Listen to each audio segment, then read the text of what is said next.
All right.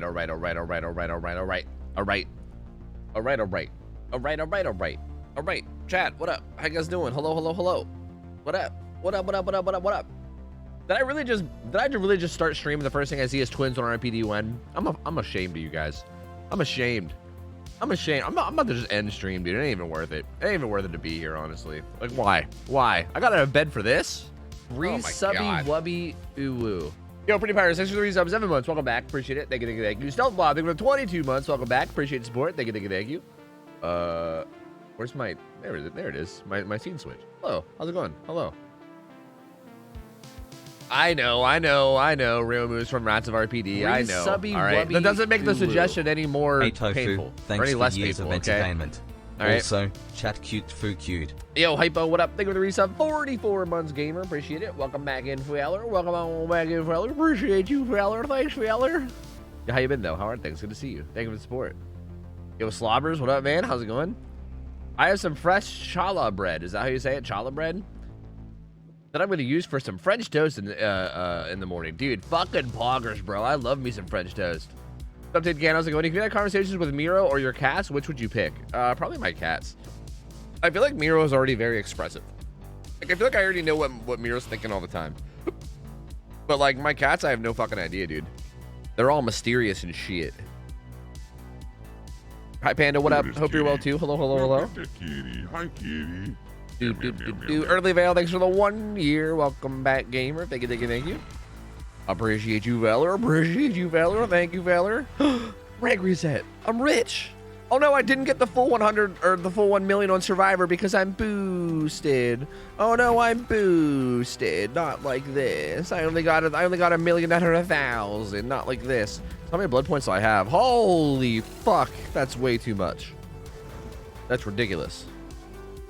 Yeah, dogs are more expressive, exactly. Like, I think I'd be more curious about my cats, you know? Currently grinding Blitzball for Whackers Celestial. Wish me luck, Food Jam. Hey, have fun playing, like, fucking 25 matches, dude. Jesus Christ. Yo, Sully, thanks for the resub. Welcome back. 9 months. Appreciate it. Thank you. I appreciate the support. Thank you, gamer. Have you ever beat the whole game? Have you ever beat, like Penance and everything? Because I just went through and did it for the... I think first time, like I thought I might have beat Penance before, but then when I actually fought him, I was like, I don't remember this fight. But I think I did it for the first time, just like pretty recently.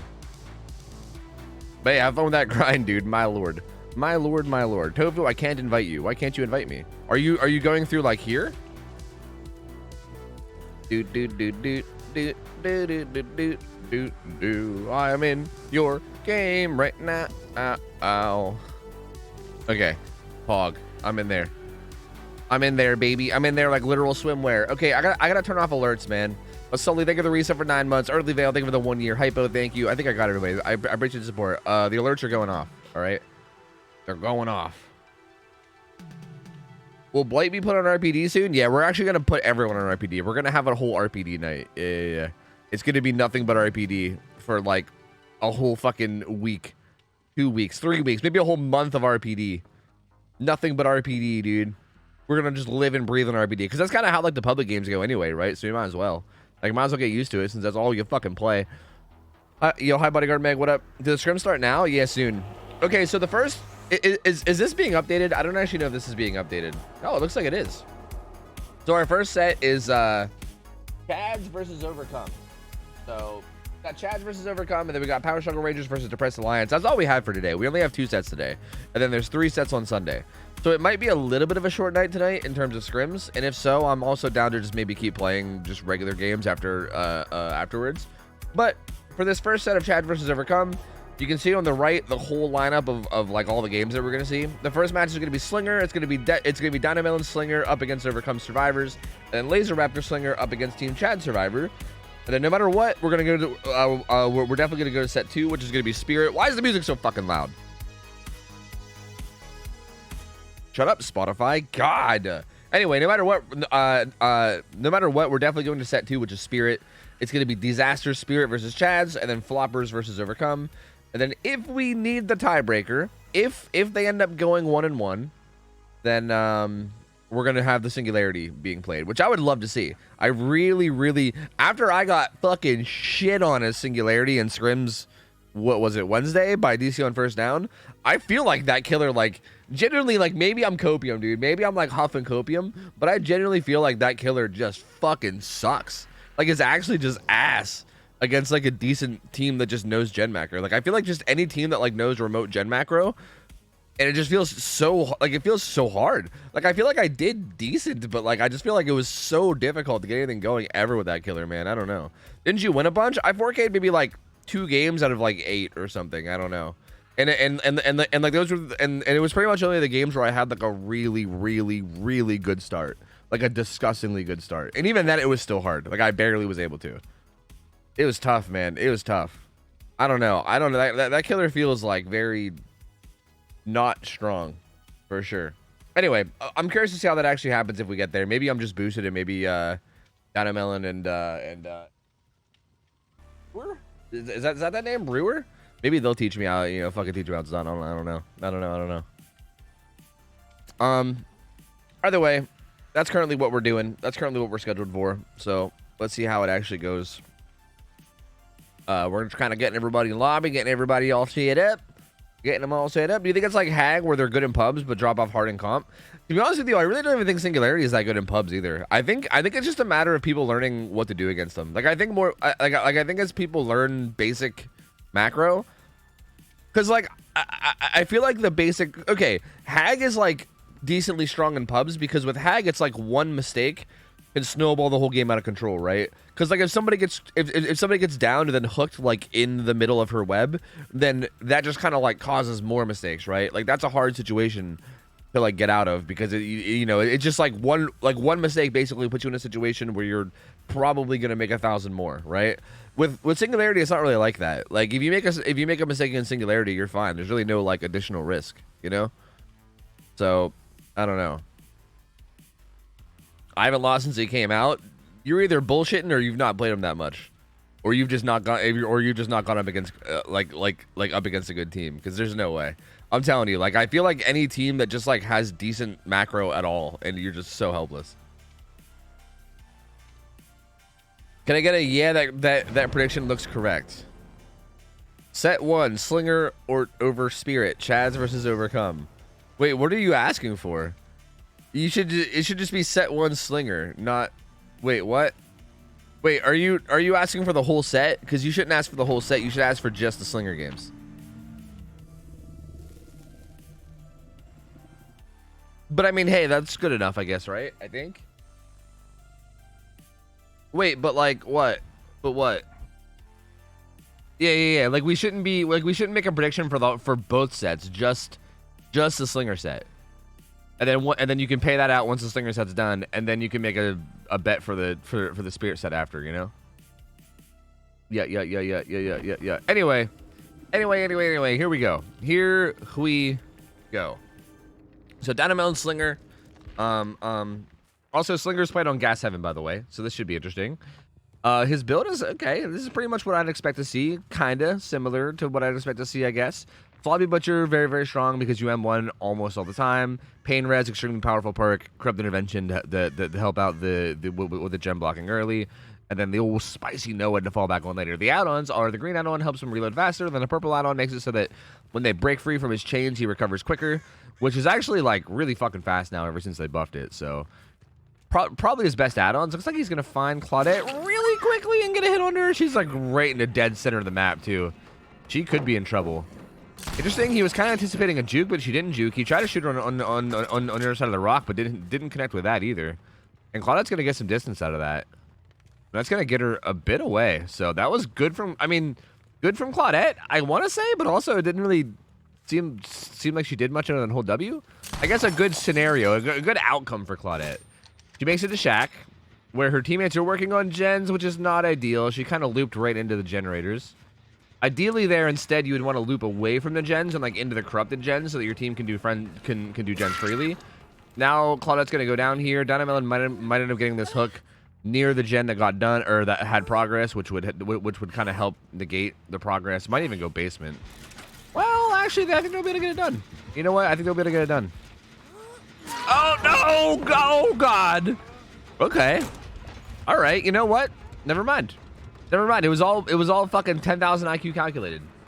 because Dino Melon tried to go in and greed basement, had the pallet side they had to deal with, wasn't quite able to do it. Oh, Dino misses that shot on the Laser Raptor too. That's not a good start.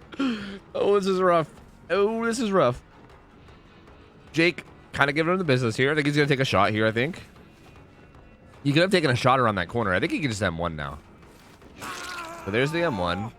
I think I forgot to cycle through the survivor builds because I think we were keeping track of that. So I'm gonna do that real quick. It's a little bit late. But Zarina's got Deliverance Unbreakable.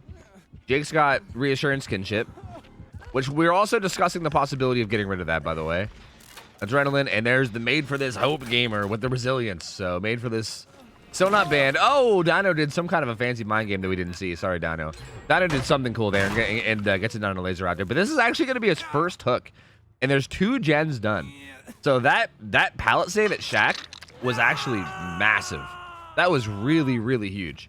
Pain res goes off, so there you go. And it did make people scream, so there was some aggression around the map somewhere. Freddy Booty Smacker is going to be hiding in a locker and healing with inner healing. Disaster looks like he's slamming a gen solo with Resilience. But it's pretty far away from the hook, so I think Dynamelon's going to not want to go too far. Although he is pretty far away right now. I think Disaster was doing that gen way out there. So he's kind of a safe distance from the hook. Dino kind of leaving the hook altogether. And Zarina's going to get the pull. Again, Zarina is the Deliverance survivor, so that's going to activate Deliverance. She's also going to for the Peepo. Okay, she's going to go down. I was going to say, I don't really think I agree with Jake taking aggro there. Because, like, I think that's what Dynamelon probably wants. So, this is going to be the Deliverance survivor, so this hook doesn't really matter too much. I think what Dino might be wanting to do is just get a pain res off. And then maybe manage to find Jake and stay on him. That could be the idea? But I'm not sure. That's 100% going to be Deliverance. I'm sure Dynamelon, like, suspects it. He's not even going to really play around the hook at all. He's just going to come over here and see what he can find. Ooh, okay, Dino, okay. Okay, Dino, I see you. Okay, that was a fucking dirty shot, dude. What the fuck? I didn't even know that little hole was there. Disgusting. That was gross, dude. So, on Freddy Booty Smacker now. See, this is interesting because I don't think he's gonna be able to get a kill at this point before all 4 gens are done. So I think what he might try to do is just try to get maximum value out of pain res. And then maybe see what he can do with Noah in an endgame. Like it feels like that might be the play at this point. There's another pain res, so more regression around the map. It probably hit those guys, right? Actually, it could have hit this Jake. No, I'm pretty sure it hit these guys.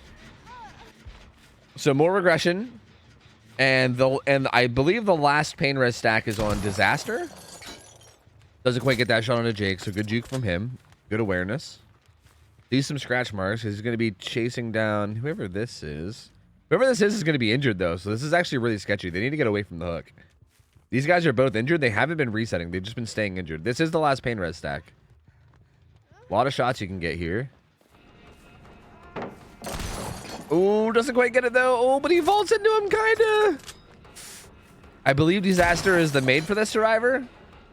So he's going to be going... He's going to be kind of Peepo speeding. I think... Oh, man, Dino... wanted to go back and Sigurd struggle, but the hook comes in perfectly in time. Another gen gets done. Only 1 left. Only 3 hook stages, too. So not looking great so far. This gen has a ton of progress as well. Looks like he's going to be staying on Claudette. Good shot there through the tree. She's going to be going down. He could also hook her near this gen and then kick it and then kind of like camp the hook and the gen at the same time, which will help a little bit. Like, not a lot, but at least a little bit.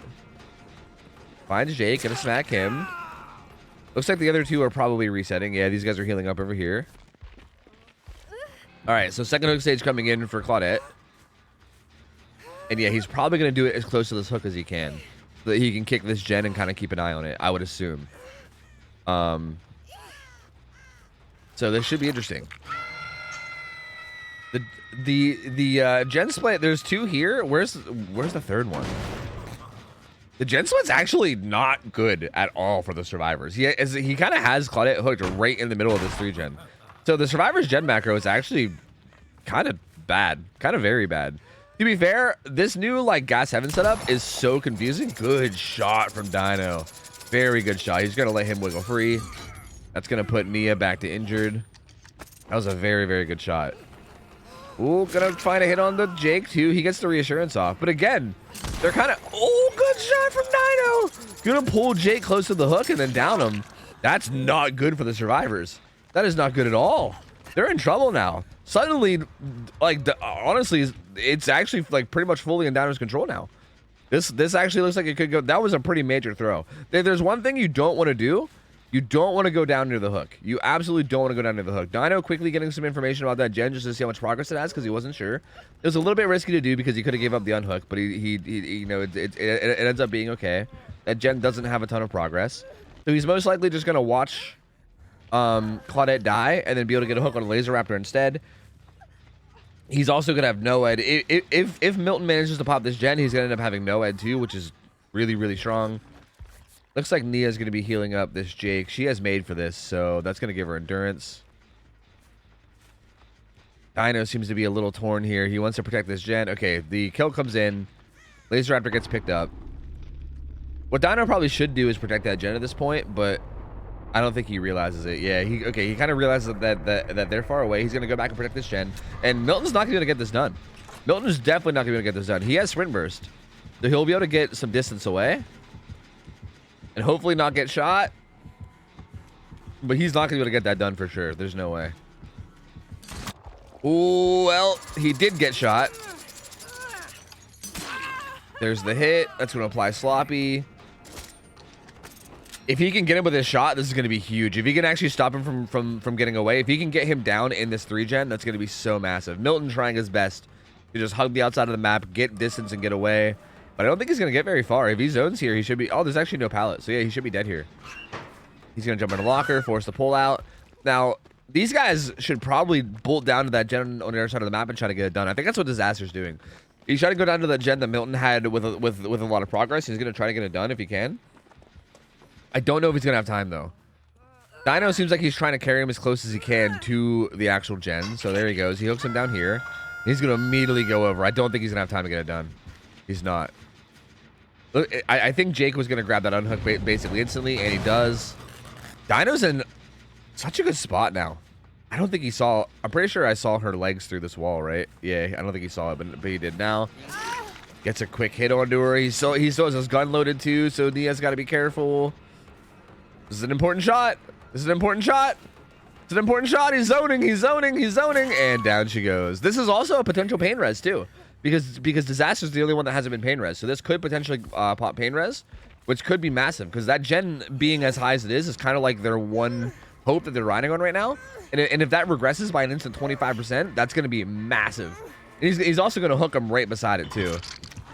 And it did. And it did. Damn, dude. Dino in pretty firm control of this match now. I will say that like he did hook her deep in that corner. So, like, the survivors could maybe double up on the gen that's down here. Disaster also has an entire, like 2 hook stages, right? Like, he's got a whole 2 hook stages. So I think what the survivors should be doing is pressuring the furthest gen from... Actually, even the furthest gen is not in a great spot because they're currently at Shack. So, like, that's the furthest gen right there. Dino seems to have a general idea of where they are, too. He's kind of, like, zoning out the middle of the map to keep an eye out on them.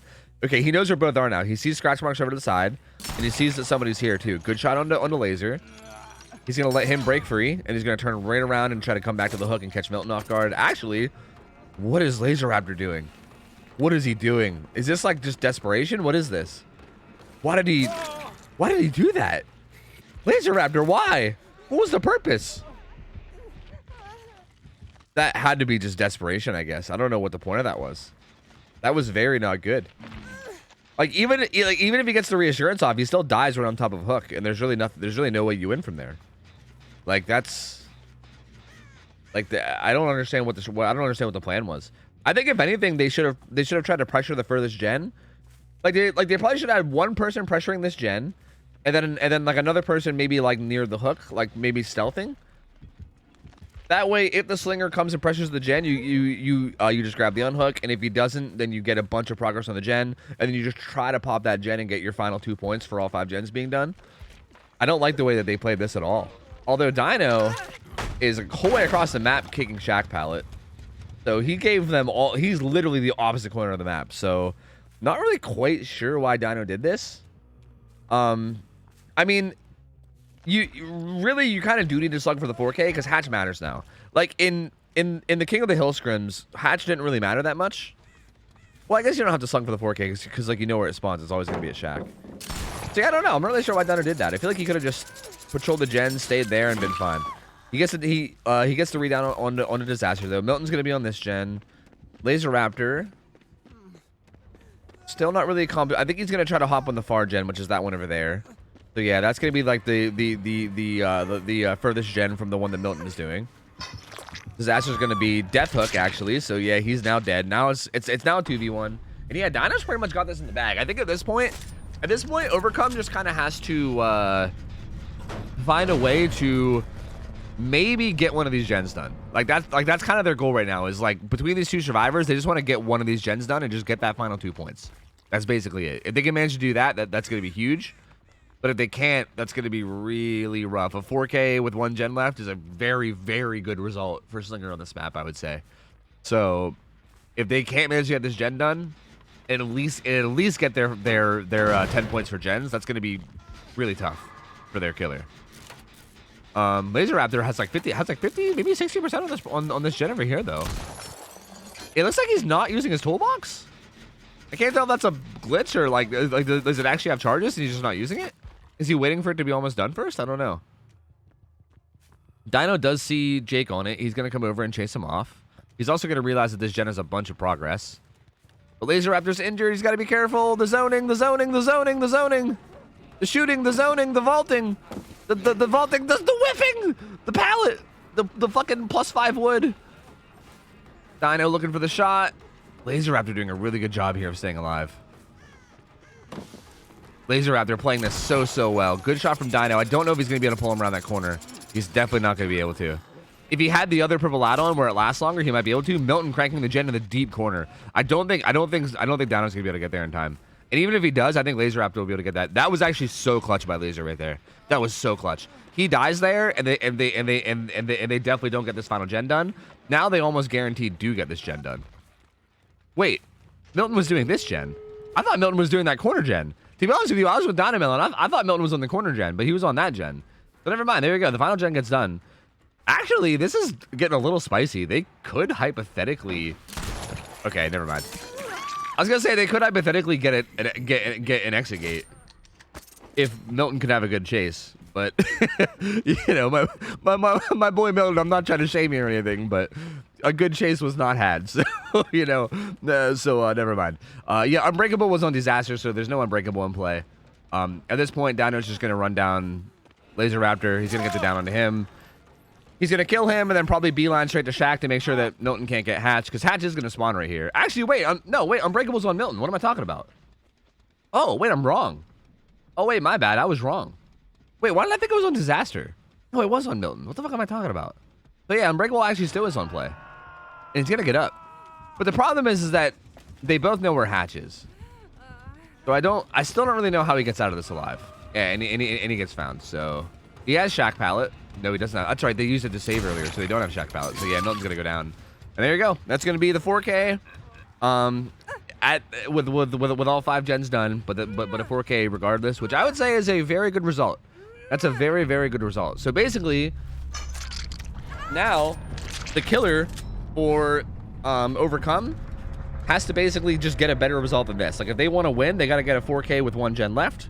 A 4K with 0 gens left would be a tie. And if the survivors can get if the survivors can get someone out of the exit gates at all with any amount of hook stages, then they're gonna win. So pretty like clear-cut win condition based on that result, but really, really good game from Dynamillion. Honestly, do I reset the points each set or keep them? To be honest, you can do either one. I think before people reset them, but I think keeping them would maybe make more sense, right? Since they're added up, I think you should probably just keep them. Like that, I think that would probably make more sense.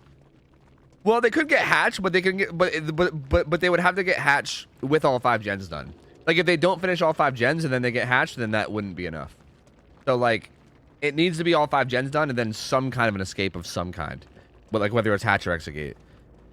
So yeah, very good result from Dynamillion. I feel like that early game was looking really rough, man. Like that pallet save at Shack, they kind of popped 2 gens before anything got done. But Dynamillion, I feel like he adapted really, really well. he kind of didn't. He kind of like abandoned the whole strategy of killing a survivor early and kind of just opted instead to just try to get maximum value out of his perks with like pain res and everything. And then he did land like that shot that he got on Laser Raptor after he reassured was literally like the whole turning point. Had he not got that shot, like if you would have missed that shot and Laser Raptor Laser Raptor would have got away, this probably would have been like a 2 out, maybe a 3 out or something. Or it's hard to say depending on how no one goes, but it probably would have been like a 2 out at least. But that shot on Laser Raptor near the hook where he pulled him the whole way to the hook and then downed him was so massive. That was so massive. So yeah, insane plays. Very good from Down and Melon. Good try from over. Again, they were really on top of it. I do think that reassurance play was a little bit risky, which is another thing that makes me wonder about reassurance, right? We've been talking about the idea of banning reassurance, but like I do feel like reassurance literally like while it's really strong, I feel like sometimes it literally like kills the survivors. I don't know, man. That perk is interesting. I'm still unsure how I feel about it. Moscow, I'm gonna try to appear online on Steam and see if that helps at all. Like, is it just not working in game? Like, I'm not really understand why or how it's not working, but I can just join on you every time if I have to. I mean, that's kind of no issue. I'm just curious to know why, so I'm gonna appear online and see if that helps.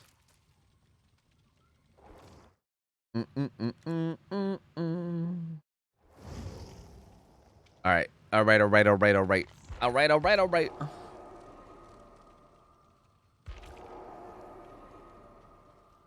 Hey, I just buy the charity case. Love your shirt. Hey, thanks, Crystalline. Appreciate that. Thank you. I love my shirt too. Thank you. Hey, man, rock it with pride. The homie Dwight. Yo, Humble Tina, thanks for the 2 months. Welcome back, gamer. Aliska, thank you for the 53. God damn, appreciate it. Thank you. They said just sharing this before I fall asleep. Glad to see you streaming again. Hope your arm's feeling better. Thank you. I'm doing a lot better. Thank you. And yeah, you're probably already passed out, but I appreciate the support. Thank you. The rules you can find here. Here you go. Here's the rules. The important thing, mostly is like the scoring you can see on the side. You get 2 points for each hook state except for the death hook. So every hook other than death is more valuable. That's like a little bit. That's like slightly there to help. It's kind of there to like make tunneling slightly deterred, but not really because tunneling is still really strong. For Survivor, you get 2 points per gen, so 10 points if you do all 5. And then also you get points depending on how many hook stages you have left whenever you escape, up to 4 points depending on how many you have. So yeah, that's how scoring works. So for instance, that last game, the survivors got all 5 gens done and then died. So they only got 10 points. And the killer got a 4K, which means he got the maximum amount of points he can, which was 20. So that's currently how those went. We also have survivors. Survivors have to run unique perks. I don't know. Is there any like specific bans for Slinger?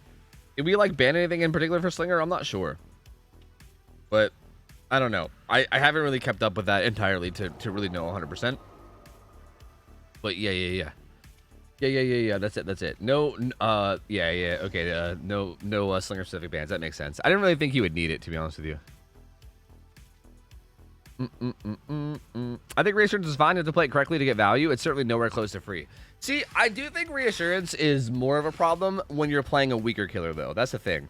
Like, my personal opinion of reassurance is that if you're playing like a killer that, like, for instance, Slinger, I would say is not a killer where it's a major problem against, because again, against Slinger, it's a huge risk. Like, it's a huge risk. Like, what happened to Laser Raptor could happen to anybody, right? You get hit once, like, when you get close, and then you get shot on your way out. I mean, I guess you can kind of circumvent that risk a little bit by running Overcome with it, but it is still risky. You know what I mean? But, like, if you're playing, like, I don't know, Wraith, like, say the killer's like a Wraith, there's really no risk then, right? Like, you can run up and reassure the hook with basically no risk whatsoever, and if you're the Wraith in that situation, you're kind of cucked. Like, what do you do?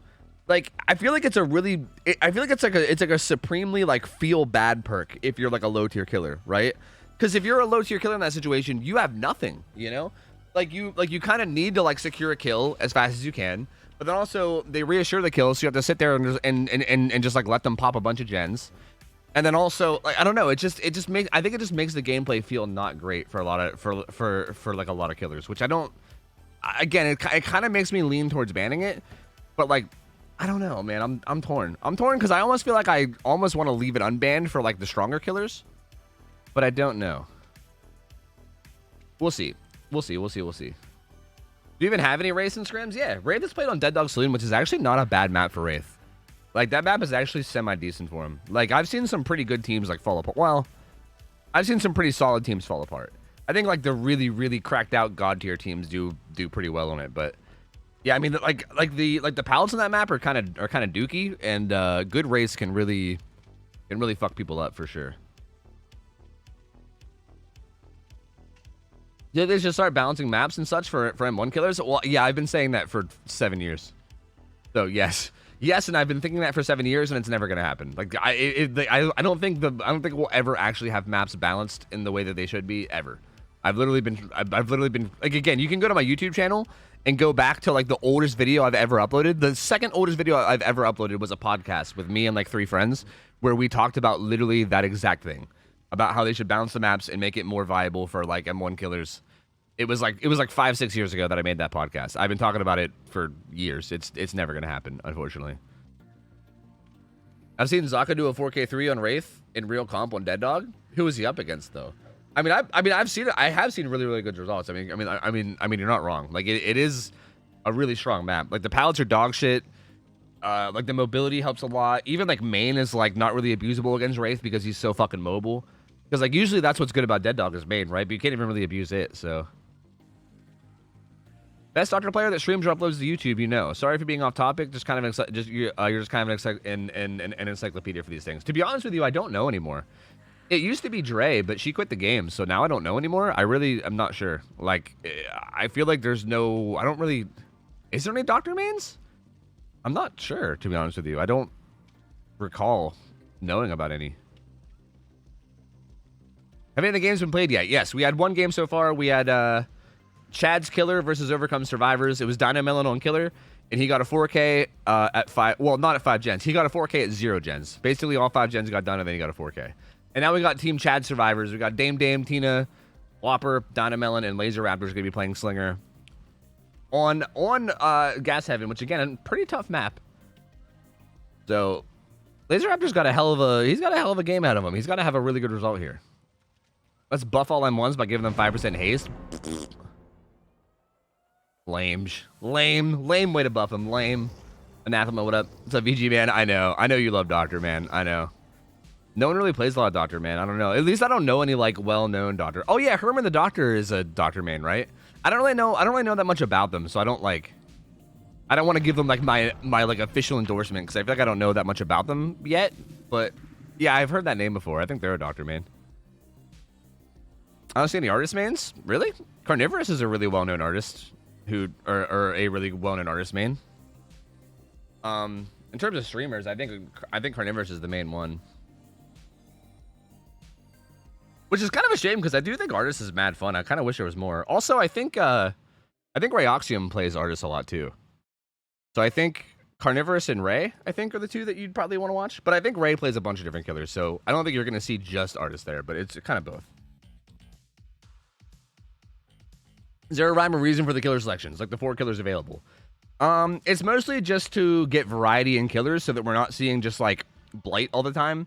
And it's also to kind of challenge the team so that they're not just like putting out, like for instance, you can just like for instance, if a team had like a super cracked Blight player, you could just play Blight every single time, right? And it's like almost get like a guaranteed win. It's kind of like to force variety, and also just kind of make it a little bit more interesting. But I'll talk more about that later because we're about to hop in game. All right. So Dino's got the Deliverance Unbreakable. The reassurance. Not with Overcome again. Again, a little bit like I feel like the Deliverance, or sorry, I feel like the reassurance should be with Overcome, especially against this killer. Laser Raptor does manage to find Serena pretty early though. Gonna get a shot. She's gonna get put into deep wounds. His add-ons are actually a little bit different. He doesn't have the purple add-on that helps with recovery after the stun. He has double reload. So his reload's gonna be a little bit faster. He also has Deadlock and Pop Goes the Weasel instead of No Ed Sloppy, so a little bit of a different build than Dino had. Ooh, good shot. She's actually not going to go down, though. Tina did manage to get behind the car there, so she's not going to go down, so good play from her. She's also going to make it into main, and that's going to make Laser just drop the chase altogether. He said, fuck that, main window, I don't think so. I'm out of this bitch, and he's leaving, so goodbye. He's going to go check on these gens. That gen to the right has a bunch of progress he can see, and Shaq also has a bit of progress, too, so he's going to go check on this gen. Dino sprint bursting away. Dame here as well. Zoning. Oh, doesn't quite get the shot. Good play from Dame. Dame not getting hit there. Oh, and gets the stun too. Dame playing this so well. She's gonna stay here. Oh, did he not see her? Did he not see her right there? Oh no, Laser Raptor kind of fumbling a little bit, not seeing her and turning that corner. They have a lot of progress in that gen. I think they're still cranking out main too. Goes for a late shot there as well.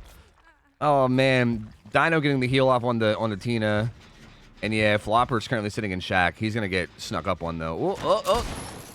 No, Laser not quite getting any of these shots. They're all just whiffing by a little bit. It's okay, he's just warming up. Through the back.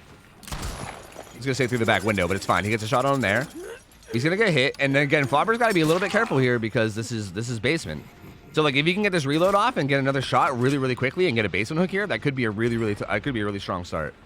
One gen gets done. Basement gen gets deadlocked. Doesn't get that. Again, that shot would have been so important.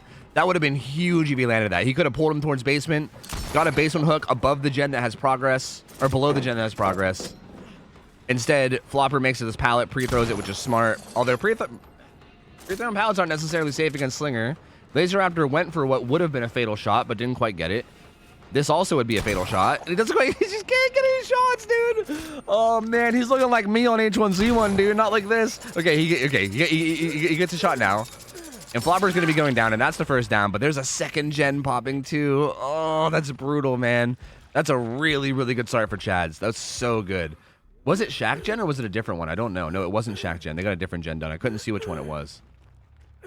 But this will likely be pain res, and if it is, to be honest with you, I don't even know if he got any value out of that. Because I don't know if any gens are on the map. I think it regressed this, which I think was just started. So that pain res value was also basically wasted, because the only gen that had progress was deadlocked. So, unfortunately, not very much value. The unhook comes in immediately. Pop Goes the Weasel goes down onto the gen at Shack, and I'm assuming that was Dynamelon that probably got the save. So his deliverance will be lighting up any second now, I believe. Any second now, I believe. Any second now, I believe. There you go. These guys are doubled up. Looks like, yeah, looks like Laser Raptor's going to be looking now for Flopper to see if he can follow up on this. See, this is interesting because this is a similar position that Dino was in last game. And Dino took a different route where instead of like trying to continue the tunnel with 2 gens down, he decided to just kind of like spread pressure and try to get a lot of pain res value and just kind of wing it, right? And this is interesting because like Laser Raptor's is in a position where he knows the result he needs. So there's a bit more pressure on him to like actually get the result. And it's interesting to see what he decides to do. 3rd gen pops. Chat gets deadlocked again. He finds Dwight, which is probably the worst target he can find because this is the Deliverance Unbreakable Survivor. Does get a good shot onto him. Gets the smack. He's gonna have to get some really, really big snowballing happening soon. And to be honest with you, I think at this point he's gonna kind of need the survivors to make a really bad play at this point for him to have a chance, because he's really far behind. 1 hook stage, 2 gens left, and again, all the survivors need is 1 health state out of the gates. That's it. 1 health state out of the gates, and then they win. Finds Zarina. Gonna get a hit onto her for free without shooting, so he still has ammo in his gun. Oh, not quite able to get it before she gets in. That's so frustrating, dude. I can like feel the frustration through the screen, dude. Like I feel this, man. The poor guy. Oh, good shot there. Okay, so Tina's gonna go down here, but how much progress do they have on the map? Dame is currently healing Dynamelon. Flopper's gonna head into Shack and try to get this gen done. And it has a good bit of progress already, but it might get pain res soon. It might get pain res, and then might also get Pop Goes the Weasel right afterwards. So that gen might regress by a lot right now. Yep, there's the pain res, so gets hit for a good bit. It's back down to like 40. He's also most likely gonna head over there with Pop, I'm assuming. But once they pop that Shack gen, that's gonna be really, really good macro for gens, right? It's gonna be a super. I mean, it's already a good split. It's already basically like a long range 2-2 split. Like there's main, and then this gen off to the side, and then there's Shack, and then 1 near Shack. There's already a really, really good split. Gets a shot onto Tina off hook. That's not gonna. Well, I was gonna say I don't think that'll kill her. I think that'll just put her into deep wounds. So she's gonna get some distance away and also be put into deep wounds. He's gonna try to follow up, but they're definitely gonna get Shack for this. As a matter of fact, main building's almost done too. Deadlock should buy him some time here. Like when 1 gen pops, Deadlock will buy him a little bit of time, unless they do like the old 3-2-1 pop the gen at the exact moment thing. But we'll see. Probably not. Tina's going back down again. I'm curious to see how this goes. Like, these guys are both getting ready to pop a gen. Flopper, I think, is going to get his done first thanks to his toolbox. Are they going to try to circumvent deadlock, or are they just going to... Oh, I think they were. I think they were going to try to circumvent a deadlock. This still works, right? I'm pretty sure this still works. Okay, Dynamelon's 1 for 1 at the hook, so, like, that's surprisingly less important than this. Oh, wait, I think he failed his go check again. Wait, what's happening? Surprisingly, what's going on around the hook is actually less important than these guys' gens right now, I think. Actually, Dino goes down. Tina's going to get hit and is going to get put in deep wounds. They did not circumvent deadlock. Deadlock did come in. So all that work was for nothing. And they actually probably could have just went through deadlock and had the final gen done by now. So I think all that work to get around deadlock actually ended up just doing nothing because they literally could have just got it. Like, I think they could have waited it out by now. Either way, Tina's going to run to the corner of the map. And even if she dies here, these guys are in a great spot. Dynamelon picked himself up with Unbreakable. Ooh, Adam! No, Adam, you got to get more in the way, brother. He tried to body block, but he wasn't quite in good position for it. And again, without Noah or anything being here, this is a really good spot. Although, Adam was the one on the gen, so someone has to run over and pop that. Looks like Dino's going to do it. Dame already on the gate. Yeah, this is pretty much over. Laser Raptor, there's no way he's going to be able to get a result here. Tina's going to die, and at this point, all they got to do is open a gate and get one person out, and Dame is already halfway there. Halfway there. Halfway there. So, that's going to be it. That's going to be GG. Laser Raptor not quite able to get the result he needs. Really, really strong showing from Chads, though. Like, they played this very, very well on the Survivor side. Again, it's kind of a shame because I feel like this could have been a similar, a very similar result for Overcome had that hook play not been made. So, honestly, like, it doesn't seem close from the scoreboard, but I think this was actually a close game. Had that one play not happened in the first match, I think it would have been very, very similar results. But Laser Raptor doing the best he can. Unfortunately, a lot of missed shots cost him a lot of time throughout the game, which, hey, man, I mean, nerves plus, I think also everyone's on like higher ping. It happens, man. It happens. A good try. Team Chads is going to take that first set pretty decisively. Pretty damn decisively. The Slinger set's going to go to them. So you guys can pay out the people that bet on Chads. And it's going to be 1-0 Chads. It's going to be 1-0 Chads going into the second set. So GG's. Solid games, man. Very, very solid games. Dude, Chads have been looking really good, man. I feel like they come back every week looking really, really good. I'm pretty sure they've been grinding really hard. And like, I think they're playing in like some actual comp leagues and stuff now. And it's really cool to see because they come back every week looking really strong, man. So I think now, if I'm not mistaken, we are going to be going to Disaster's Killer. So it's still going to be Overcome's Killer versus Chad Survivors, but it's going to be a different killer. Instead of Laser Raptor, it's going to be Disaster on Spirit. Going up against Chad Survivors. Now we've actually seen Disaster play Spirit before, but it was back in the King of the Hill scrims. It was I think he played, I think funnily enough, I think he played Spirit against Overcome. So he played against like his own team back in the King of the Hill, and it was like a best of 3, and he played a really good Spirit game. Like the one game we saw of Spirit was really, really good. So I have, you know, I have good expectations. We do reset scores now. Yeah. Because it's now like the overall set is now one for Chads and 0 for Overcome, and it's best of 3. So if Chads wins the Spirit set, then they win the whole set. And honestly, I would be down to do the thing. Okay, if these guys wanted to do the Singularity game, I'd be down. I wouldn't force them to do it. But if they wanted to do the Singularity set, since we only have 2 sets today or whatever, I would be or 2 matches. Matches. What the fuck do you call them? I guess they're matches. No, they're not matches. Matches would be each individual match. I guess the set, whatever. We only have 2 teams going against each other twice. You get my point. We don't have that many games today. So if they want to do the Singularity games just because, I would be down to do it. I'd be down to do it. It's up to them though. I'm not gonna force them to do it. Like for instance, if like for instance, Overcome lost that first set. Again, it looked like they lost it kind of bad, but I really don't think it was that bad. Like I think it was a lot closer than it actually seemed. But like if they lose this set and then they're just kind of like maybe disappointed in themselves and they're just like not feeling it and they don't want to do the third set, I'm not gonna force them, right? Like it's gonna be entirely up to everybody that's participating. But if they want to do the Singularity set, I'm super down.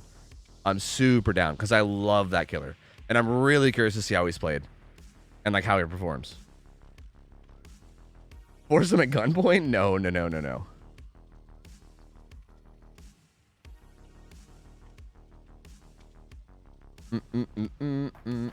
I refuse to acknowledge Champions of the Fog. Wait, why?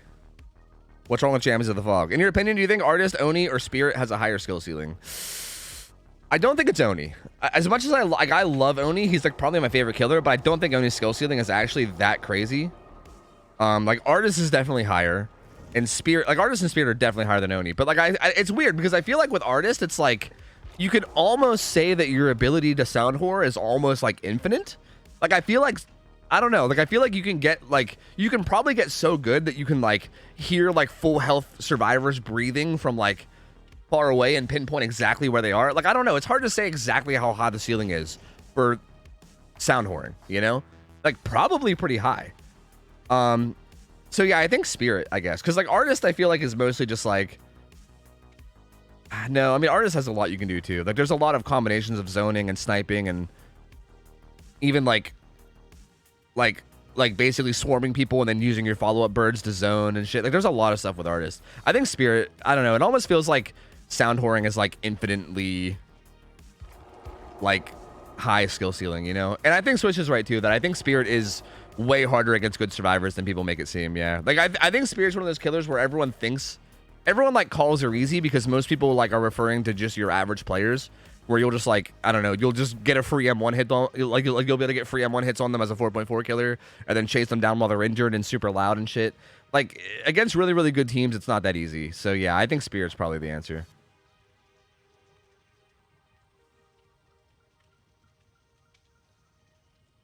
Oni has the flicks, has the movement text. Spirit's just hearing stuff. But the flicks and the movement text are nothing. Like what movement text? It's literally just strafing while you dash. And for flicks, like the only thing really to learn is like 180 flicks, and even 180 flicks was not that hard to learn.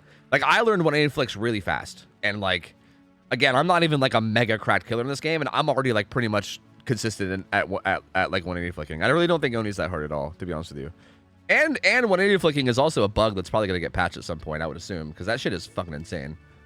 It's definitely nowhere near. Oni's definitely nowhere near as hard as the others, I don't think, or at least not as high of like at least not as high of a ceiling. I mean. Chats never come, said they're down to play the singularity game, even if they don't die. Even if they don't die. Yeah, they don't have a heart attack by the time the set's over, you know? If they don't all have a fucking stroke. Yeah, no, that's cool, though. I'm down. I'm down for sure. I've seen an artist main chasing one survivor and chasing another with birds at the same time. Yeah, like, you could do that kind of shit. Like, well, I feel like that kind of shit doesn't work against good survivors, because, like, the other survivor that's swarmed will probably just hop on a locker if you're not actively chasing them, but... Still. Regardless, I still think Artist has a lot to do. Like, I think there's a lot more than Oni, at least. So, yeah, for me, I think it's Spirit is the highest ceiling, Artist second, and then Oni third, I would say.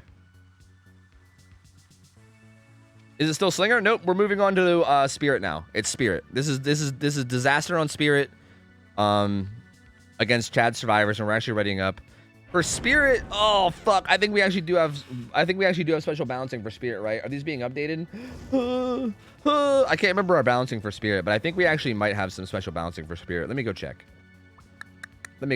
Look, I know. I'm totally aware of these things. Okay, all right, I know.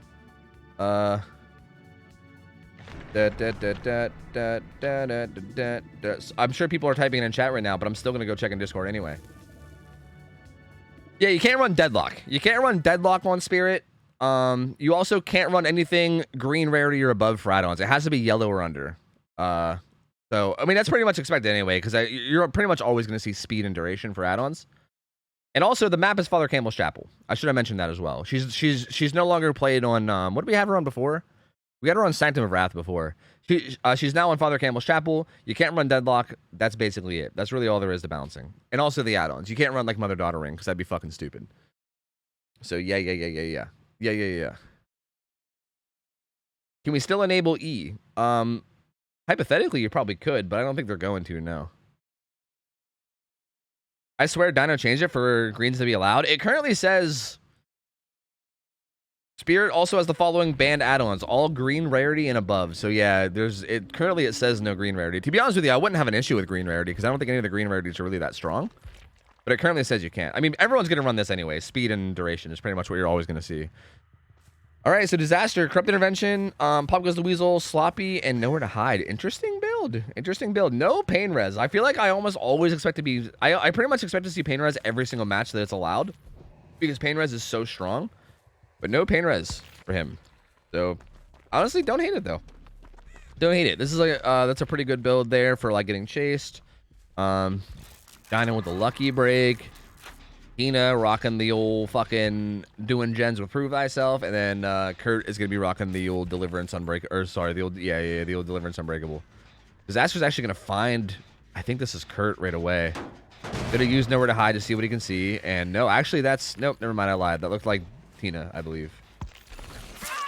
Oh, good find on the Tina. Gets a good opening hit there. Tina looping around at Shack, which is a little dangerous. This is basement. Uses Shack Pallet to stay alive. That's smart. Gonna vault out and get some distance. I believe she had live, so I think that's gonna get her some distance away. Unless she used it going in. I don't know. I can't remember.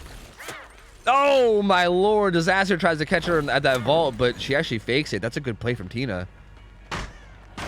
Uses that pallet as well. I think she just needs to get the fuck away from this. Ooh. Oh, what? I think he just got auto-aim cucked. I think Disaster just got auto-aim cucked. That's so tilting. Oh, I'd be so tilted. Oh, God, I hope he's okay. Oh, my God, I hope his mental state is okay. I'd be so fucking tilted. Gets it down now, though, and that's going to be one gen done, and they might also pop main, too. That's actually huge, because I think him whiffing that auto-aim hit might be the difference between main gen getting done and not getting done. So that's actually kind of huge, because, yeah, they're 100% going to get that done. So there's main done, and that's a really important gen, too, because it's dead center of the map. So that breaks up a lot of the potential, like, gen protecting that you can do later. And it's also just a really easy gen to get to all the time and, like, kick with pop. So the fact that that's now gone is definitely not great. He does kind of have a 3-gen down on the Shack side, though. He has 2 near Shack right there, then a 3rd one here. So I think he might try to stay a little bit close here. Kurt grabs the unhook. He's got made for this. Not made for this. Sorry, he's got We'll Make It. We'll Make It's an interesting choice. Because... again, you typically see people getting, like, tunneled out, right? So, like, made for this isn't really going to work, at least not yet. Tina throws that pallet and goes down again pretty quickly, so that's pretty unfortunate. She's going to get put back on hook. She didn't have DS or anything, so she's going to get put back on hook again right away. That's going to be a pretty fast second stage. I mean, I'm always torn on this, man. I'm always torn on these, like, fast unhooks. Like, Kurt got that unhook. Oh, he's going to get found, too. That was a really good find from Disaster. I'm always torn on the fast unhooks because I know that, like, you can just pop Deliverance real quick and you could also pressure the gens really well. So I guess that's kind of the idea. But in a weird way, I almost wonder if it'd be better to, like, let her sit for a while. But I don't know. It's hard to say because I think they had already gotten their second gen done, right? Like, I don't think they really needed to fast unhook her for the sake of pressuring any gens. I think they probably could have waited. Like, if they needed to do it for the sake of getting main gen done, then maybe. But I feel like in that situation, they might have rushed it a little too early. Because now Tina's on death hook and she's getting chased. Dam's going to go down. Oh, okay. Disaster's going to grab his hook real quick. I think he probably... Huh. I thought he might just leave Dam slugged and then go after Tina, but he's not.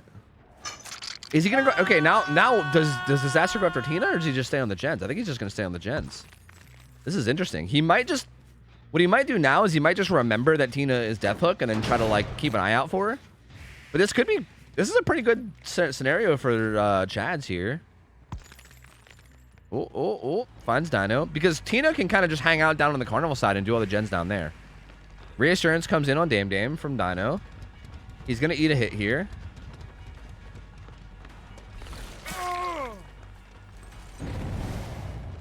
And the unhook comes in from Kurt. Yeah, and Tina, again, Tina's just going to sit down here. Like, Tina now being on death hook, like, these guys are smart and, like, they know. So now that Tina's on death hook, they know that if Tina ever walks near the spirit at all, the spirit's going to hard focus her, right? Like, if she ever even comes within line of sight of the spirit, he's 100% just going to hard focus her. So Tina's just going to stay far away from the gens that he's obviously protecting. And she's just going to stay down on carnival side and just do gens for free. Dam's going to go down again. So this is going to be Dam's second stage. And this also might be basement. Oh, that's right. Dam was the... Okay, Dam was the DS survivor. Also has Dead Hard, too. No made for this. Instead has Balanced Landing. Oh, the dead... No, the wall! That was a good Dead Hard, but the wall gamer, the wall, has a pallet. Oh. I didn't see what Disaster just did, but did they just fake kicking the gen and then swing? Is that what that was? Because I think that was sick. I didn't actually see it, but I think that was sick. Because I thought I heard the gen being kicked. I thought I heard like the donk of the gen being kicked, but only for like a split second. Like I think Disaster like started to kick the gen for like a half a second and then just like swung, which is an interesting play to make. If that's what happened, I think that's what happened, and if so, that's fucking cool. I've never even thought to do that or seen someone do that before. That's really neat. Kurt's gonna go down here. He does have Deliverance though, so he's gonna be okay. Tina's gonna get this gen done over here. Dynamelon's gonna grab the unhook as well with Reassurance. But now Dame Dame's also in trouble as well. So at this point, Tina being Deathhook is less important because now half the team is Deathhook. So Dame Dame and Tina both have to be kind of careful. Oh, Dino's gonna get found down here. Disaster's doing such a good job of sniffing these guys out after the hook. Like it's like the third time that he hooked somebody, then immediately found somebody. I don't know if I'm like missing the clues here as to how he's fighting them, but he's doing a really good job of fighting them. Because that's kind of, it's keeping up the pressure really, really well. Hurt Deliverances, and he's gonna bolt away. Disaster's still holding down this 3-gen at main. And these guys are gonna head over here to reset. And I think Disaster knows that he can leave the gens right now because 3 people are injured. So he has faith that they're not going to be doing the gens while injured. And that they're likely going to be resetting it. But I guess he doesn't have that much faith because he's going to come back and check on him. Because again, it's kind of risky. Like hypothetically, if Tina or somebody else like Dino is back here doing a gen and you leave, you could lose your 3-gen, right? So it could be a throw. And I guess it was smart of him because Dino was actually staying down here. And this is going to be big. Dino going down here is going to be pretty big. Down he goes. They pop the other gen down at Carnival, but again, all that's left now is the 3-gen. So all that's left is these 3 gens down here. Both Dame Dame and Tina are Death Hook now. He just keeps using the same hook over and over again. This hook, like the whole game has been played at this hook. I'm surprised he didn't go use that hill hook in the corner. But maybe he wanted it to be in the middle of all 3 gens. He's gonna kick this with pop. That's gonna regress quite a bit. And now this is tough because, like, again, 2 people are Death Hook. So even though they have 4 people up against a 3-gen, it's a Spirit, and she can get kills pretty easily because she's a Spirit. And again, 2 people are Death Hook. So if he finds Dame Dame or Tina, which they're both right there. Speaking of finding, they're literally both right there. If he can get one of these kills pretty quick. Ooh, that's a kill to Dame Dame. If you can get one of these kills pretty quick, then this 3-gen is going to be infinitely harder to deal with. Like, infinitely harder. This was interesting. Gets that pallet throw, baits the vault as well. Gets the down. I think was baiting dead hard, and I think maybe baited it. I'm not sure. I'm assuming. But down goes Dame Dame, and that's gonna be the kill on a Dame Dame. It's not a 3v1. Pop Goes the Weasel is gonna be up. So even if they try to triple up on a gen right now, it's gonna get hit with Pop whenever he comes back. So they're gonna double up on the side gen, and then they're gonna also do Shack as well. But yeah, again, assuming Disaster finds the gen that they're working on, which it looks like he will, that's gonna be a Pop Goes the Weasel proc. And Nowhere to Hide, which is going to give him some information too. Tells him someone's hiding there. He also sees Dino over here too. He's in such a strong spot now. Disaster's in such a strong spot now. Going to kick this gen as well just to get some Nowhere to Hide, but isn't going to see much. I think Dino might have had off the record up, right? Yeah, his aura was not being revealed, so he had off the record up. These guys are duoed up here. Looks like Kurt's going to get hit. And again, now it's going to be really hard because now they're in this 3-gen scenario where every time they get hit, they're going to want to bolt across the map, right? So every single time they get M1, they're going to bolt down here like Kurt's doing, and they're going to try to heal. So again, they're going to be staying really far away from the gens, and they're going to heal down here. But again, the problem is that they have Sloppy Butcher, and also it's a 3v1. So every single time someone gets hit, basically it's like a complete stop on the gens, right? You need to have at least 2 survivors down on the other side of the map healing. And if the 3rd survivor tries to do gens alone, like they're just gonna get hit and stall you out more. So basically, every time a survivor gets hit, it like stalls all gen progress, right? Like they kind of can't do. Oh, this is also gonna reset too. This isn't worth it. It's just gonna all reset. Hurry! Oh god, it almost all reset. Oh god, that hurts. I'm in pain. I hate life. I know. Actually sneaking. Because Disaster, yeah. Okay, so Dino was waiting to see what Disaster's doing. Disaster went down to check on the heal. And Dino's going to try to punish that by getting some gen progress on Shack. Disaster's going to head back. Let's see how Dino handles this. He's going to hear her coming. He's going to get out of here. He does have Overcome, so like when he gets hit, he'll be able to bolt the other side pretty well. I think he's gonna get hit here for free without even using her power. Yeah, he does have overcome though, so he's gonna run really far. And these guys also have proved thyself. So if Disaster does commit to this, which I think they might, no, they're not going to. Finds it on the Tina, but now he knows where everybody is. So Disaster actually can commit now because he knows where everybody is. He saw that Dino ran really far away. He also knows that Tina's death hook. Oh, got a lost track of her though. Oh, goes for a nice little double moonwalk, but doesn't get it. Tina doesn't fall for it. If he can get this kill on the Tina right now, it's going to be basically game ending. What in the fuck, Disaster? What are you doing, brother? Oh, that hit looked like it was probably bullshit on her side. But the hit does come in. They're currently doubled up on the gen. I don't think they're going to be able to get this done, though. I think that down happened exactly when he needed it. I think had that phase not landed, then I think it might have bought them enough time to at least get that gen done, or he at least would have had to drop chase. But that kill comes in. He's got pop goes Louisa. He's gonna head straight back to that gen. They're definitely not gonna be able to get it done. It's at about 70. And yeah, that's gonna be it. That's gonna be it for sure. I'm pretty sure that's gonna be the 4K. And we're just never quite able to break this 3 gen. This is interesting because like he just literally held the 3 gen right from the get go, and it just worked really, really well. That was also really good, dude. Disaster has really good like sound recognition. Like, he keeps just reappearing in the face of full health survivors. It's really impressive. Like, again, if you guys have not, like, again, I like, kind of started to learn Spirit recently. And I feel like it's so, like, again, most people just, like, it's so easy to, like, hear injured survivors, right? Most people are like, oh, yeah, you just hit somebody, and you chase them down, and then you hit them or whatever. Or you're like, or you chase people that are full sprinting the whole time, you know what I mean? And you can see the grass moving and see their scratch marks and hear them fucking, you know, sprinting. But, like, being able to, like, really, really tell where someone is when they're like full health and like not sprinting, it's fucking difficult. And Disaster's been doing a really, really, really good job of it. Like, man is good at identifying sounds. So very good result here. Gets a pretty clean 4K with 1 gen left. And again, I find it surprising because he just kind of held a 3 gen right from the get-go. It's interesting because I don't really expect that to work very often, but it did work really, really well here. I think just solely because of how good his Spirit play was. Like, he just managed to get down so well that even though like he didn't even like tunnel out of survive or anything, he literally just held down the 3 gen from the get-go, and it worked like to perfection solely just because of how quickly he was getting downs. So yeah, well played. Very, very well played by Disaster. This is gonna make it really tough for the Chad's killer now. So it's kind of vice versa of last game, right? Last game's Deathslinger match where Dynamelon put out a really good result. I think Disaster here is going to put out a really good result for these guys. And again, with the gen popping too, that means that like the killer for next game can't run end game perks, for instance. Like, for instance, Noed is a very strong perk on Spirit, right? You would expect to see Noed a lot because she's so good at getting M1 hits. But Noed is now going to be completely irrelevant in this next game because they got to get a 4K before the gens are done. So really good result from Disaster there. And yeah, Chads are going to be feeling the pressure because that's going to be a tough result to match. So well played. Good, a good play from Disaster. I mean, it'll probably be a tough result to match. I mean, it's hard to say. I guess we'll see. But either way, very solid plays. Apparently, I typed a plus sign. Oops. Oopsie. And there we go. 20-8. We're gonna be going into the set. Who's actually playing Spirit for? It's Flopper. Okay, Flopper's playing Spirit for Chads. So yeah, Flopper's gonna have a pretty tough. Pretty tough game ahead of him, man. He's definitely got to get a very, very good result here.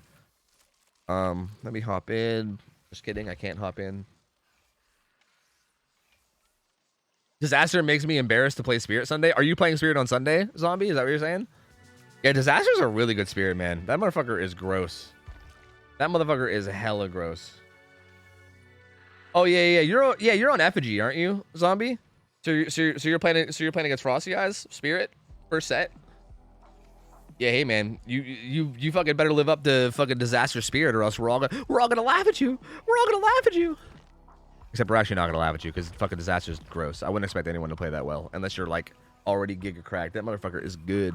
That motherfucker is good, dude. And again, it's so like, I feel like he makes it look so easy, but I feel like anybody that's played Spirit knows that's really not that easy. If you've played Spirit against good survivors anyway, like it is not that easy, dude. He made it look so like clean and easy, but that shit is tough. Let me hop in. I'm also playing Survivor. Yeah. You didn't play Survivor last time, right? Do you typically play Survivor? All right. Here we go.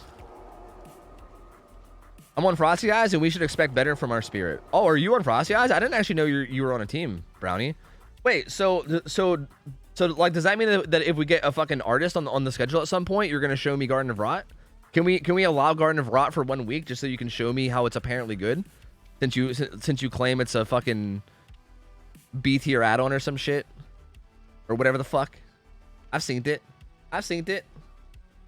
I would if you let me. Hey, I would be down. I'd be down to. I want to see it because I still feel like you're bullshitting me, dude. I don't believe it. I don't believe that add-on's good. I don't get it. Like I'm sure there's probably a situation that I'm just not figuring out in my head, but I want to see it.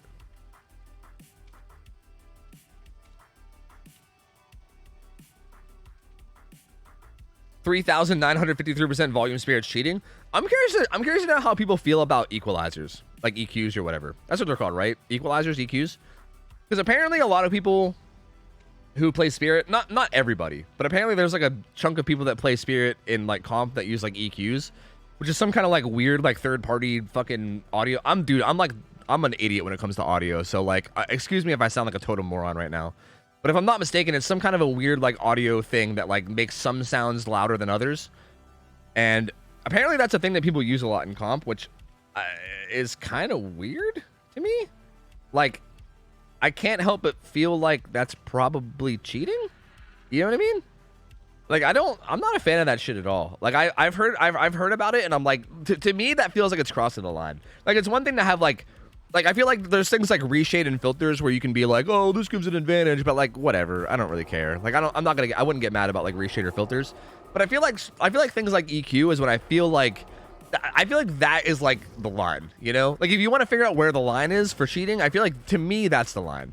I feel like EQ is a little too much. Like if you're literally making some sounds louder than others and shit, like that feels messed up. Anything third party is immediately cheating. See, I don't necessarily agree with that. Like I don't think anything third party should be counted as cheating under any circumstance. Like again, if you want to have like a filter or like some kind of like minor filter in your game, I don't really care. If you want to have like people were talking about having like there apparently there's some app that like has like the overlay of the map up on the top corner that also has like the clock callouts of it or something. Like even that I wouldn't really care too much about. Like I don't think that's a huge deal, right? But again, I feel like there's like a certain level that you can go. Yeah, exactly. Discord's third party. Like if you're saying no third party at all, then yeah, being in Discord would like technically be cheating. You know, like we're turning into fucking Reddit killer mans at this point. I just feel like EQ just seems a little too much. I don't know. Can you show schedule again? Yes. This is the schedule. It's useless to regulate. You would never be able to. And to be honest, it's not that bad. So who cares? Well, yeah, that's kind of the issue. Is that it's like pretty much impossible to regulate, right? I guess to me, it's more of like a I don't know. It's more of a moral thing, I guess. I mean, yeah, like you can't really regulate it. It's just more like, I guess I wish it wasn't a thing, you know? Not the cheat code. That's right. Not using Discord in My Dead by Daylight. So yeah, assuming that we're going to see Singularity, which I think we are, we're going to see Dynamelon Singularity and Ruer? Am I reading that right? Ruer's Singularity versus Chad's, which is going to be cool. I'm really excited for the Singularity games, assuming we get there. Because I'm really curious to see how that is. Crosshair filters, equalizers, and communications are kind of cheating, but each on its own level. See, I agree with that too, but I feel like, to me, equalizer there feels significantly worse than the rest. I don't know.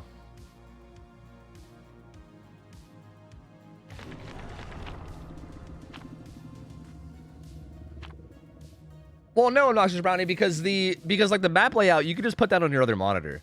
Like, the reasoning I was heard, like the reasoning I was told for that is like some people don't have a second monitor because maybe they're poor or maybe they just don't have the setup for it. You know what I mean? Like anybody with a second monitor could just have a map layout on their second monitor. So like if you're a one monitor gamer for whatever reason, then you can just have it on your one monitor, right? Like that's kind of the reasoning that I heard for it, which is pretty good reasoning. Like nothing, like no amount of other monitor can make your sounds for Spirit louder or quieter. You know what I mean? Like nothing does that other than the EQ. Anyway, let's go. Flopper's in here. He's got Starstruck Agitation. Interesting. I don't think that's gonna. I mean, it's risky. It's a risky build, and I guess I get why he's running it, right? Like I think he has to be risky. Unbreakable for the People is on Milton. Oh, Freddy Bootersmacker gets hit right away. He's got Live, Prove, Deja Vu, which we're seeing a lot more of, which is interesting. Looks like Disaster's gonna be the one getting chased for a minute though. Maybe. He's got made for this. This build is disgusting, dude. This is such a okay, Disaster 100% wants to get chased with this build, dude. Made for this, fucking resilience. Iron Will. Laser Raptor's gonna get found and hit. He's a reassurance survivor. Let's hop one flopper. See how he's doing. Woo, good play from Laser Raptor there. Good patience. Not throwing the pallet immediately. So this build from Flopper is gonna be really risky. Oh, he double back. Did you? He's inside. Oh, Flopper didn't quite hear where he went. Wait, he wasn't inside. I thought he was inside. Never mind. Don't listen to me. I think my headphones are on backwards. But he finds Laser Raptor here. He's still looping his pallet. Laser Raptor is doing a really good job of not going down thus far. And then I jinxed him, so never mind. Also, keep in mind as well that I believe these survivors are playing on high ping. If I'm not mistaken, I believe these survivors are all EU, and I believe Flopper is not EU. So keep that in mind too. I'm pretty sure every game in this set has been high ping, FYI, like decently high ping. So keep that in mind when it comes to like hits like that. Like that hit might not have looked great on his screen, probably, but it's hard to say. So Laser Raptor's gonna get hooked. Let's see how many people are affected by Starstruck. Looks like Freddy is, but he's already injured. Disaster's affected as well, but he's just kind of chilling in a locker because he doesn't want to get hit.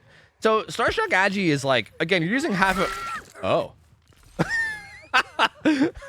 Well, that was cute. That was romantic, dude. He caught her. This is actually really not good for the survivors now, because he can kind of just camp this. So that was actually a really bad kind of throw from the survivors. It actually puts Flopper in a really good spot, because now we can kind of just keep an eye on this hook and the slug at the same time, and this is half the team. Half the team is currently like not doing anything, right? If he denies this unhook, which I think he is, he sees Milton coming up, so he's going to try to deny this. There is a pallet here, and again, this is 3 survivors now. 3 survivors doing nothing at the moment. And if he just denies this unhook like he is, really smart of Flopper not to not hit him too. Because if he hits him, he can run through and 1-for-1. So I like Flopper's discipline right now. Oh, and there he goes, struggle.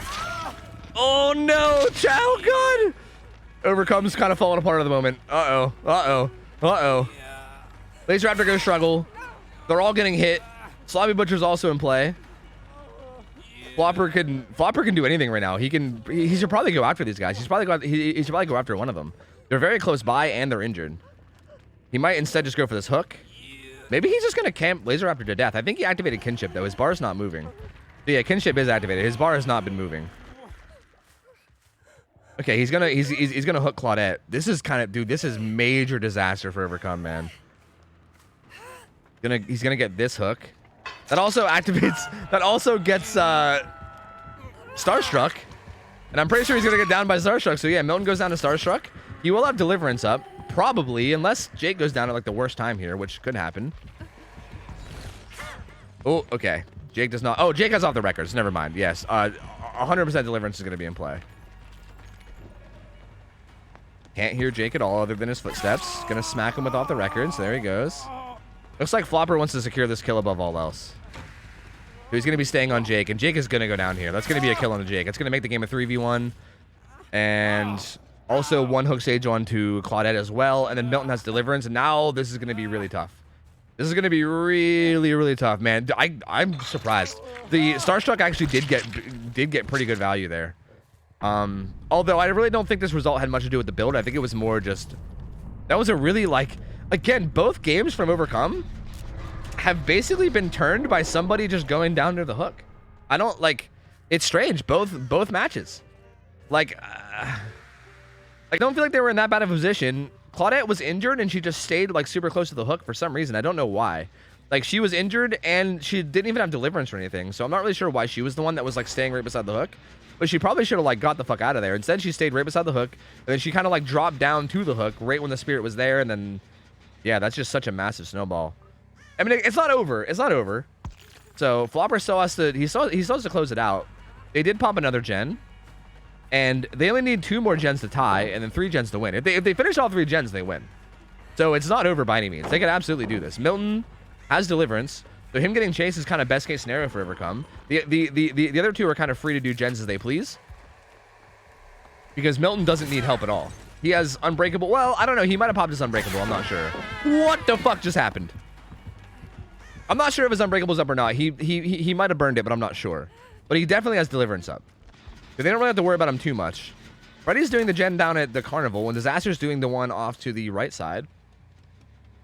And Flopper's actually going to leave that chase. You know, I'm actually not sure. This could still go. This could still go any way. Good play from Disaster there, not getting hit. Disaster has a pretty good build for getting chased. He's got made for this. He's got resilience. He's got Iron Will. 3rd gen pops. Flopper struggling to find him. The Iron Will getting value. This pallet's really not that strong, though. He has this window. Resilience is going to make it a bit stronger. Good patience from Disaster not vaulting there. Oh, man. Flopper just can't find him. He just can't find him. This fucking Iron Will is doing so much work right now. He has to leave. He had to leave. Oh, no. Oh, no. Wait a minute. No. Oh, God. Wait. It's all swinging the other way now. Flopper needs to make something happen. He's done nothing. He's done nothing for the past, like, minute and a half. There's been literally zero pressure. These guys have just been doing gens for free. And they're on the final 2 gens. There's no deadlock. Freddy's just doing the gen. Dude, actually, Overcome's going to take this. Overcome's 100% going to take this.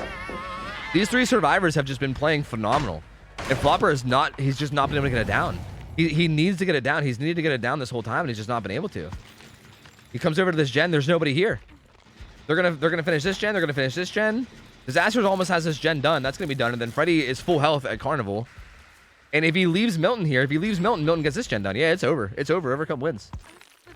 That's wild, dude. That's wild. I can't believe that. Because that was such a strong position for Flopper. He had such a good spot after that scenario around the hook. And he just couldn't get anything going, man. Like, that was rough. That was very rough. I mean, Disaster, I gotta give Disaster credit. The way he played that pallet is not that strong at that tile over there. And again, I'm pretty sure these guys were all on high ping, too. So the fact that they're on pretty high ping and he played that pallet so phenomenally. And yeah, that's just it. That's it. That's the gen they needed to secure the win. So it's now officially over. I think Milton probably did burn his Unbreakable. Otherwise, I think he'd be getting up on his own now. Disaster's currently opening a gate. He might just open the gate and leave with his 3 hook stages, because why not? Again, at this point, it doesn't really matter. The game's over anyway. So yeah, Disaster's gonna no. He's gonna no. He's gonna no. He's gonna made for this. Made for this game. It gave him the distance to get out. Eat it. Eat it, Swish. Eat it. Made for this OP. And he's gonna come back over to this other gate. Actually, he might go pick up Milton. No, I think Claudette's gonna try to go to the gate, and then Milton's sitting on where Hatch would spawn. But I don't think Claudette's gonna make it. I think she's gonna die. Probably. I mean, again, at this point, it doesn't matter. We're kind of just playing just to see what result we get. Okay, well, never mind. Maybe she does make it. Never mind. I thought Flopper would wait for his power. I guess at this point, it doesn't matter. Maybe Flopper just doesn't even care because he knows the game's over. Milton's also going to get out through Hatch, too. That's going to end up being a 3 out. That's going to end up being... okay, so... literally the exact opposite of the Slinger game. So the Slinger game felt like it was extremely dominated by Team Chads. This game felt like it was extremely dominated by Overcome. Disaster had a fucking phenomenal game on Spirit. Played really, really well. Got a really good result. And then again, this game was just so weird. Because I feel like Overcome kind of threw really hard. And again, they threw in the same way that they did the first game. I swear to God, if we go into the Singularity game and they make the same mistake a 3rd time, I'm going to be the most disappointed father. I'm going to be like the fucking most disappointed dad ever. I'm not going to be mad. I'm just going to be disappointed, you know? But hopefully they don't, because both these first 2 games, they had somebody go down right on top of the hook, which led them to be in this really, really bad snowball situation. And again, in this game, it kind of secured the kill on the Laser Raptor, but this final 3 just did so good, and Flopper just couldn't quite get anything going, man. I feel like his build, like, this is like a super risky build. He did get Starstruck value 1 time, but I feel like he ran 2 perks, basically, and the only thing he got out of these 2 perks is essentially one shot down, right, out of the whole game.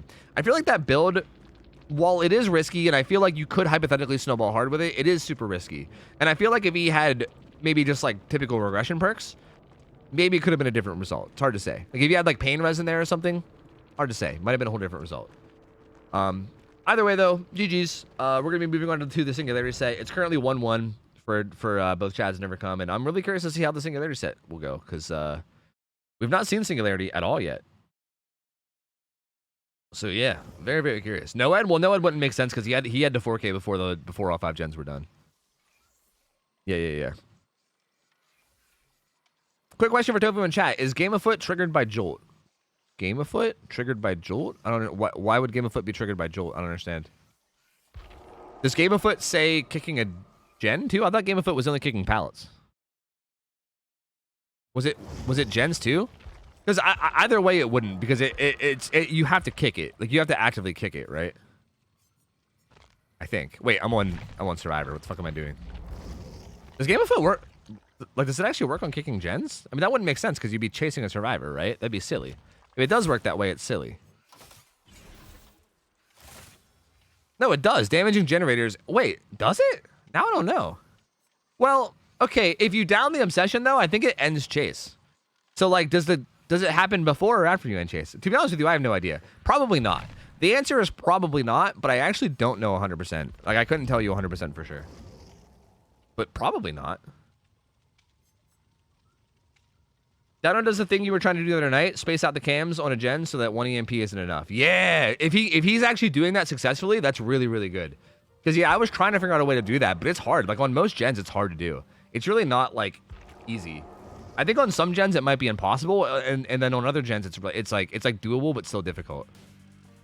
Yeah, I think if I grinded more scrims as Singularity, I think I'd figure it out better. I think we did, what, like, 5 or 6 games or something?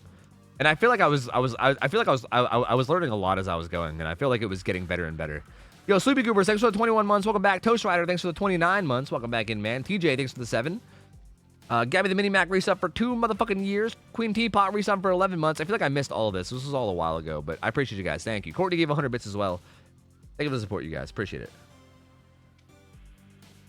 Thank you. Oh, yeah, you're right. I'm on Survivor. Sorry.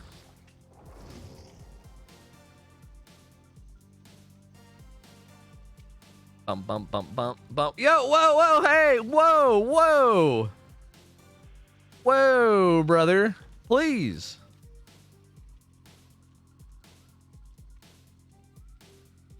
Luckily, they had made for this, or it would have been a totally different game, dude. 100%. Honestly, if Disaster didn't have made for this, whole different result, dude. Whole different result. As a matter of fact, I think the reason why Chaz lost is because they didn't have made for this on their Survivors. Finally, you're getting it. Finally, you're understanding. Okay, unironically though, made for this is actually really strong on against Singularity. Singularity's played on Ironworks of Misery, if you guys don't know.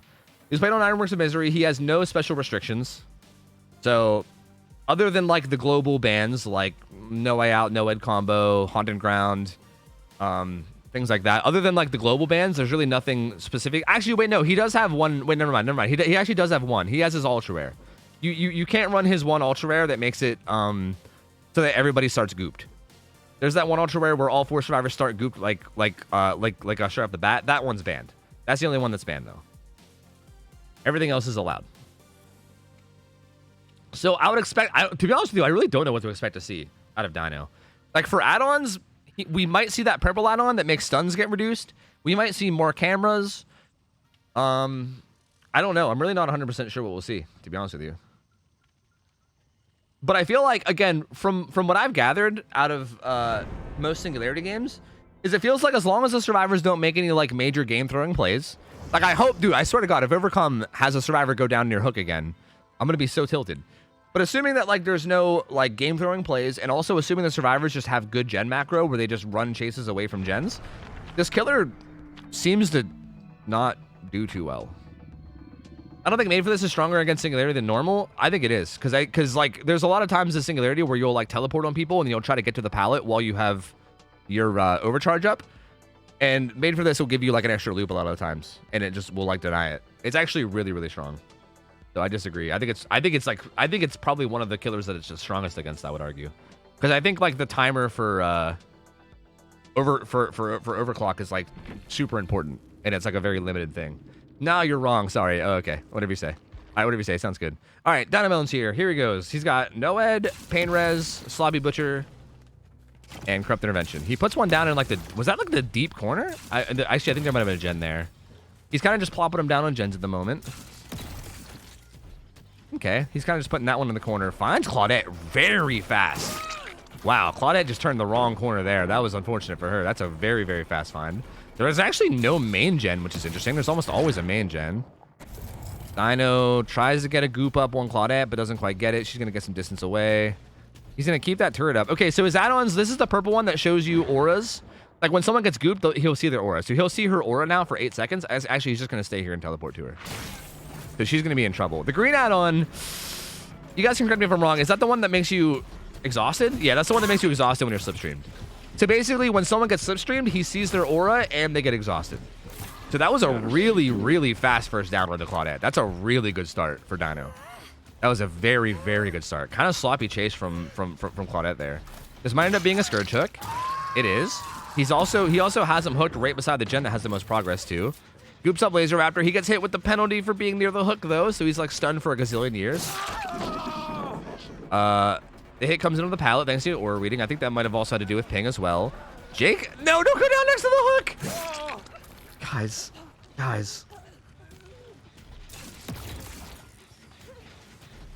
Not again. Not again. Not again.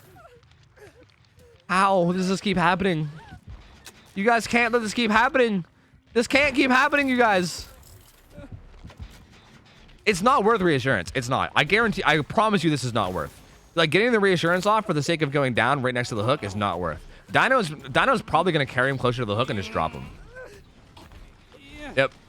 This is not worth. Like this reassurance is not. Half of your team is out of play right now. Like you literally have half your team out of play. So Dino knows that someone's on that gen. Oh, Milton's here, but Milton can't get this. He can't get the save solo. Oh, he's gonna try though. Oh, okay, never mind. He did. Dino kind of let him have it. To be honest with you, that was a little bit of a misplay from Dino. I think he could have just denied that because I think he knew that the Force Survivor was most likely not there. At least most likely. But even still, this is still a good spot. I mean, there's still very little gens getting done, right? So Dino's kind of free to tunnel lock Claudette now, and there's very little gen progress because the only person that even can do gens is Disaster, and he's not going to be doing gens. Actually, he is. I was going to say he's not going to be because he needs to be healing instead, but he's actually going to be. He's going to let Milton get up with Unbreakable, and then Milton's going to pick up Laser Raptor afterwards. So yeah, Disaster actually did get a gen done, but still very little gen progress because half the team is basically in a state of disarray and trying to, get back into the game. So one gen pops. Freddy gets put onto his second hook stage, and he's gonna teleport onto Jake at main. He's really far away from the hook now. Like, he's very far away. They should definitely be getting this unhook, and they are. Disaster's getting the unhook. Like that hook is near Shaq, and Dino is really far away from that. He's gonna teleport here and break that pallet, which should give Jake enough time to make that window. He doesn't. He's gonna go down. Never mind. Jake goes down. So Claudette now death hook. Dino's probably gonna want to low. Oh no, and she's right there. No, he doesn't EMP it or anything, or the EMPs or nothing. Just gonna. This is a disaster. They have EMPs. Why did they not? Wait, why did they not EMP? What? Milton's gonna get hooked. I mean, that should be Deliverance. Probably, actually. Did he go down too fast for Deliverance? No, it is up. Claudette's still death hook somewhere and gooped. I'm surprised Dino didn't just full commit to Claudette there. That was a good fake from Disaster. He's not going to get hit there. This pallet was used, though. There's the Deliverance from Milton. Laser Raptor's still on the ground down by main building. So Laser Raptor's still down. They've been basically without two teammates for, like, I don't know, the vast majority of the game. Laser Raptor gets picked up now. Dino Milton in pretty firm control. I mean, he's got so many options in terms of what he can do. He's going to quickly goop up Nia and then teleport to her. She does have this pallet. And they're kind of resetting now. Again, this is a decent spot. Trying to teleport to her. Nia's kind of putting the team on her back right now because this is buying them a lot of time to recover. And to be honest with you, I don't know if I like Dynamelon's choice to chase here. Vaults that window extremely quickly in overclock, and I think Nia will go down now, so down she goes.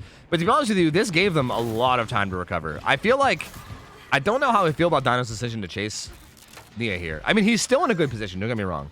He's still in a very commanding position, and he's still in a good spot to have a great result. But I think had he just, like, killed... If he would have just killed Claudette there, like, the second he gooped her at Shaq, and he could have just killed her pretty quickly afterwards. And instead he like kind of chased everyone around. He like committed to the fresh hook survivor while everyone else kind of healed up. And now the survivors are kind of back in a decent spot.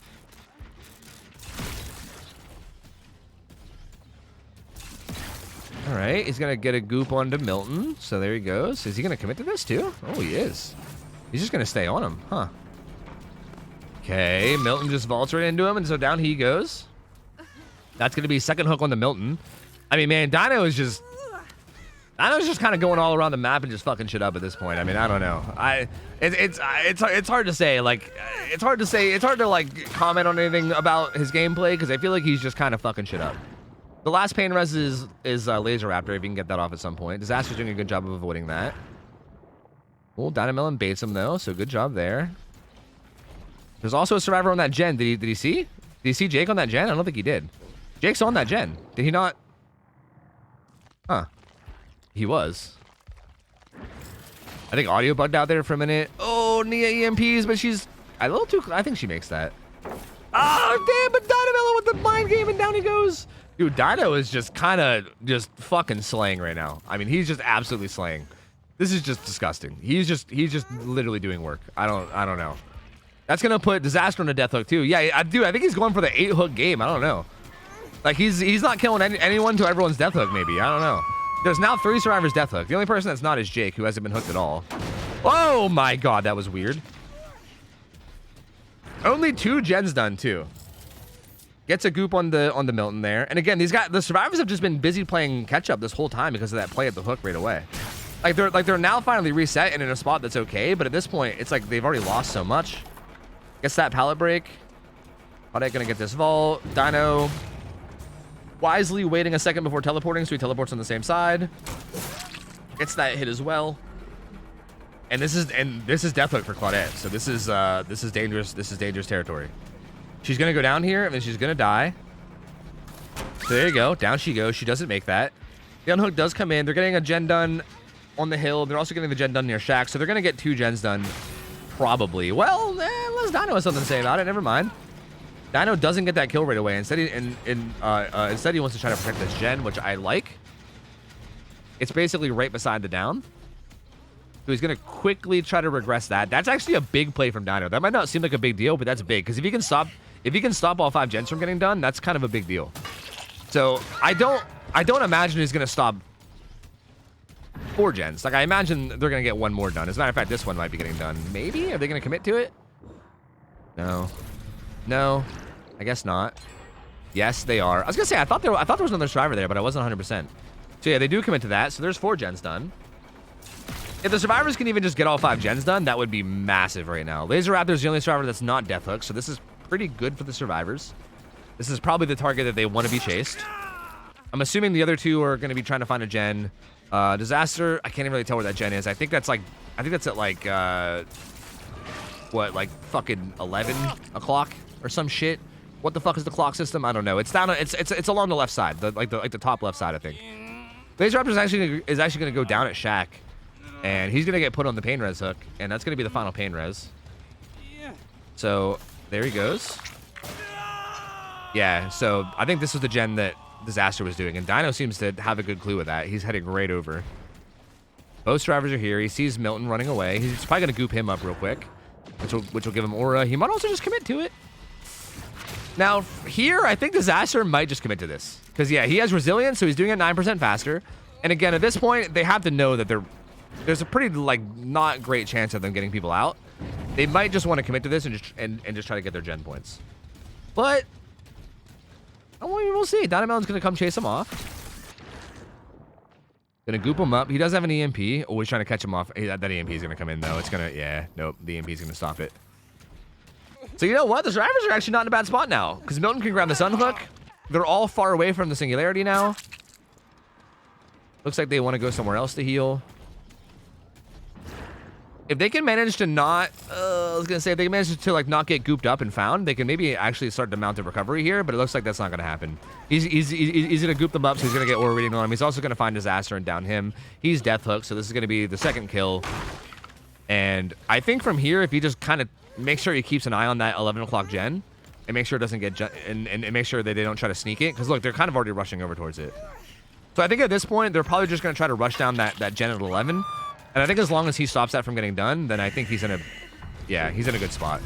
And I think he's going to be able to. They're both injured. I don't think there's any way that they're going to be able to get it done. Jake is still really far away. Yeah, there's no way. There's no way. So, interestingly though, Hatch is at the complete opposite side of where he's down. So this is actually a weird spot for Dino because I don't know if Dino can get this hook. Like he would have to carry them. He would have to carry him somewhere towards the middle. Like maybe if he hooked him there, actually, he'd probably make it. But like he's got to be careful. He's got to make sure he's careful not to like hook him in a place where he can't make it to Shaq to kick Hatch before Jake gets it. Which I think is why he's slugging right now. He's gonna set up some turrets on these gens to make sure that they're not getting snuck. And he knows snuck, sneaked, snuck, snuck. I don't know if snuck's a word. Sneaked, snucked. Jake's actually gonna come over here and pick up. He's actually coming over. He's gonna come over here and pick up Milton. He's also gonna EMP that turret, or he's gonna do the gen in his face, dude. The ultimate BM. So, but there's another turret off to the side, and I think he's gonna try to teleport to Milton. Yeah, he's gonna get that teleport too. And Milton's gonna go back. This pallet's already used, right? So yeah, Milton's gonna go back down. Laser Raptor, I believe, is on the gen, but again, there's no way. He's not gonna be able to get it done in time.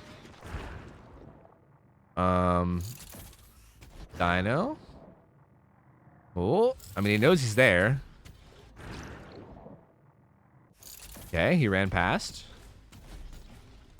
So he knows the general direction that he's going, so I think he'll still be able to find him. He sees some scratch marks here. Is he on? Oh, he's stuck back around. Okay. Yeah, Dino. Yeah. So Dino knows where he's at now. So okay, this is finally coming to an end. This is finally coming to an end. For a second, I thought Overcome might be able to try to sneak something here and get the final gen done, but there's no way. Definitely gonna be getting this 4K at this point. He's gonna teleport right onto him, maybe, possibly, maybe teleport onto him, maybe. There he goes. Gets the heal. All right, passing the baton. But yeah, there's still no way. He's gonna teleport on top of him. There's no like made for this. There's like no made for this. There's no like we're gonna live forever. There's really no perk that would like make this anything other than a 4K at this point. Because yeah, like no endurance can happen. Like nothing can happen that stops us from being a 4K. So Milton goes down. He's gonna go grab the hook on the Laser Raptor, and that's gonna be it. That's gonna be it. That's gonna be the 4K. Well played from Dynamelon. Very, very well played from Dynamelon. I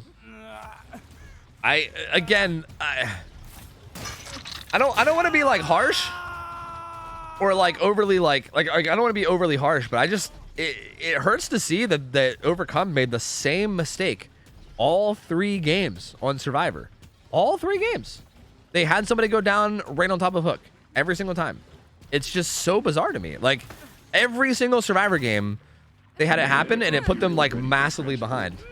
And it's just it's weird to see. Like I feel like I feel like after the first game I was like, okay, they'll probably be careful to not have that happen again. And then both the other 2 games it just happened again. So that put Dino in a really good spot. A really good spot to just snowball like crazy. He took advantage of it really, really well. And kind of just did everything right. And yeah, there you go. 4K at 1 gen. And again, that's going to be really, really hard. Because again, I'm pretty positive that Singularity is not a strong killer. Like, I'm pretty positive that, like, assuming you don't make that play at the hook that they did, and you just play, like, a really safe macro, this killer should not be getting results like that. I'm pretty positive. Like, I'm pretty sure. So this is going to be really tough. I think Overcome Survivor is going to have a really, really tough time now. And as long as Chad's plays, like, a really tight, disciplined game, then yeah, it's gonna be really difficult to get anything done, I think, from here on out. So I guess we'll see. But hey, well played from Dynamelon, good try from Overcome, and we'll see what happens in the final set. So Overcome's killer needs to get a 4K with 2 gens left to win, a 4K with 1 gen left to tie, and if the survivors just get all 5 gens done, they win. That's all they gotta do, just get all 5 gens done. It doesn't even matter if anybody lives, they just gotta get 5 gens done, and that's it. So whew, that's a toughie. That's a real toughie. Very, very tough. Yo, Taurus, thanks for the resub. Welcome back. 22 months. Welcome back, dude. Ava, thanks for the resub. 29 months. Thank you, man. Thank you. He died for a reassurance. Yeah, which is the same thing that happened first game, you know? And it's not worth. Like, it's just not worth it. Like, getting the reassurance off is not worth that. I cannot express to you guys enough how much dying next to a hook is like a game-losing play. Like, that is literally a game-ending play to make. So, like, again, like the reassurance is not worth. I think whenever he got hit, he should have just completely bailed and ran really, really far away. So, yeah, I don't know. It's a shame. It's a shame that it feels like all 3 games were like severely held back by that. But hey, what are you gonna do? Meteor Maker has 200 peak players. Yeah, that's kind of what I expected. Yeah, this is actually tiebreaker. No, this is actually tiebreaker. Yeah, the Spirit set went to Overcome. The Deathslinger set went to Chad's. So yeah, this is the actual decider match. This actually means something. Guys, I gotta play ads. Ads are gonna play in 7 minutes, so I'm gonna play them now so that they don't play mid game. So you might get hit by them, okay? But we're just gonna be setting up the lobby and everything anyway, so you're not gonna miss much. I'll make sure that the game doesn't actually start until the ads are done. So yeah, just hang in there. But yeah, that's really not surprising about Meteor Maker, man. I kind of expected that, to be honest. It's pretty unfortunate, but like, I don't know. Behavior's weird. Like I feel like they keep like making these like other games, but then I feel like their other games are just like they're always like missing something, you know? And it's such a shame because I feel like they do a good job of making neat games. I don't know. It was dead on launch, yeah.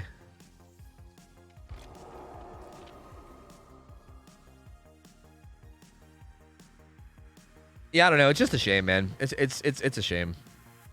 Next Killer also has to play Larry? Yes. Next Killer also has to play Larry. Yes. Yes. You were saying earlier about maybe banning reassurance. The ban might have actually helped the survivor team this match. Yeah, and that was actually an argument that people were making in Discord. Like there was a lot of discussion happening in Discord, and that was one of the arguments I heard was reassurance like has the potential to be risky, right? Because if you don't use it correctly, it's like potentially game throwing, which we kind of seen, right? Like we kind of saw that. So it is weird, right? Like I still think it's really, really powerful, but maybe we should leave it unbanned and like let people learn how to use it and make sure that everyone knows how to. Because again, I feel like if people don't even know how to abuse it, then like is it even an issue? Unless we do like one of those like separate rule sets. See but it's hard for me to fucking spit out what I'm trying to say because I have so much on my brain. I'm sorry. I'm just stuttering like crazy now. I think what's happening is that there's some teams that are like already really high level. And those teams want it banned because they do know how to use it in like a super disciplined way to the point where it's going to be like disgustingly OP. And I think it's hard to balance, right? Because like, do I balance around like really, really high end teams, or do I balance around like the more low end teams and give them a chance to learn? Like, it's a tough thing to decide. And I'm not really sure because you could make the argument that like even like the low end teams, you can kind of just like throw them into the deep end and they'll just adapt anyway, right? Like, but also I don't know. The less camping, the more entertaining the game, so I say keep it in. That was kind of my opinion of it too, in a sense as well. But I don't know. If reassurance remains open, I feel bad for whoever is playing against PSR. Power Struggle Rangers? Wait, why? Have they been practicing the old reassurance plays or something? Could just ban per team? No. No. Did you just sum up the entire problem with DVD? Yeah, kinda. Oh, I forgot I was supposed to be holding the lobby hostage. The ads are almost over anyway.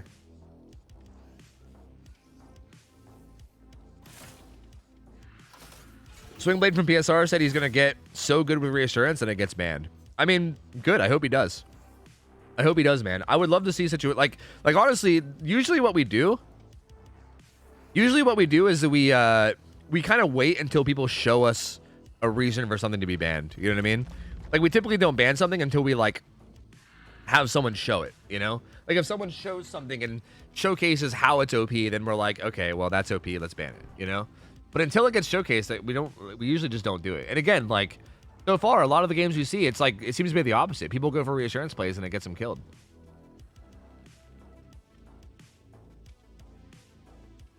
Hi, Little Raccoon, what up? Hello. After doing a few TV team, I think reassurance is fine within the games. Yeah, I know Pryon had suggested something too as well, where we make like a separate rule set. We make like 2 different rule sets. One's like a high level rule set and one's like a lower level rule set, and then teams can basically agree on which one they want to like do going into the game or something. But even that, like that feels kind of complicated. Like that's like an option, but that's also really complicated because we'd have to like double the amount of channels in terms of like the rule sets and everything as well. I don't know. I don't really know if there's like a clean solution to it, you know?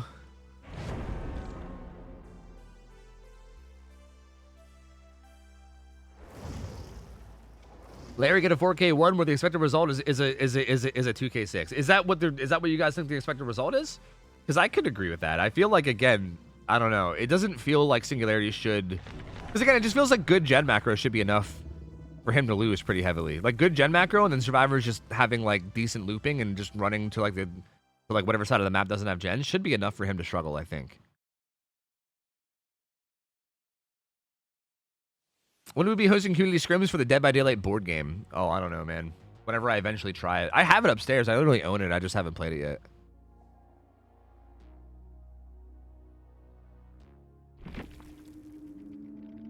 We were getting outs versus dinos, Larry. I agree, 2K6. Yeah, that's what it seems like to me, too. But I don't know. We'll see. We will see. Okay, so Kurt got the old Deliverance Unbreakable. There's the Reassurance on the Dame. Pretty good chase build for Dino. And Flopper's got Prove Thyself, Botany. Oh, he's got a full. He's got some good heal build right there. That's a good heal build. So Sloppy Butcher's in, and I think that's probably why Flopper has all that. It's probably because they're anticipating. They're probably anticipating Sloppy. So lots of strong heals for Flopper. The build for Freddy is going to be Sloppy, Deadlock, Pain Res, Corrupt. Pretty solid build. Obviously can't run endgame perks because you can't get the endgame. Dino's going to get hit here, actually. Pretty fast hit. Freddy only has 2 turrets down thus far. I actually don't know what this green add-on is. This one's the one that causes exhaustion. Do you guys know what this green add-on is? Do I got to alt-tab and Google that? I don't know, dude. Singularity. Add-ons. Good throw from Dynamelon. He's trying to just stay alive here. Gonna vault that window. Freddy. He's not even gooped up yet. You should probably goop him. You should probably goop him. You should probably goop him, though. But you're not even gooping him, though. You should probably goop him, though. Uh-oh. Uh-oh. Looks like that is Survivors afflicted with Slipstream. Hear the terror radius as if the Singularity were nearby. Is what that is. So basically, if you're Slipstreamed, you hear the terror radius. Which is interesting. I haven't really heard that. So that's what's going on here, I guess. But is it just like a minor terror radius? I don't know. Dam's gonna pop the first gen. Dynamelon's currently upstairs and injured. This is not a good start for our boy Freddy Booty Smacker. Doesn't quite get that hit on the Flopper. He's gonna throw that pallet and get away. Currently, Freddy only has 2 turrets down too, which is also not really ideal. Like he hasn't really used his power that much. Like he's only got 2 turrets down, and they're not really in like that good positions either. Goes for a hit on the Flopper and doesn't get it. Uh-oh. Uh-oh. Rutro. Riggedy Rutro. This smells not great. Flopper's gonna have this jungle gym, but he doesn't have the pallet here, so he's gonna get hit. There he goes. He's gonna run to the outside of the map. He's gonna get teleported on again. He has this window. Good prediction from Freddy's. There you go. Gets the grab on a Flopper. He's gonna go down. That's gonna be the first hook. Does he get a Scourge? Looks like he wants to target that hook, so it's probably a Scourge hook. They have a lot of progress on this mid-gen. It's probably going to get Scourged. I don't think they'll be able to get it done before the Scourge comes in. So, bang. Yep, there it is. So mid-gen regresses by a good bit. Also, the turret is EMP'd. It just came back in time, so Dame gets hit. They're kind of right there. Gets the stun from using power too close to the hook. Kurt has Deliverance, so he would like to be the one to get the save, but he's going to play a little bit far away and not rush it. Dame's gonna come in. Gets the Reassurance off. Oh, doesn't throw that pallet. The greed. Interesting. I'm not really sure why the greed there. Kurt gets the unhook. That's gonna charge up his Deliverance. Second gen gets done. There are 3 more gens for the win. Like, Freddy's got to start making stuff happen real soon because they're 3 gens off of like the literal win. Firecrackers. Blind doesn't come through. Built-in Lightborn, baby.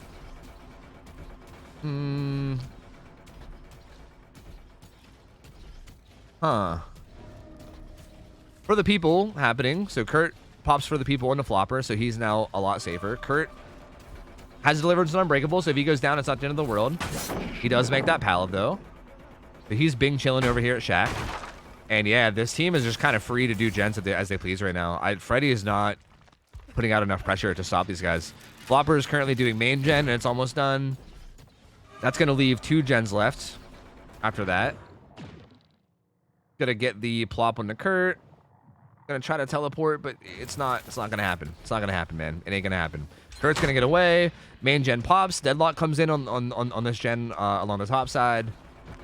Dame also gets found at Shack. Kurt's still here too. I guess we're playing loop with friends. Dame gets gooped and smacked. And yeah, there's just no way. They're currently 1 gen off of the tie, 2 gen off of the win, and there's only 1 hook stage at the moment.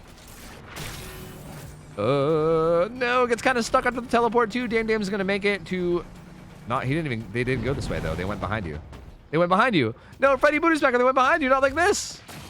Oh no. Oh no, Freddy Booty Smacker. Freddy Booty Smacker. What's going on, Freddy Booty Smacker? Smack some booties, man. Come on. Come on, man. These guys are both. Well, sorry, they're not both injured. There was an injured Renato. There's also Dino. Who vaults that T. He's gonna vault that T-wall as well. Should get a hit here. So there you go. Dino's now injured. Flopper, I believe, is still doing gens freely around the map. Kurt's also on a gen. Yeah, they're both currently going to be doing a gen with Prove Thyself after this heal.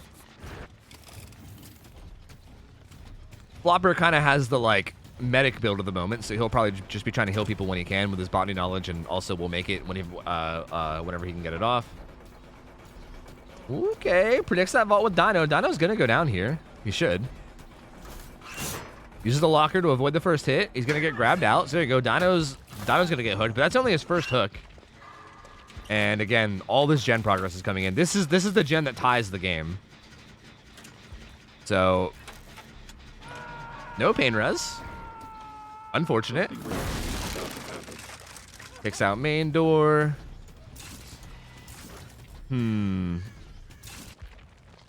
It seems like they're currently doing.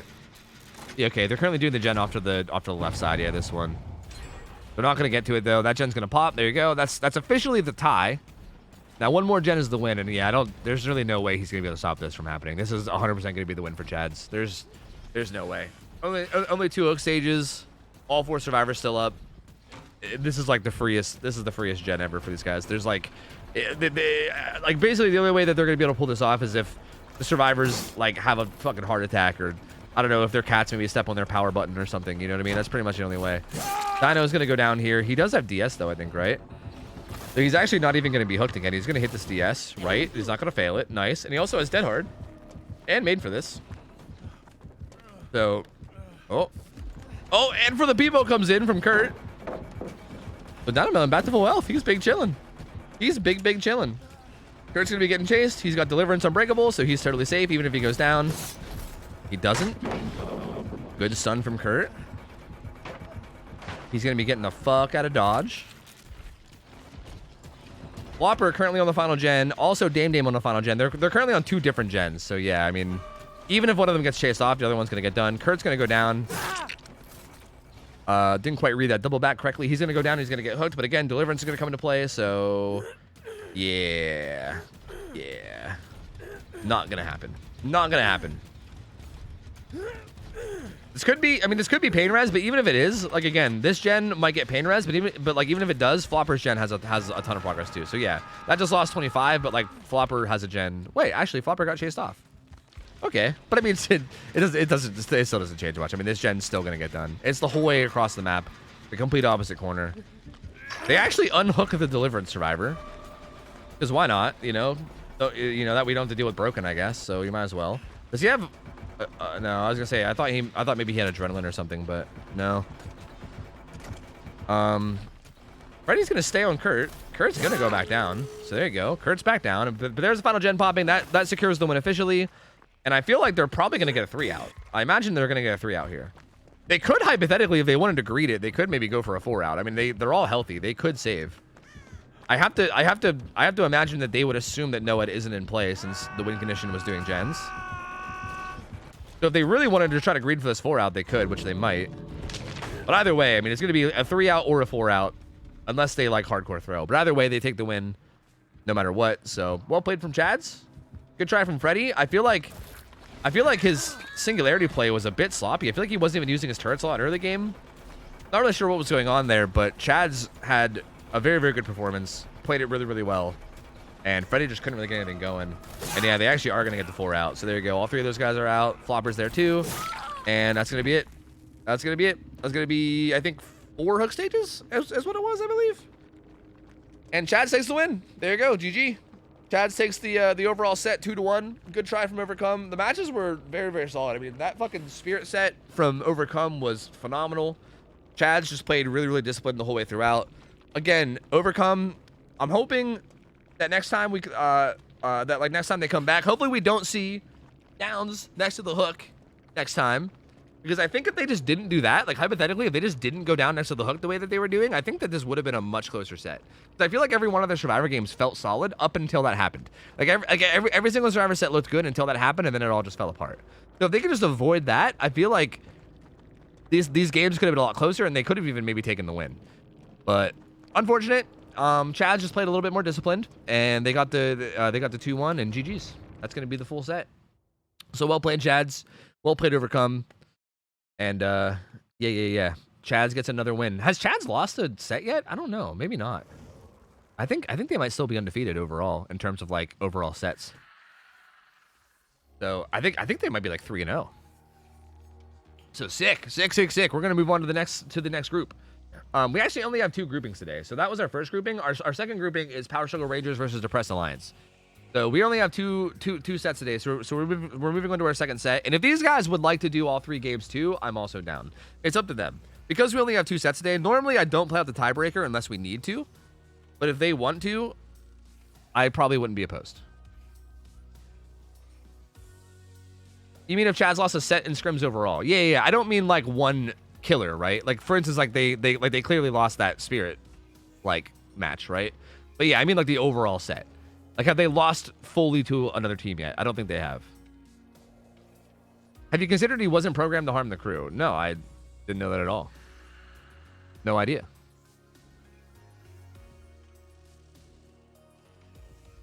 Hey, Space, did you keep scores on how many times made for this made a big difference? Yeah, it was the whole game. It was the whole game. Every single second of the match, it made a difference. Dude, I'm sorry. You're crazy. Like, I can't tell if at this point if you still think that Made for This is overrated, or like if this has just become so much of a meme that you can't like back out of it now. Like I can't tell. Because that perk is fucking dumb, dude. That perk is so dumb. It's so strong. It's not a meme, you're insane. You're fucking insane. I'm sorry, like you're nuts. It's so nuts. It's so strong.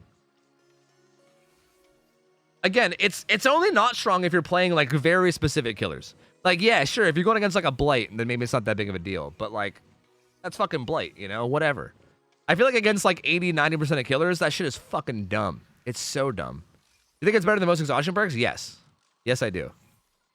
I think, like, tactically, some other exhaustion perks could be better. Like, you could argue in, like, a scrim setting, right? Maybe, like, Sprint Burst could be better in some scenarios or whatever. But I think, like, generally, like, if you just want to have a good chase, like, I think if you just position around it.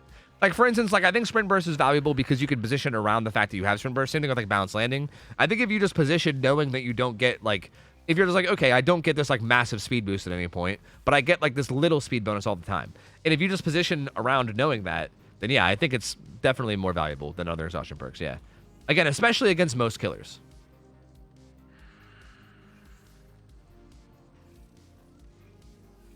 I love how Dark Theory is shit, but Made for This is OP, and there's only a 1% difference. That's because Dark Theory is, like, impossible to use. I think Dark Theory wouldn't be shit if it wasn't for the fact that it's a boon, right? Like, you have to pre-boon it, and then you also have to run people around the boon, and then also, because you're running around the boon, the killer can just snuff the boon. So, like, I think if Dark Theory would just follow you around wherever you went and didn't require you to, like, set it up beforehand and also loop in a very specific area, then I think Dark Theory would be strong. Because I don't think that 1% difference is that huge of a deal. Like, it is big, but it's not a huge deal.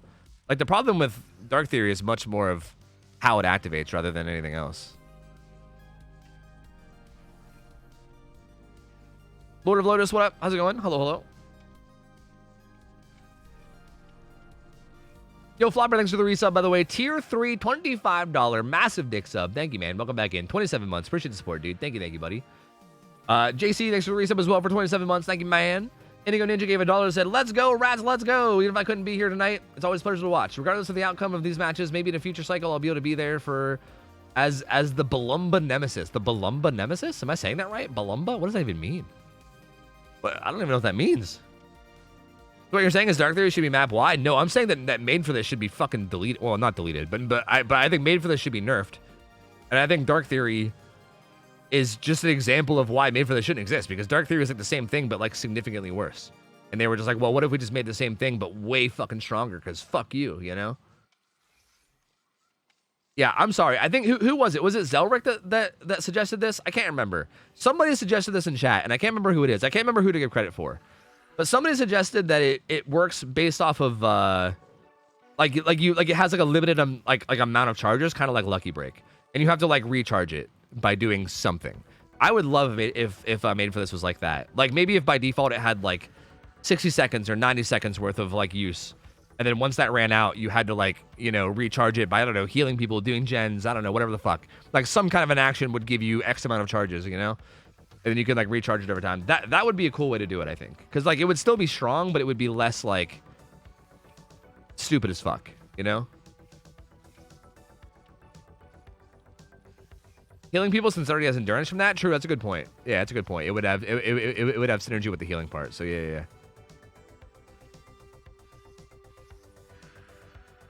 A way to adjust Made for This. Make it 10% and make it worse and make it work while exhausted. Dude, honestly, so true, dude. So true. 100%. Yo, Koala, thanks for hooking up Brzee with the sub. Brzee, welcome back in, man. 13 months. Thank you, dude. Waiting for one player. Yeah, all good. All good. No rush. We're not really doing much. Is the scrim over? The first scrim is over, but we're setting up the second one at the moment. It does bother me that they talked about how they want to avoid power creep, and then they made a perk that directly power creeps over an old perk. Yeah, it is kind of weird. I actually didn't... Did they say that they wanted to avoid power creep? Because I didn't recall them saying that. Dude, I got like a gazillion fucking blood points, so I'm just going to spend while we're waiting. Like, you can invite me whenever the lobby's ready, but until it's ready, I think I'm just going to spend a bit. Yeah, I don't actually recall them saying that. I mean, they probably did, but yeah, it is definitely like clear power creep, for sure. Made for This should tick up in increments of 1% the longer you're in chase without getting hit. Then lose all speed on getting hit. Wait, you're saying you should get more speed the longer you're in chase? So like reverse bloodlust, basically?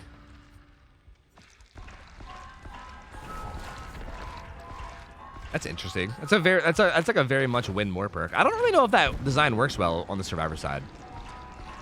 Like I feel like a perk getting stronger for survivor over time feels like for some reason less valuable than like a perk that's just already strong from the get-go. Like that feels like a perk that like is like almost like a pub stompy perk then, right? Because I feel like that does like very little against good killers, but then against bad killers you end up fucking being hyperspeed, you know?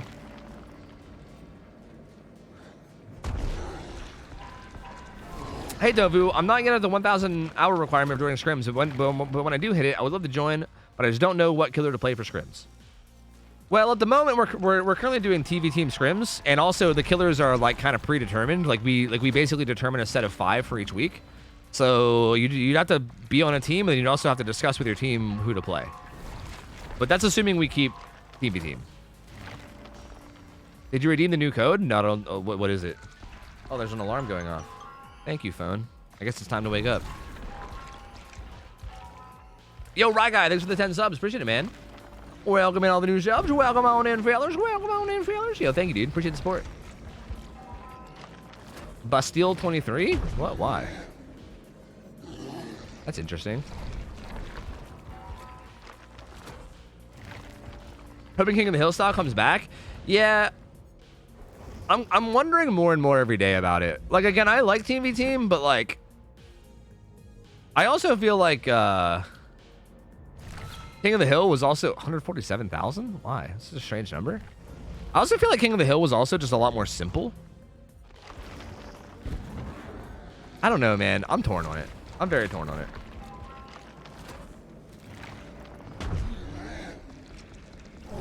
Why not both? Well, it's kind of hard to do both because, like, that would require a lot of, like, different setups, right? Like, you'd have to have teams specifically for, like, each and stuff. Like, I don't know. That's kind of hard. We could consider it. I know that Dino mentioned something about doing, like, King of the Hill, like, for, like, 1 week or something. I was thinking maybe we can do, like, months of it, right? Like, a whole month of TV team and then a whole month of King of the Hill or something. Maybe. Because I feel like if we do both at the same time, that gets really complicated, right? Because you gotta have like different sign-up forms for each and like different teams for each. Also, like when we were doing King of the Hill, we were allowing survivors to be in multiple survivor teams. Like for instance, one survivor can't be in multiple teams for a team v team. Like we can't allow that. But in King of the Hill, we did allow it. Like some survivor players were playing in like 3 different teams for King of the Hill, you know? So I mean, we'd probably have to like, we'd maybe have to ban that, which I guess would be okay if we banned it. I don't know.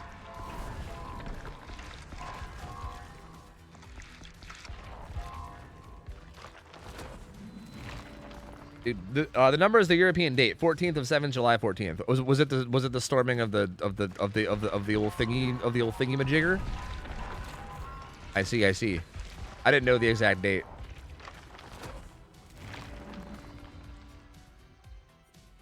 I prefer TV team. It's just only getting started. Once people are more familiar with it, things will get easier. I feel like there's a couple things that really aren't going to ever get easier though, right? Like for instance, I do think that things are going to get easier with like our current like participants or whatever over time. But I think like in general, I think it's just harder to run. Like I think it requires more like back end work. And also, I still do feel like it kind of makes scrims way less like accessible for people, you know? Like one thing I liked about King of the Hill was that anybody can sign up and play. Like literally anybody. Anyone that like was like, hey, I'm pretty good at killer. I just want to try my hand out at like competitive, right? Could just sign up and play. But like now with Team v Team, you have to have a whole team. So like, for instance, if you're a killer and you want to try it, the only way that you can try it is if you get signed to a team, right? Like if a team like picks you up. I say get signed to a team as if it's like some fucking esport or something. But you know what I mean? Like you can only play if a team picks you up. But like, how's a team gonna pick you up if they don't know you? Like, it's so tough. Like I feel like now to get into it, you have to like join the Discord. You gotta like play a bunch of scrims in like your off time against teams to try to like get people to like know you, and then hopefully they'll like pick you up as a killer for your team. Or you gotta get a bunch of people together to be survivors for you, you know? It just feels like it's a lot harder to like get into it now than it was before for people. Which maybe isn't a huge deal, but I don't know.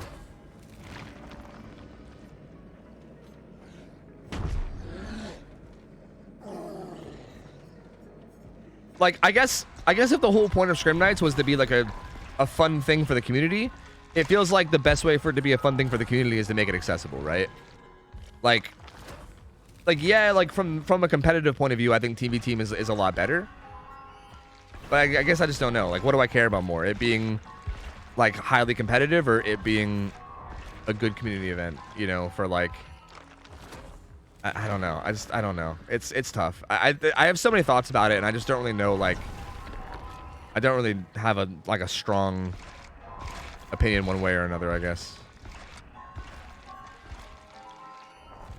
As a viewer, I way prefer King of the Hill. Really? That's so interesting because like, I'm kind of a viewer as well, right? Like I know I'm casting, but like I'm basically a viewer as well as a caster. Like that's honestly a big reason why I like casting so much, is because I like this as a viewer, right?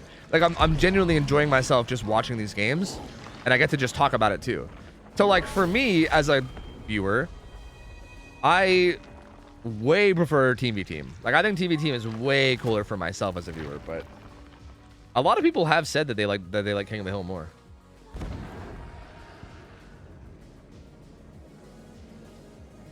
I feel like you can go to any league game and see the TV team format. King of the Hill actually felt like a community grassroots thing that was different than any other comp style game. Yeah, that is interesting. That's an interesting point of view on it too.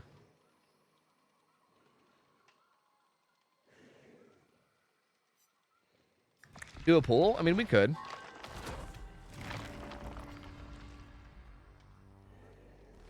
Yo, Kurt, thanks for the resub, 11 months. Welcome back, dude. Appreciate it, man. Boom, thanks for the resub for 39 months. Welcome back, man. Appreciate you guys. Thank you, thank you, thank you. Appreciate the support.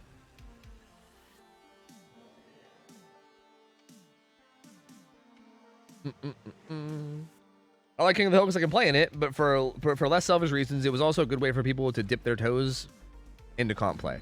Yeah, that's exactly my point too, right? Like the accessibility of it felt good, right? Like I feel like it kind of like let people have a chance to play more so than now. Yeah, I don't know.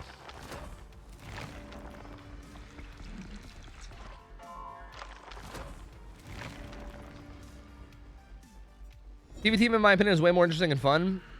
Even if it's a lot of even if it's a lot more work to set up. I personally think most of the preference for King of the Hill comes from the fact that we did it for a long time. Yeah, do you think so? Like you might be right about that. Like maybe if we just like let TV team like, and that's kind of the thing. Like I want to let TV team happen for like a while first before we like before I make any decision. Because I agree. Like it might be like one of those, you know, people naturally disliking change thing. You know. Maybe.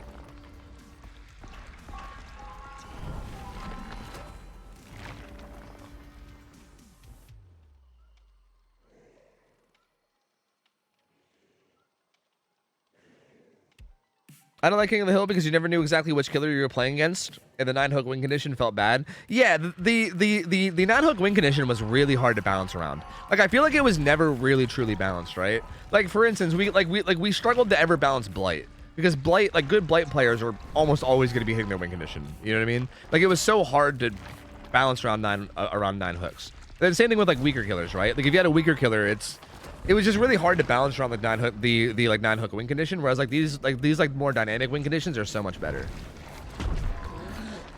I think really my main argument that's like making me feel the way about King of the Hill is just the accessibility part of it. Like if we can find a way to make TVT more accessible for people, then I think I would probably. I mean, I guess we do have like the solo queue form and stuff. But yeah, I don't know. Maybe that's what we need. Maybe we just need more people to use the solo queue form.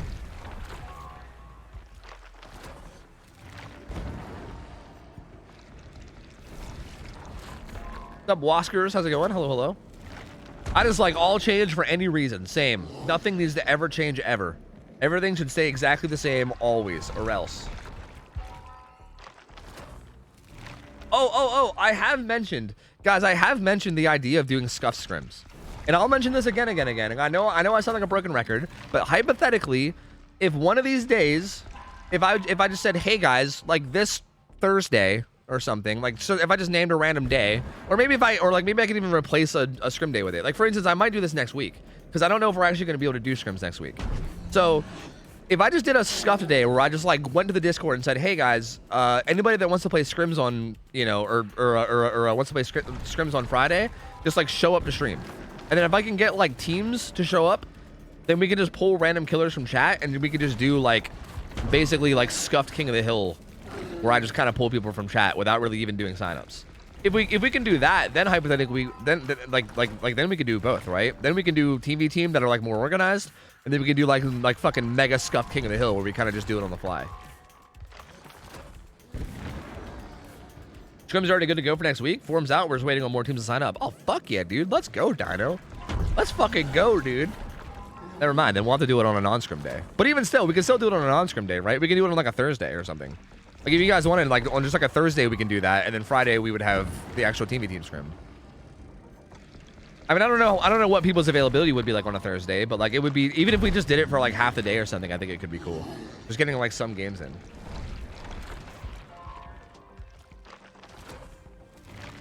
If I do the solo queue form but don't mesh with who I'm matched with, what are my options? I mean, no one's gonna force you to stay on the team, so like you can probably just leave the team, I would assume, and then that team would have to find somebody else. I mean, yeah, we can't force people to like play together. Like we can, like we'll match you with a team, but like if you just don't like the people that you got matched with or something, like if you just don't vibe with them or something, yeah, you could just be like, hey guys, like I don't know, I'm out. You know, maybe re-sign up again later.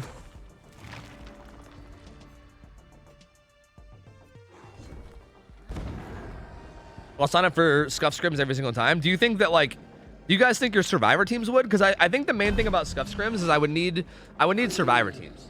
Because like I guarantee you, killers would be so easy to get. Like we could literally just like pull people from chat. We'd just be like, hey, any killers in chat want to try their hand in scrims? And I guarantee you, a bunch of people would want to do it. You know. What I'm more worried about is like I don't think scrims are interesting unless the survivor team is like an actual team, right? Like I wouldn't want to get just like 4 random survivor players together and be like, here you go, you guys are now a team for this scuff scrim. Like that would just basically be like watching a pub game, you know? Like I would want the teams to be actual scrim teams from like the Discord or whatever.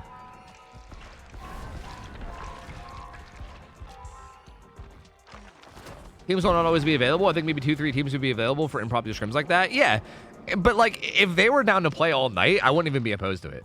Like if 2 or 3 teams would be down to just like play scrims, just them for fucking 6 hours straight, I'd be down. You know, like I feel like as long as there's one team available at any given time, I'd be down to do it. Because I think it'd be more about giving killers a chance, right? Because again, that's like the main thing we're missing from TV team is I feel like killers just don't even have a chance to try. But I feel like King of the Hill would kind of give killers a chance to try, and like, you know, give it an attempt.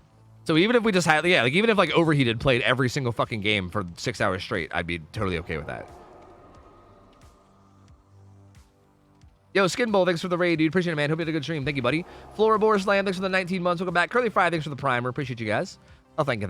I mean, I would prefer to have multiple teams. I think for the sake of variety, I would prefer to have multiple teams throughout the night. But again, I'd be down to do the same team. Like, I wouldn't be opposed to that. That would be fine with me.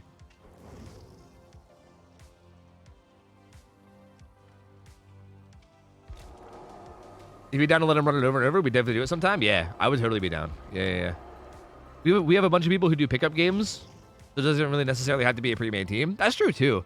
I guess I guess to me, like I feel like as long as it's like people who play comp is really more what it is. Because I feel like I just don't want to have like 4 random people that don't really know what they're doing, right? I guess even if it's not like an official team, if it's just like 4 people from the Scrim Discord that I know are gonna like be a good team together, then sure, you know.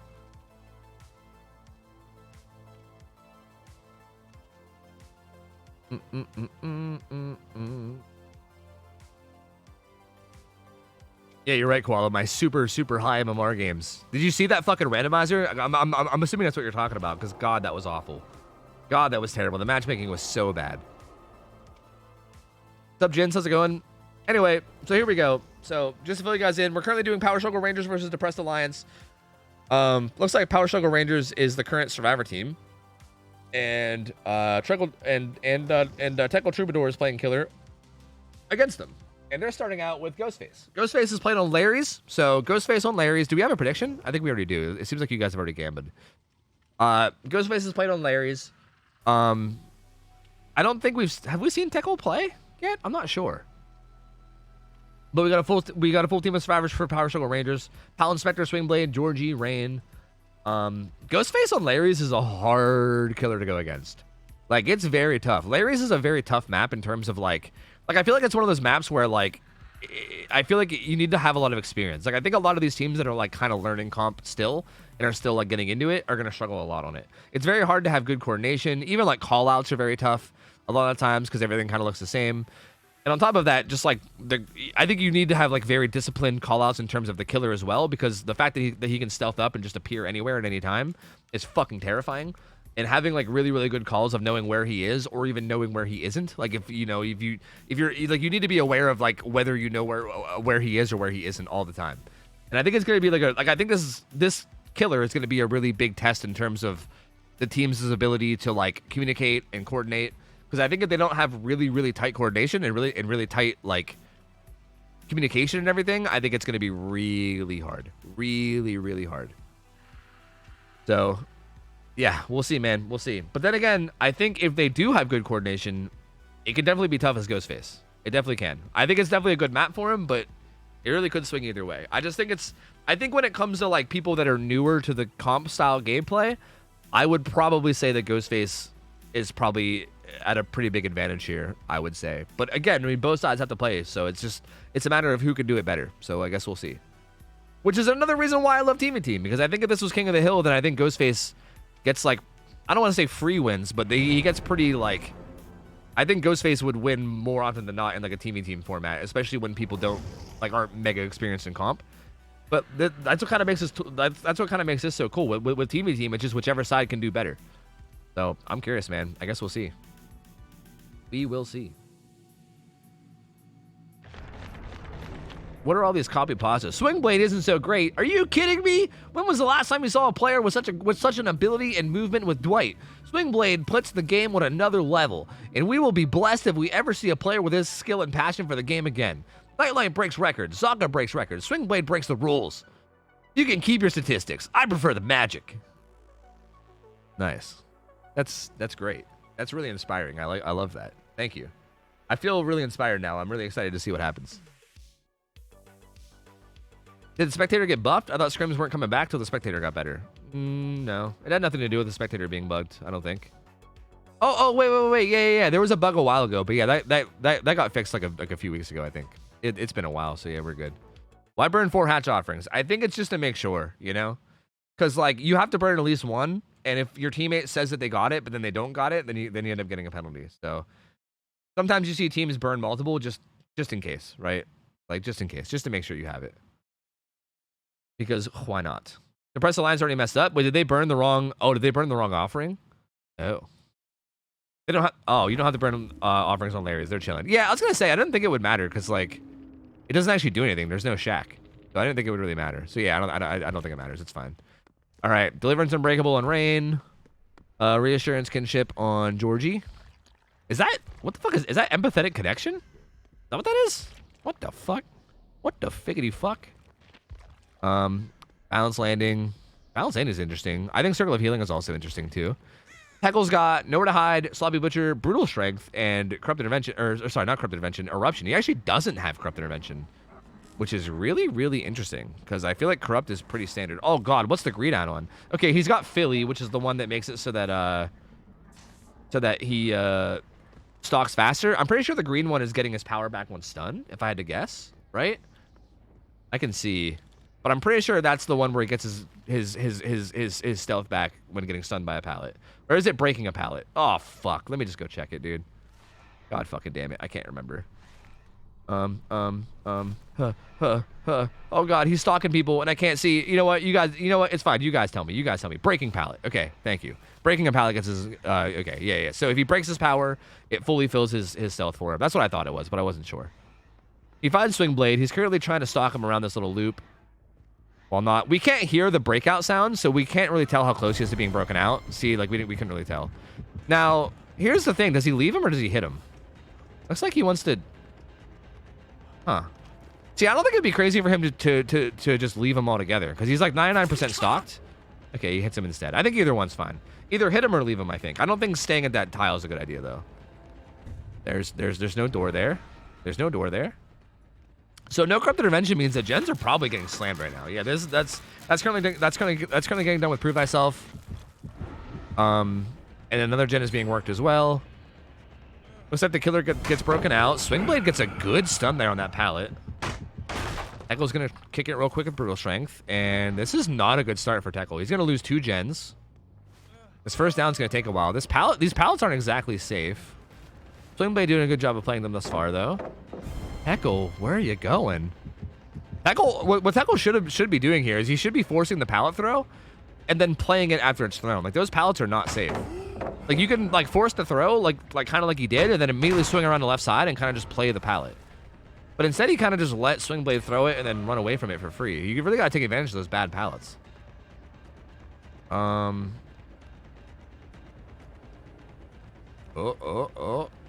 door there. The doorways are so weird here. Swingblade has this pallet as well. Gonna throw it. That one gets kicked too. Swingblade doing a really good job of just making this chase last forever. They're currently gonna get main gen done too. Another gen is being worked on as well. No deadlock or anything to help as well. 2 gen kick perks and not a single gen has been kicked. So again, this just feels like this is tough. I mean, Swingblade is just going for a loop here. Teckle probably should have dropped chase. Like, again, I think one of the benefits of, well, I think, and also obviously one of the benefits of Ghostface is the stealth, right? The stealth, and on a map like this where you have so much stealth ability, I feel like it wouldn't have been crazy to just get one hit on the Swingblade and then immediately start wandering, right? Or like leave them at 99% stocked. Like like also Swingblade was stocked to like 80% or something, and you could have just left him stocked and then walked away as well. Again, gonna chase him again here, but he's at a good tile now, so like you're guaranteed gonna be wasting time here. Gonna eat that stun and then kick it. Firecrackers come in. There's the blind. Oh no! Oh no! Oh no! Oh no! Cheryl's doing a gen. Ada's doing a gen. Both the final 2 gens are being worked on right now. Cheryl's gonna get chased off of this. This is a very, very, very bad start for Teckle. Trouble is a brewing. That gen gets kicked. Nowhere to Hide activates. Eruption activates. Somebody is here. It's Cheryl. Cheryl's gonna get stalked a little bit. Oh, probably gonna break him out though. Maybe. Oh god, I don't know. Almost fully stalked. Gen number 4 gets done though, and that's I'm pretty sure Georgie had that gen over there, like really far along too. There's the stock. No gen is currently being worked on. Okay, Ada's there to take a hit so that Georgie can get some more distance. So Ada's gonna take that and then run away. Pallet Kit comes in, which recharges power, which again, you might as well just pop it, right? Like you might as well pop it. Pop some stealth, see what you can find. Or wait, was that gen that got done the one that Georgie was doing? I can't tell now. I actually don't know. Still. Still on Georgie, but he has a pretty good pallet here. Oh, no, gets that stun too. Oh, this is pretty brutal. This is pretty brutal. Ada's back on that gen on the side, and they're getting that one done. And this is not looking great. This is not looking great for sure. Georgie's gonna make it to this pallet as well, so he's not gonna go down. He's gonna last the entirety of the stock. He's not gonna go down to this exposed. So, Greed's there though. It almost gets hit, but doesn't. And again, the exposed is now gone, and the final gen is about to be done any second. And yep, there's all 5 gens. Not a single hook stage. This is kind of a slaughter. This game is a bit of a slaughter. Ada's injured. They're going to try to heal her up. There's really no endgame perks either. No Noah, no way out or anything to stop them at this point. Even if Tekl can manage to get a hook, which I think they might, because, yeah, down goes Ada. So even if Tekl manages to get a hook here, this is still probably not going to, like, they can either A, just leave with 9 hook stages, which makes it not a bad result for Killer, but they could save Ada. Like, this is absolutely a situation where they could save Ada. Like, they can get out with 11 hook stages, I think, because they're all full health. They just got to open the exit gates. The exit gates are a bit far. Like, they're kind of far, but they're all full health, so they can do it for sure if they want to. I wouldn't be surprised if they also just leave with their hook stages, though. I think either one would be fine. Because to be honest with you, if they leave, it's just basically 3 hook stages for their Killer, and that's all they need, which is not a very hard result to get. So they might just opt to do that. Yeah, it looks like they're just leaving. Looks like they're just leaving. Yep, they're out. They're out, skis. There you go. That's going to be 9 hook stages. Ada's going to die. Slowly? Nope, quickly. And that's only 3 hook stages. Just 3 hook stages on 1 survivor. Tough game for Tekl. Very, very tough game for Tekl. I don't like the way they played. Like the whole thing. I think just hard committing to swing blade like that was probably not the play. Again, with Ghostface on this map, one of your biggest advantages is like your stealth. They also even had Sloppy Butcher as well, which is like a good like hit and run type perk. I feel like what they probably should have did was stock swing blade to whatever they got them to, like, you know, 80%, and then just left and just kind of left them with that much stock, because you can sneak up on him later and just fully stock him and then one shot down him at any point. Like, that makes him super vulnerable later. Instead, Tekl hardcore committed to swing blade. Didn't play the chase extremely well either, and swing blade was able to just kind of loop them for 3-4 gens, and then at that point it was basically game over. So tough, man. Very, very tough match for Tekl. Good play from Power Struggle Rangers, and that puts them in a pretty good position to win. That puts them in a pretty solid position for their Killer to secure this win with ease, I'd say. Who's their Killer? Legendary Rue. Legendary Rue is going to be playing Killer for Power Struggle Rangers, and he's just going to need 3 hook stages. He can either get 3 hook stages spread amongst different survivors, or a kill plus 1 more hook stage would be his win condition. Either or. But deaths are worth a little bit less than regular hook stages, so if he just gets like 3 different survivors on a hook, then that would be enough for a win. So the win condition is a bit soft. And yeah, I mean, I don't know, man. I don't know. Depressed Alliance is going to have a very, very tough time trying to get the result that they need out of Survivor here. Like, it's kind of like I said, this is typically a pretty hard map and Killer for survivors to deal with too. Because usually, like, which is why I think Tekl should have played that more stealthy, because I think that's what makes it hard, right? Like, when the Ghostface is really doing a good job of, like, utilizing his stealth, like, moving around the map, being sneaky, like, making the survivors be unsure of, like, where he even is. Like, I think utilizing your stealth in that way makes it really tricky for the survivors and, like, really tests their ability to have, like, coordination and everything. But we just didn't really see that in the first game. And I think if Legendary Rude does it in this next game, I think we're going to see that it is very, very hard to deal with. It's very, very difficult. All right. So, we chillin'. We bing chillin'.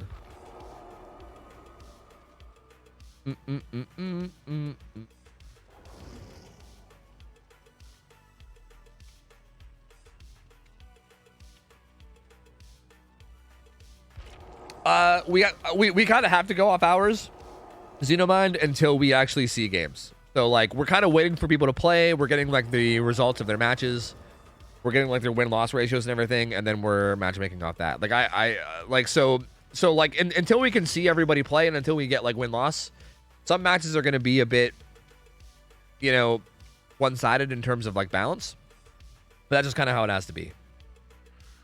But if anybody acts like a rude asshole, just ban them, because yeah, like you gotta understand that everybody that's playing here is under a lot of pressure. Like they have like 1,000+ people watching them. They're probably like very, very nervous. They might not be playing their best in general. And yeah, there's no reason to be a dick. There's really no reason to be a dick at all. Like just shut the fuck up. Like if you're gonna be a dick, just instead shut the fuck up, you know? Like people have rough games, it happens. It happens. The whole point of this is to be a learning experience anyway, so it's cool. It's cool. No need to be a douche.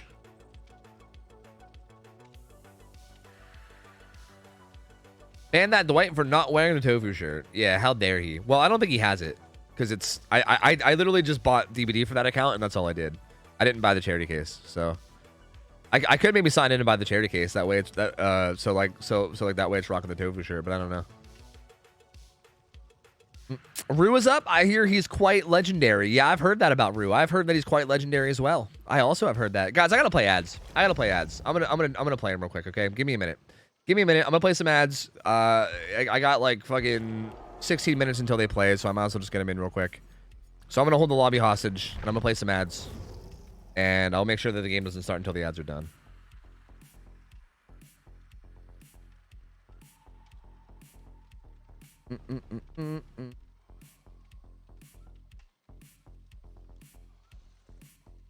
How dare the ads? Who tofu? Who tofu to fuck with the ads? Who? Tofu, what's your gamer smell? What the fuck does that mean? What does that mean? What's my gamer smell? It's probably bad, if I had to guess. What are the requirements to play? You got to either make a team. Okay, currently the way I think, and you can correct me if I'm wrong, but currently the way I think we're doing it is that you can make a team with like killers and survivor, and we also have a solo queue form that you can fill out if you don't have a team and you're interested in just kind of like getting thrown onto a team with people and trying to learn together. But you have to have at least 1,000 hours if you want to play in the solo queue form, I think. And I don't, is the hour requirement required for everything? But maybe I think so. I think we are actually doing the hour requirement for everything. But yeah, I think you have to have 1,000 hours. And yeah, you can sign up solo queue or you can sign up with a team. But solo queue is tough because we don't have a lot of solo queue signups. As a matter of fact, we need more. So if you guys are interested and you don't have a team, feel free to fill out the solo queue form. I think it's currently up, right? I think we have it. Exclamation point form. Oh, it's all in there. Shit, is it in there? I feel like we should make a command strictly for the solo queue form. Yeah.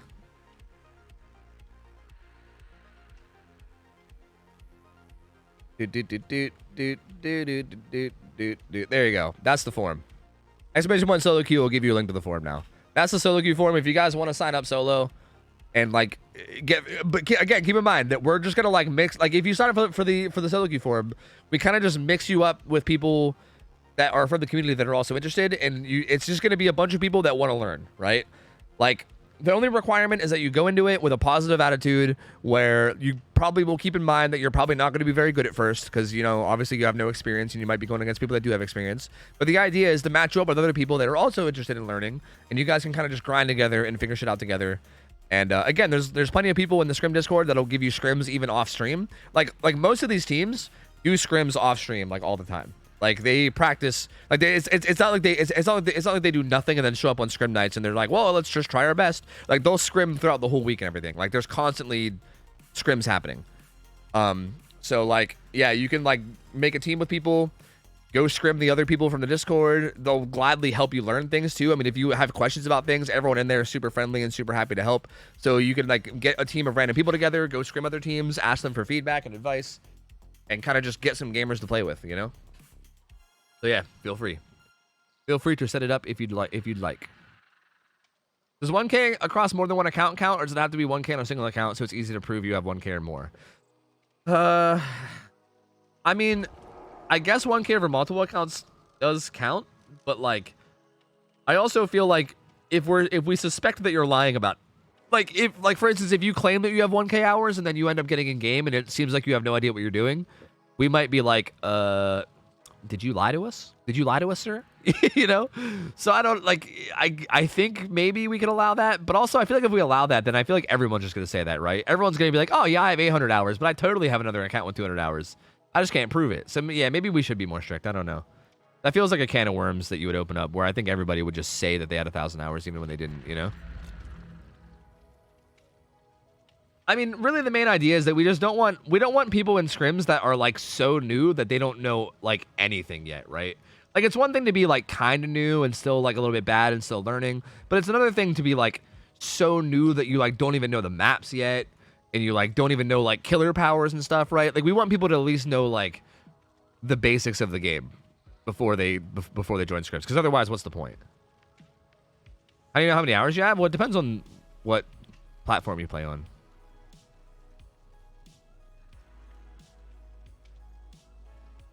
I'm brand new. How's this bird lady work? You put on that really, really good add-on called Garden of Rot and then, you know, just do work because that add-on's OP apparently. Yes, all the teams definitely practice frequently and don't just wing it. Yes. Okay, Milton. Well, look, I don't know. Maybe Overcome doesn't do that. I don't know. Hard to say. Look, I'm not perfectly in tune with it all, but I know that a lot of the teams are practicing a lot off stream. Okay, I can't speak for everybody. Maybe you can show that you're on each account that is counting towards the hours. Maybe, yeah. Like maybe if you can screenshot the progress, right? Like if you show your Steam account and it has like 700 hours, and you can show like another account where like you have like, I don't know, like multiple prestiges or something. Like maybe we can make exceptions for certain things like that, but I feel like in general I wouldn't want that to be like something people do often because I feel like that's pretty abusable, you know?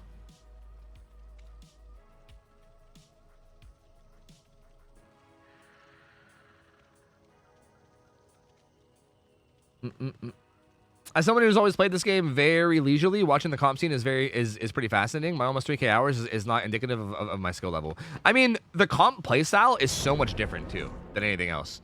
Like it's so wildly different because the comp it's so much more competitive, right? And people are so like everyone plays so much better, and you have to play so much cleaner. It feels like it's like being thrown into the deep end, right? Like I feel like you can put like 6,000 hours into like public match plays. Or sorry, into like public matches, and then somebody that puts like 1,000 hours into comp will probably be better because it's just like it's like a hardcore learning. You know what I mean? Like I don't know. Like public matches are so easy because no one really plays that well, and matchmaking is ass. So, yeah, it's like a whole different world, man. It's pretty wild. It is pretty wild.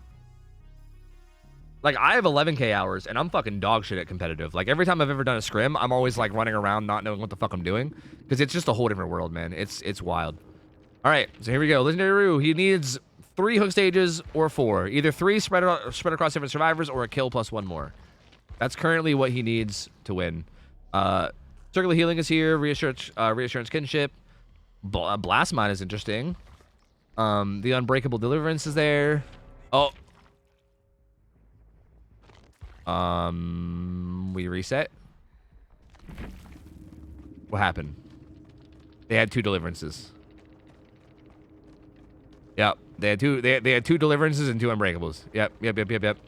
Okay, so I was actually I was trying to cycle them all to make sure they didn't have any repeats. So that's, what is that, a -2? Is that a -2 and a restart, I think? I believe that's a -2 and a restart, and then Legendary Roo can like change his build, but I think well, I guess they would have to change their build, but and 2 sprint bursts. Yeah, these guys had like the same build on almost. There must have been some miscommunication there. Yeah. I as far as I'm aware, I think the killer can change perks. I mean, these guys would have to be able to change perks, right? Because, you know, at least whoever messed it up. -2 and a restart. Yeah, I think it's just -2 and a restart. Okay, so now the win condition is what? 2 hook stages? I think that makes the win condition now 2 hook stages, I believe. Like, I think any 2 hook stages now, I think. So that's not great. I think at this point, the killer can basically get it down and then just stand in front of the hook. Which is not ideal. That is certainly not ideal. But it's okay, because honestly, regardless, like, okay, what this team probably should do at this stage is not even really worry about the win condition and just try to play this like a normal game. And just try to use this as practice. Because realistically, like, realistically, they're not going to be able to get this win. Like, I hate to be that, like, call a game before it's even over type thing, but, like, 2 hooks is, like, nothing, right? I feel like, realistically, they're most likely not going to get this win unless they have, like, the games of their fucking life, right? Like, they would have to have, like, the best Survivor match known to fucking humanity to be able to get this win. So, very unlikely. I'm not going to say it's completely impossible, but very unlikely. I think that they should just play it like a normal game and just try to use this as practice. Like, just use this as just like a practice scrim and don't really worry about the win condition. Don't, like, give up once the win condition is met or whatever. Just try to play it out the whole way through, and hopefully Legendary Rue does as well. And everybody here can just kind of, like, use this as like a learning experience regardless of what the result is, you know? If survivors can repeat perks, what would be repeated mostly? Things like, I mean, well, if reassurance was allowed, definitely reassurance. Probably like unbreakable. Probably like the really good exhaustion perks like sprint burst and live. Maybe made for this now. Probably off the record, definitely, if we allow off the record. Yeah, stuff like that. Deli, you'd probably see a few. You'd probably see like 2 delis, I would imagine. I feel like you wouldn't see all 4 people with deli because, like, that's kind of pointless. You can't actually activate all 4. But I feel like you'd probably see either 2 or 3 delis.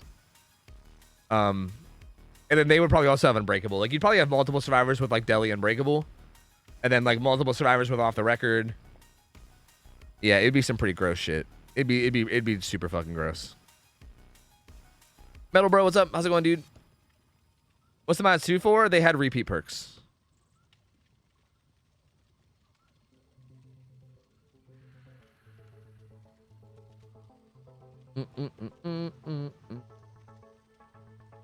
Yo, Petty Rose, thanks for the resub. 17 months, gamer. Welcome back in. Thank you for the support. Appreciate you. Thank you. What's next after this? Hold on, let me see. What's like the next killer? Sorry, while we're waiting for this to boot up. After this is Slinger, right? Slinger. And it'll be Flawless versus Depressed Alliance, and then Dragon Be Nuts versus Power Struggle Rangers. Okay. And then Nemesis if you want to go to the 3rd game. I see. So no single Larry this time, dude. Unfortunate. No single Larry. You hate to see it. OhTofu, what do you think we'll get a new killer who's good? What's up, man? I mean, I think Singularity is a new killer who's pretty good. I mean, I think he's not good in like a competitive setting, but I think in your average games he's pretty solid. He's a pretty fun killer. But yeah, I don't know who or when the next killer is going to be. I got no idea, brother. I got no idea. I don't know. I am unsure.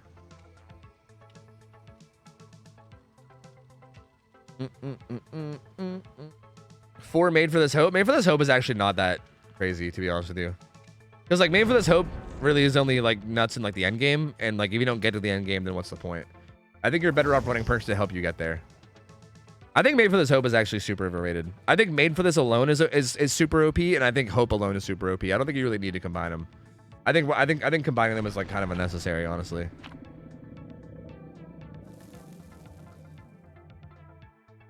Yo, Tito, thanks for the resub. 9 months. Welcome back. Appreciate the support. Thank you. Hope you're doing well and appreciate it. Thanks for not making a baby joke. I know who the next killers are. Tofu definitely knows. Yeah? Do you think? Prof Poops? Prof Poops? Are you like a pooping prophet? Well, I would love to hear who you think they are. All right, so here we go. Legendary Rue. We can just check here, right? No repeats this time, right? Yeah, I think we're good. They appear to be all good this time around. Yes. All right. Yeah, right? Yeah, sorry. I was just making sure. Okay. So. Ooh, Face the Dark. He actually did change his build. Legendary Rue did change it, right? I don't think he had Face the Darkness before, right? Sloppy, Nurse's Calling, Face the Darkness, and then Corrupt. Face the Darkness, I think that might be the first time we've ever seen that in the scrims. So if you guys don't know what this perk does, basically if he injures somebody, it'll activate a random hex around the map. And then while it's activated, anybody that's outside of his terror radius will like scream once every, what is it, like 20 seconds or something? 15, 20 seconds, they'll scream. They'll scream and it'll also reveal their aura. And it's also when you're outside the terror radius. So in a killer like this, it's actually kind of legit. Like this is really good for like a hit and run strat type thing where he can like hit somebody, basically leave them alone, and then as long as they remain injured, people around the map will just be screaming and he'll be getting auras. And it'll really help him a lot for like a hit and run type strat. So there he goes. He finds Teckle, gonna get a hit there. And that activates Face of Darkness if he wants to drop this chase. Now it's up to Rue, because if he actually commits to this and downs Tekel, then that'll deactivate the perk, which looks like will be what happens. Yeah, Tekel's gonna go down. That's gonna deactivate the perk, but also this is 1 hook out of 2 towards the win condition. So again, the game is already pretty much looking over. Oh, Legendary Rue's actually slugging. He's gonna find Meg and hit her. Okay, that reactivates Face of Darkness. So Face of Darkness is now reactivated, although I think she had a med kit, so she'll probably be able to just heal herself, right? Yeah, she'll be able to heal herself eventually. I think she just wants to make sure she's in a safe spot first. Bam. Bam, bam, biggity. All right, kicks that gen, and there's the screaming. There's all the screaming with Face of Darkness. That just revealed the auras of basically everybody. So that tells Legendary Rue a lot. Oh, he dips back in to avoid getting broken out. Gonna find a smack on a Triangle Bill. All right, lots of scratch pressure on the hook, so the unhook's most likely coming in. There it is. But Triangle Bill is gonna go down for it. And he's gonna stay on Tekel, I guess? He's gonna stay on Tekel. Another scream. So again, that's why, like, and if he pops stealth right now, that kind of activates Face of Darkness on everybody as well. Goes for a hit there, but doesn't quite get it. Good vault from Tekel. Doesn't go down. Gonna buy some more time. Triangle Bill will probably get picked up in the back. I like Tekel just running the pallets like this. I mean, that's good. Just run the pallets and throw them. Don't take any risks. So good play from Tekel thus far. I mean, if he just goes back and hooks Triangle Bill, it's over. The heal's coming in on Tekel on the other side of the map. They gotta be careful though, because again, they don't know exactly where he is right now. They're gonna find out soon. There's the scream. That'll reveal a bit for Legendary Rue. This is gonna be hook number 2. So bam, there you go. That's the game officially being over. Although this survivor does have deliverance, so he'll be able to get himself off hook. So he's doing okay. Again, I want to see what these guys can do in terms of the overall result. Like if we were just pretending that like this was the first game, I'm curious to see what kind of a result they can get. So Meg was doing a gen while injured. That's like really risky to do, right? Especially if you don't know where the killer is. This is where like Ghostface play is really interesting, because doing gens while injured, while not knowing where the killer is like a big way to kind of, I don't want to say throw, but it's a very risky play that can get you killed. And I also think running by the hook when you're injured is also a pretty rough play. Legendary Rue's actually going to pick him up right away, which I think Rue actually could have slugged here if he wanted, and could have gotten a lot of pressure out of this. But there's the deliverance. Triangle Bill is off hook now. Meg is going to be being hooked over here. So there you go. That's Meg's first hook. Triangle Bill off hook. Gonna be getting the Fook out of dodge. Good stun from Dragon. Blind taking a minute to come in, but it does come in. Nancy's also doing main gen, so they're gonna be getting their second gen done semi soon. Really, the survivors are really not in a bad spot, honestly. Like again, if the win condition wasn't so brutal, this wouldn't be a bad spot at all. I think Rue kind of missed a golden opportunity there to get a lot of pressure with that Meg being down beside the hook. Oh, Dragon is so close to being max stocked that I don't think Rue wanted to hit them, but they were like, fuck it. So Dragon gets hit. That reactivates Face of Darkness, which I think wasn't activated before, right? So Face of Darkness is now activated again. 2 injured survivor. Tekel's the only one that's full health. If they want to unhook, it's probably gonna have to be Tekel. Good stun from Dragon. Gonna blind again. I forgot to mention, by the way, the add-ons were just the same as the last game. Faster stalking. Oh no, Dragon's gonna go down. Faster stalking and also power recharges on breaking a pallet. Okay, it goes. Rue was trying to decide whether he wanted to slug or not, but he's gonna opt not to. Some interesting stuff happening here. Meg is gonna be being healed, but Nurse's Calling is in play, so that's probably not gonna be good for them. He's gonna pretend like he doesn't see him, and he's gonna be like, psych! Psych! That's the wrong number! And he's actually gonna come over and hit her, so there you go. Nancy's now injured. They're all injured now, and again, this is where it's really dangerous. They're all injured. He's got Nurse's Calling. He's got Face of Darkness. He's also got Stealth. So this is kind of like the perfect position to be in for Ghostface. And I'm surprised he's not popping his Stealth. Like, he can pop his Stealth and just wander through the corridors of this map. Yeah, there he goes. And he's in such a strong spot now. Like, they're going to be screaming because of Face of Darkness, like that. And also, you can see them healing like this, right? It's just such a strong spot to be in. He doesn't quite get that hit. Ooh, good play from Meg, actually. Not getting hit off the heal, and then also making that pallet and getting the stun. That's actually huge. That kind of bought them time to get the unhook and maybe get away. Now, the problem now is that they either need to... Well, they did another gen. They need to heal in an area that's, like, safe, right? Like preferably like near the exit gates or something would be a good place to heal. Where there's like a really good safe pallet with lots of vision. That would be like a really good place to heal, and especially like away from wherever you think he currently is, right? Like if there's an exit gate down by main, that would probably be a good place to go heal. Because doing it in any one of these rooms is kind of like suicidal with him having Face of Darkness. They obviously don't know about Nurse's Calling, but they can maybe suspect it. Oh, and again, even just like wandering these hallways is so dangerous with Ghostface because he could just sneak out at any point, right? His stealth is so disgusting. Dragging Me Nuts had off the record though, so not gonna go down right away. Ooh, played that well for a minute, but Rue is gonna be on him, and Ada's gonna be going down. So down she goes. The unhook does come in though. So now Teckle's on Death Hook. This will be Dragon on Death Hook as well. They're gonna be getting their 4th gen done though. So they are getting some gens done. I mean, Rue is not really like taking out a survivor. Like he's not making it a point to kill anybody at the moment. He's kind of just spreading hook states all around, which is giving them like a chance to get these gens, right? Like the fact that they have all 4 survivors up means that they can just be slamming gens while this is happening, and they're slowly getting progress. What the fuck just happened? Meg goes down. Is he gonna slug here? No. Yes. No. Yes. He will. Triangle Bill got healed. These guys are okay. This is exactly what I mean. This is like the perfect spot to heal. By the exit gates, this pallet, like they have a strong pallet right here to their left. You can't see it, but it's there. And also they have a lot of vision. As a matter of fact, it wouldn't be crazy for them to heal even a little bit deeper in, because he could obviously turn this corner. But still, good spot to go to heal. So I do like that. That's probably what they should have been doing before. Meg breaks out, goes face from the ground. He's doing the slugging thing now. I think he should have did this earlier. He's going to be trying to secure this kill on Dragon. The survivors will have to probably both go for the unhook. Oh, no. Okay. Never mind. Rue actually allows the 1-for-1. I was going to say Rue could deny the single unhook, but he doesn't. And he kind of just allows the unhook to happen. But Ada does go back down again immediately, so that's going to be her death hook. Yeah, Nancy was working on a gen. They really can't help her at all. Yeah, she's dead. She's dead for sure. Oh, wait. That's right.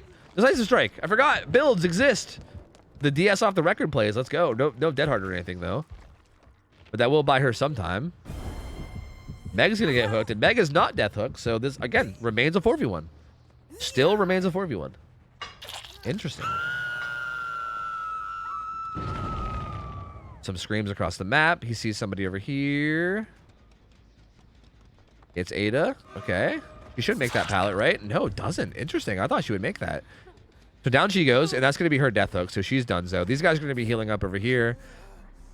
This is actually tough because, like, while normally healing is the play, like, if Ada was, like, communicating that they were getting chased... Oh, did I just bug them out? I thought that bug was fixed. Ah, fuck. I thought that bug was fixed, but I guess it's not. Fuck. All right. It looks like he's face camping, and he's just standing here, but he's not. He's actually around the map somewhere. Okay, there we go. He's unbugged.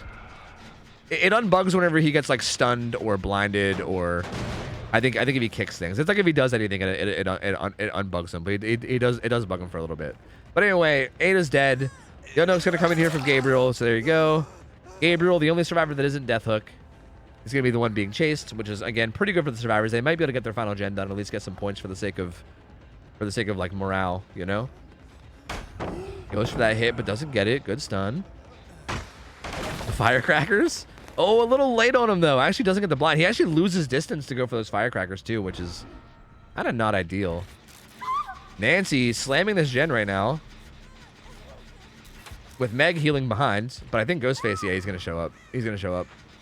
He's going to show up and interrupt that. He's going to go for the down onto Meg, but doesn't get it. Finds Nancy. Doesn't hit her either. What the fuck's happening? Rue, what are you doing, brother? What are you doing, Rue? What are you doing? I need you to hit somebody, buddy. I need you to hit something. But Nancy's actually going to get away unscathed, which is important. That's actually a big deal, right? Being injured and being not injured against this killer is a massive deal. Meg actually stays at the gen, though, and taps it. And she's going to go down. That's her death hook, so she will die. This gen will get kicked again. And now it's going to be a 2v1. And Nancy's going to hop on a different gen. Because, yeah, I mean, Ghostface knows that gen has a bunch of progress. He's probably going to be staying nearby. So Nancy... Fuck, I did it again! Motherfuck! Anyway... Nancy knows that that gen has a bunch of progress, and Ghostface will probably just be camping it. So she's gonna go find a different one and work on it. I don't know where Ghostface is. He's not doing this. He's currently not standing here. It's bugged. I don't know where he is, but he's not doing that for sure. Whenever he does something, he'll unbug. There we go. Congratulations, he's here. He did the old teleport tech.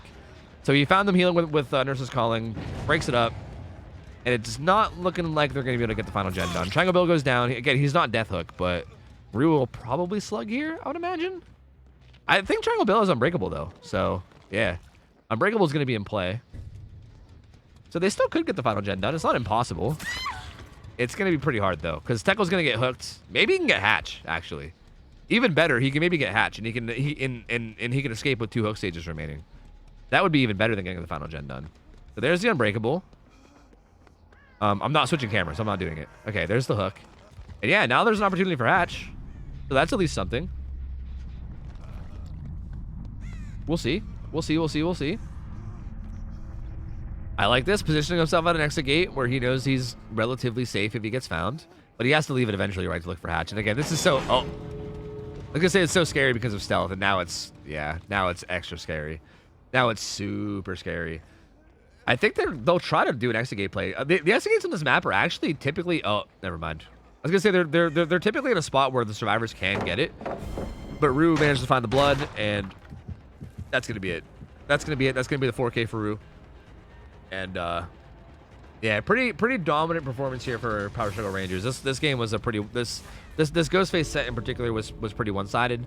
But again, I still like the way these guys played it out. I still think they tried their best and did pretty good on the survivor side. It definitely wasn't like a total annihilation from Rue or anything, so that's good.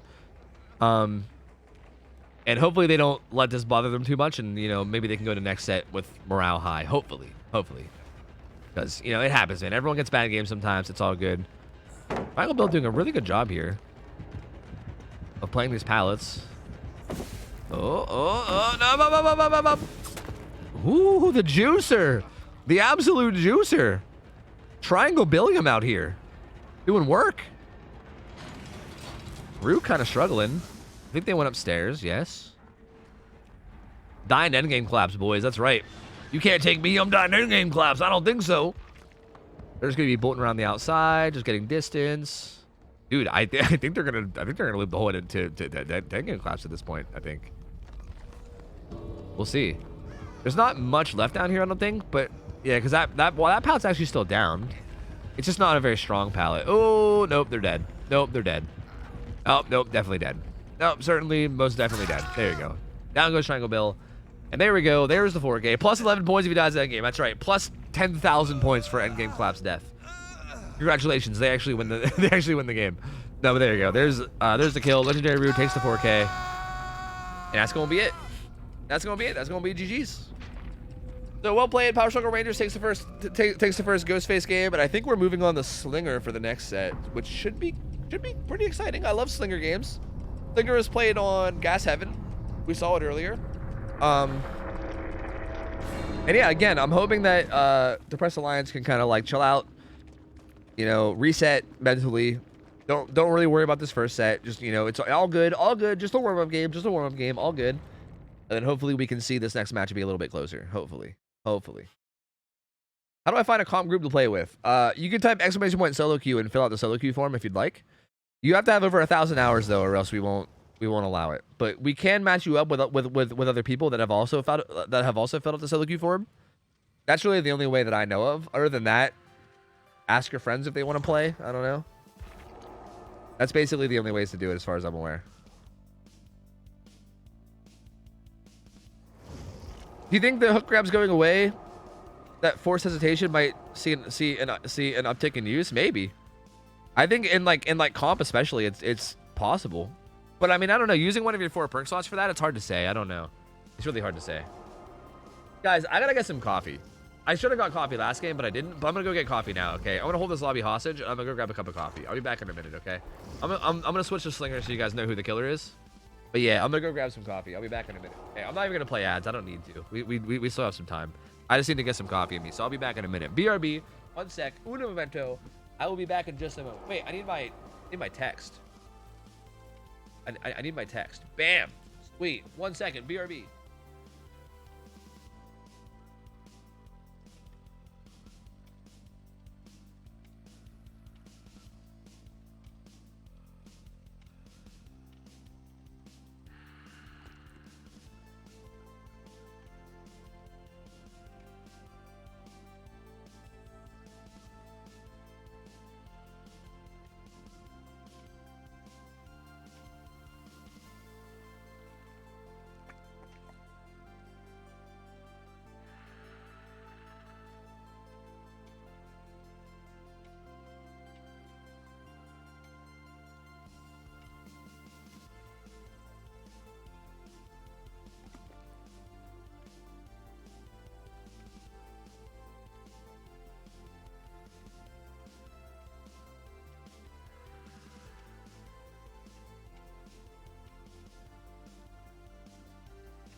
Okay.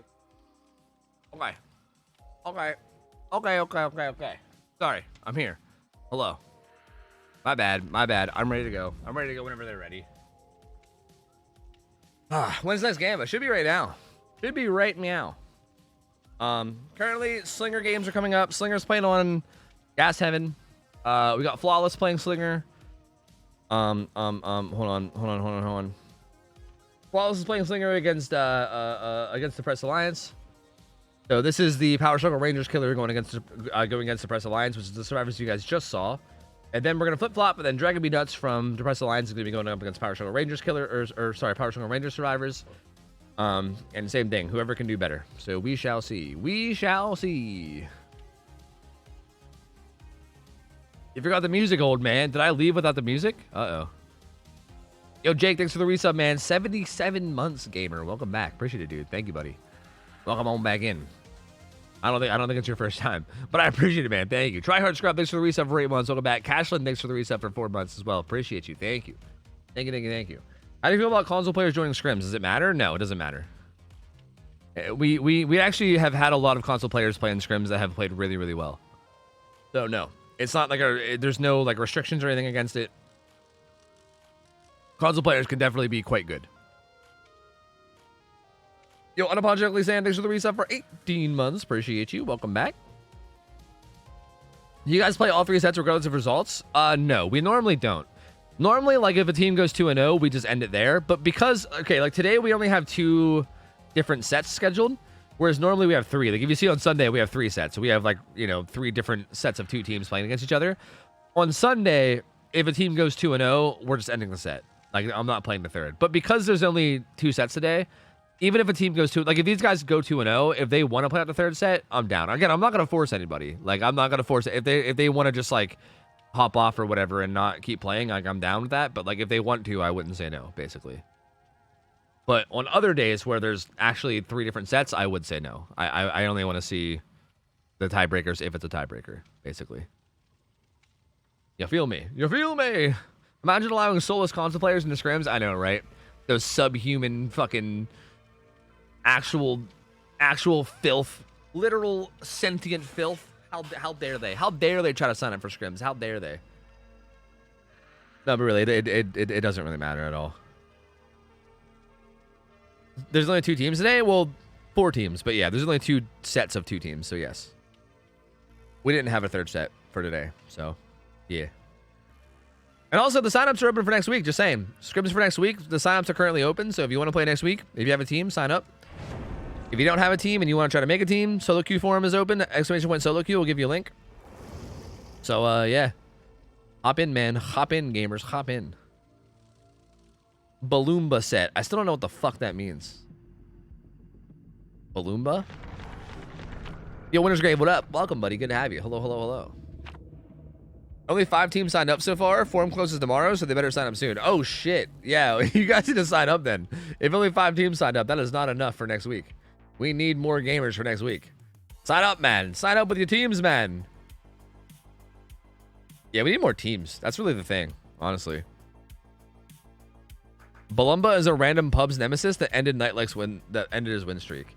Oh, is he doing like a survivor win streak or something? And he got killed by Balumba, and now he's a legend. Is it King of the Hill style for next week or TV team? No, we're only doing TV team for a while. We're like giving it a try, and we're doing only TV team for quite a bit. Okay, so here we go. Flawless running Jolt. Interesting. Jolt deadlocks to Biffle. Interesting build. Very interesting build. We got the unbreakable deliverance from Triangle Bill here. Blast Mine, some healing perks, also Deja Vu. The Reassurance Kinship coming in on Meg with the bounce landing, and then the DS head-on for Dragon Me Nuts, which I think we actually see that a lot. I'm pretty sure Dragon runs head-on a lot. We see that in most games, I think, with these guys. And actually, it might be happening here. Flawless has an idea about it. Oh, no, dude, Flawless is a knower. How the fuck? This motherfucker, he knew. He knew, dude. This man is a knower. Dragon, gonna be in trouble. That's a pretty fast chase. Flawless can get a shot at any time if he wants. Oh, and down it goes. Yeah, his add-ons, by the way, are the green add-on gives him faster reload. Wait, what's he doing? The green add-on gives him faster reload, and the purple add-on makes it so that it takes longer for them to break free of the chain, which is actually really useful in a lot of scenarios. Like, there's a lot of pallets where, like, even after they're thrown, if you hit them when you have this add-on, you can, like, kind of reel them around the corner and still get the hit. It's kind of gross. So definitely a pretty decent add-on. Typically, you see the cigar as the second add-on, but I think this is also another good add-on as well. So, yeah. Green flashlight, by the way. So, unfortunately, they get another penalty. Oh, really? They have a green flashlight? Oh, they do. And a green add-on on it as well. Oh. Oh, no. Yeah, it's a green flashlight and a green add-on. There's a stun from Triangle Bill. Dragon hooked dead center of the map. Okay. Flawless going for a shot to cut that off, but doesn't quite get it. But they actually don't get the unhook, so it did scare them off at least. Interestingly enough, Dragon is the obsession, so hypothetically, if Flawless gets a kill on the Dragon here, that kind of shuts off one of his perks. Oh, doesn't get the hit on the Triangle Bill, instead gets iframes. Now he's going to hit Triangle Bill. Gets a shot there. He might be able to get this. This is where the add-on might be good, but he doesn't get it, no. Nope, Triangle Bill does a good job of going to the side and denying that. And I think Dragon's going to get away entirely. I mean, that was a lot of time that they had to get away. First gen pops. We'll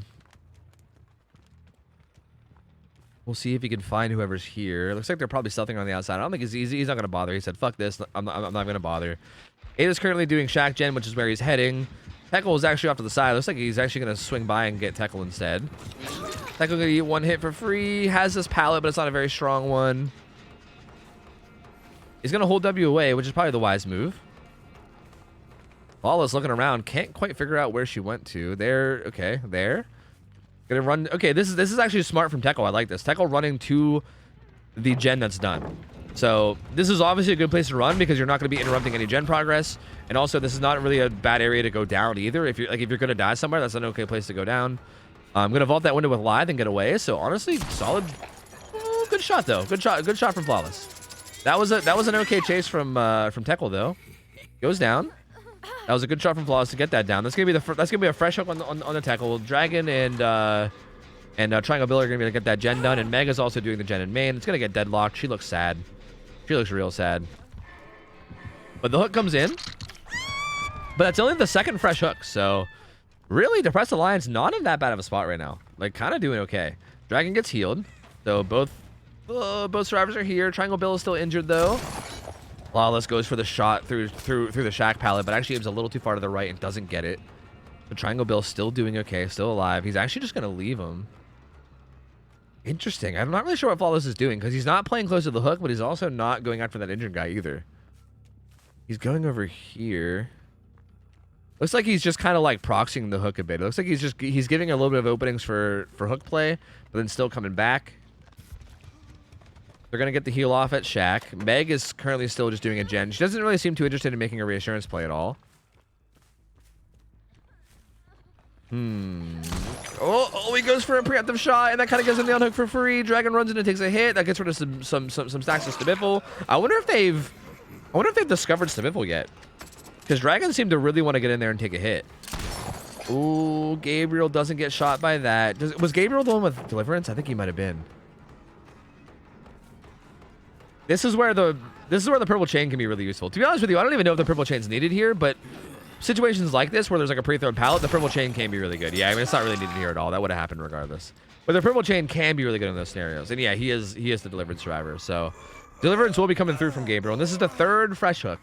So again, 3 different fresh hooks. So no one really that close to dying. Really good for the survivors. This hook is going to come close to this gen. So he'll be able to kick this gen and kind of watch it progress. Ooh, the sneaky slow vault from Dragon. The sneaky fast vault because of freaking quiet. Dragon should probably eventually try to get the fuck out of here though. Yeah, like when they break free from this chain, they should really get the fuck away from here. Because again, you don't want to go down near this hook.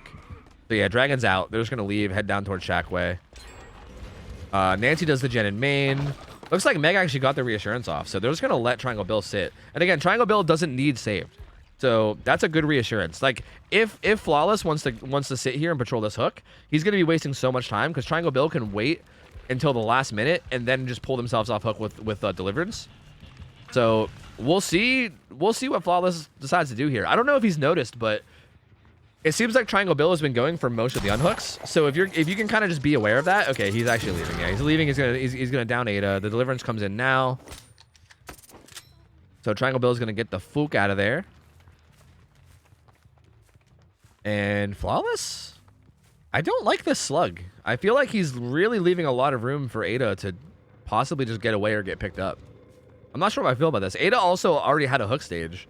So, like, really, what's the difference between hooking her and hooking Triangle Bill? There's really not that much of a difference.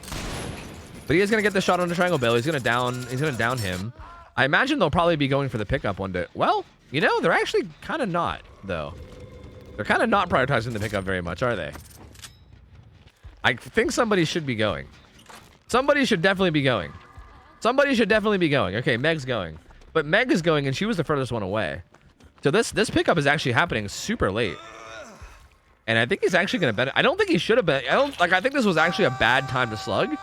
But it's going to kind of work out a little bit in his favor just because of how long they took to get to it. I mean, somewhat in his favor. He finds Meg. He's going to get a shot onto her. Still 2 gens left. Meg, oh, not gonna get hit by that. She's gonna make it to Shack, and I think Flawless is just gonna opt to leave this. I think he wants to get this kill on the Triangle Bill. That gen looks like it's gonna get done. Nancy wants to go get the Sun Hook. She's the only full health survivor, so she's the one that kind of wants to go get it. But she is spotted. Flawless going for a fancy shot that he's not gonna get. 4th gen gets done. There is a deadlock gen right beside him. Gets the hit on the tackle. Now it's kind of awkward because everybody's injured. So like getting the save now is gonna be really scary if he's anywhere nearby. But he's actually not anywhere nearby. Like I think what Flawless should do now that like honestly now that everybody's injured, I think he should just go stand by the hook. He's honestly just go stand there and secure it. Like he gave a lot of room. I don't know. Oh no, she's gonna die anyway. Reassurance? Nope. Yep. Nope. Oh, this is so bad for the survivors. Oh, that was so bad. If Meg could have got there just a little bit... Oh, what the fuck? If Meg could have got there a little bit sooner, that would have been huge. Being able to get Triangle Bill off hook there would have been massive, but just not quite able to make it. And now Triangle Bill's going to die, and Meg's going to get hooked. And now there's only going to be 2 survivors up that are both injured. Flawless also recognizing that this was the gen that was deadlocked. He knows that it probably has a lot of progress, so he's going to hook her nearby and then come check on it. And he's also going to find everybody. So... yeah, this quickly went from like a good spot from Depressed Alliance to a pretty bad spot in a very, very short amount of time. Dragon goes for a vault, doesn't quite get it. It's gonna go down. Flawless also knows where Nancy is. Doesn't get that shot, but he also can just stay on her now. There's no unbreakable in play. He probably has an idea of that since he knows that Gabriel was the one that had Deliverance. There you go. That's gonna be it. 4K with 1 gen remaining. And solid result from Flawless. Again, these survivors, I think they were doing a pretty okay job up until the end here. Like, I think up until the end here, they got a little bit sloppy with, like, I think the prioritization on picking up Ada, like, I feel like when the killer was hard committing to Triangle Bill at main, they needed to communicate that. Like, oh, he's hard committing to me. Like, he's, like, not near the down Ada at all. Like, he's nowhere near the down survivor. Like, he's hard committed to me. And then the second that they communicated that, one of the survivors should have, like, went to the down survivor and started picking him up. It took way too long to pick up the Ada, when I think that should have happened, like, instantly. And then from there, it just kind of, like, fell apart because everybody just got hit and injured. That was a very unfortunate situation with Triangle Bill and Hook as well, where the Meg almost made it before they died, but not quite. They just were a little bit out of position. Like, there was a lot of times where they needed to be really, really fast on the altruism. They needed to like be really fast on the pickups and the unhooks, and they just were a little bit out of position, and they were just a little bit slow to it. And it really showed and really made him pay because yeah, that 100% got him killed. And Flawless gets a good 4K at 1 gen. Pretty good result. Not an unbeatable result. I mean, Slinger is definitely a strong killer, and I don't think it's like an impossible result to beat, but definitely a good, comfortable result. And I'm sure Power Struggle Rangers probably feel great about that. So going into their Survivor game, going into the Survivor game for Power Struggle Rangers, they just got to finish all 5 gens. If they finish all 5 gens, they win. For the killer, for Depressed Alliance. Oh, wait, actually, the penalty. I forgot about the penalty. Wait a minute. They only got to finish 4 gens. Wait a minute, I lied. I actually forgot about the penalty. So yeah, they actually only have to finish 4 gens. So actually the win condition is, never mind. That makes it a lot different. I think only finishing 4 gens is a pretty soft win condition. Like, it's significantly easier than finishing 5 gens. Because like at least with 5 gens, you can maybe have like a 3 gen scenario at the end. But that's going to be tough. That's going to be very tough. The killer for Team Depressed Alliance is going to have to go absolutely ham-banini and just like kill the fuck out of everybody and snowball like crazy. Otherwise, there's no way they're going to be able to get that done. Because yeah, that's a tough win condition. That's a very, very tough win condition. But hey, we'll see. I mean, we'll see. Anything's possible, right? Anything is possible. Slinger is definitely a potentially strong killer if they can get the ball rolling. So, what penalty? The one survivor brought a green flashlight, and you're not allowed to have any items above yellow rarity. They brought a green flashlight and also a green add-on for the flashlight, which you're not allowed to have.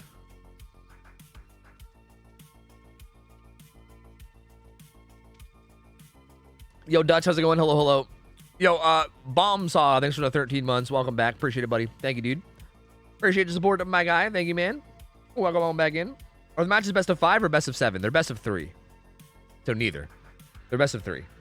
Like, okay, so the way it works, I mean, it's best of 3, but each killer is played by each side, right? So, like, if you see, we're currently on the second set on the left. I wish my mouse was showing here, but it's not. We're currently on the second set on the left. Power Struggle Rangers versus Depressed Alliance. So you see that the first killer was Ghostface. We've already done that game, and you can see the results on the right side. For the Ghostface game, Power Struggle Rangers won pretty decisively.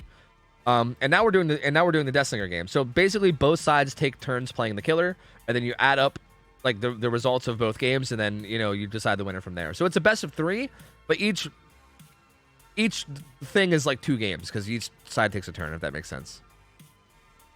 But yeah, it is best of 3. Why nothing over yellow? Because green is where you start to get to like really strong things. That's where you start to get to things like commodious toolboxes, and well, I mean, old green medkits were OP, but I guess now green medkits aren't as big of a deal anymore. But like, yeah, green is where you start to get to like the really like stronger items, and I feel like the yellow items are really all you need. You don't really need anything stronger than yellow items. Like, to be honest with you, there's not that much of a difference between the flashlight that they brought and like a yellow flashlight. Like, there wouldn't have been that much of a difference at all. But it's still the principle of the thing. Rules are rules, and we got to enforce them. You also get broken keys. True, dude. Broken keys, they're OP. They're OP.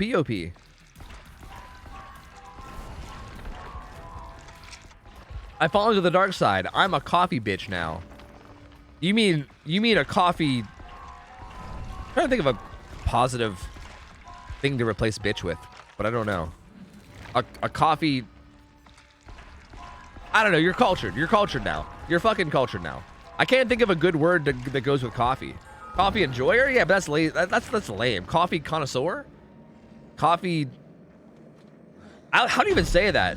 Aficionado? The fuck is that word? I've seen that word typed up a bunch. I've never heard it said. I don't know how the fuck you say it. No, I think you're just cultured. I think you're a cultured gamer if you're drinking coffee. A coffee whore? No, not a whore. I mean, you can be a coffee whore, but I don't think that should be immediately implied.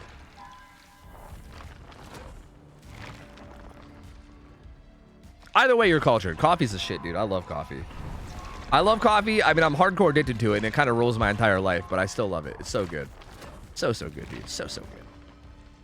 Coffee Queen. There you go. I should have said Coffee Queen. That's a good one. I should have went with that one. Fuck. Missed opportunity, dude. Missed opportunity.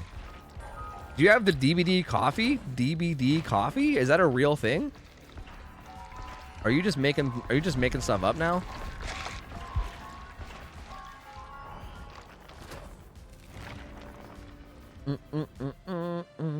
What time is it? It's almost 10 o'clock. I'm trying to decide what I want to do after scrims are done. Because even if we do the 3rd set, I still don't think the scrims are going to go until midnight.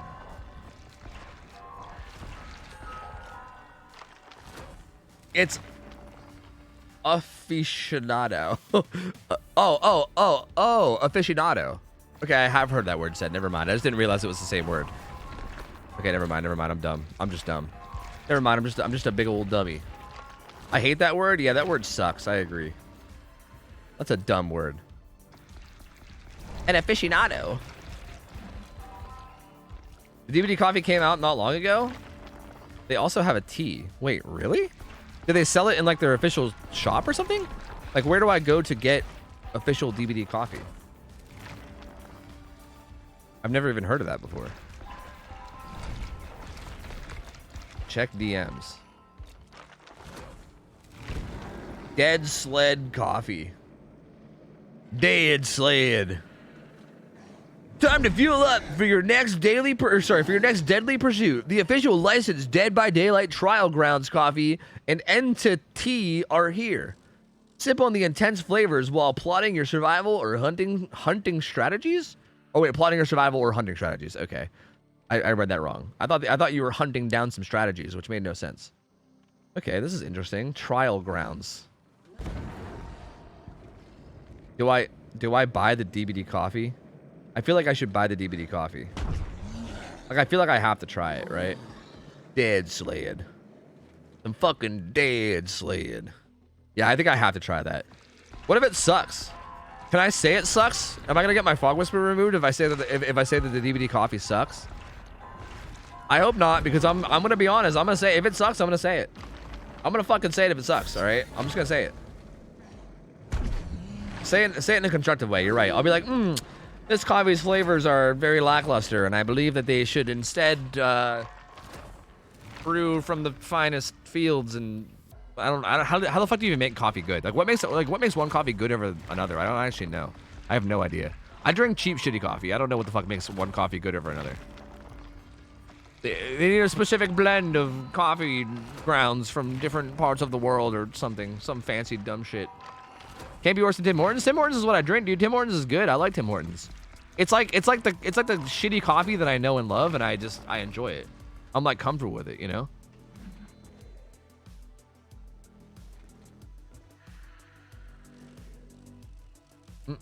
Look, I'm an expert on this. Okay, then tell me what makes some coffee good and other coffee bad. I know that some people over the years have always told me that I should like get full grounds of coffee and then like a grinder and grind my own coffee. I know that a lot of people have gone full like coffee snob on me and like insulted the way that I make my coffee and say that I'm not doing it right or something and that I should do way more work than I need to. But like I still don't really know like how or why. Are scrims over? No, we have another game. I think we're just waiting for people to set up. Right? I believe. Are we set up? I think we're waiting for people to set up. I shouldn't have auto spent there. I know we're fine.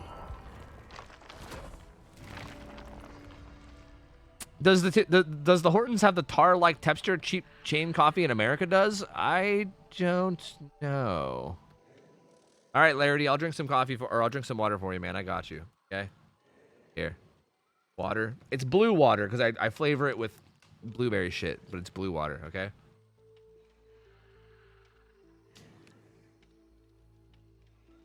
Yay. I got you. I got you. You're welcome. Points well spent. Points well spent, brother. As long as the bean is Arabica? Robusta is usually considered to be shit. What the fucking Christ fuck? What are you guys even saying to me? Robusta? Arabica? I don't know. I'm probably butchering these fucking names. I have no idea what you're saying, dude.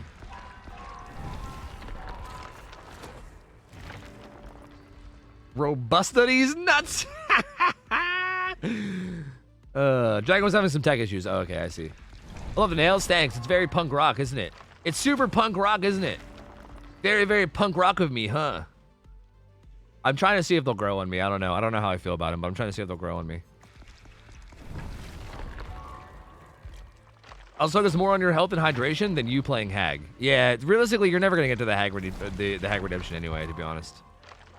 Like, I don't think you'll ever actually get there. I mean, I guess in the meantime, we could do, like, connections or something, yeah? Like, while we're just, like, chilling. You might as well.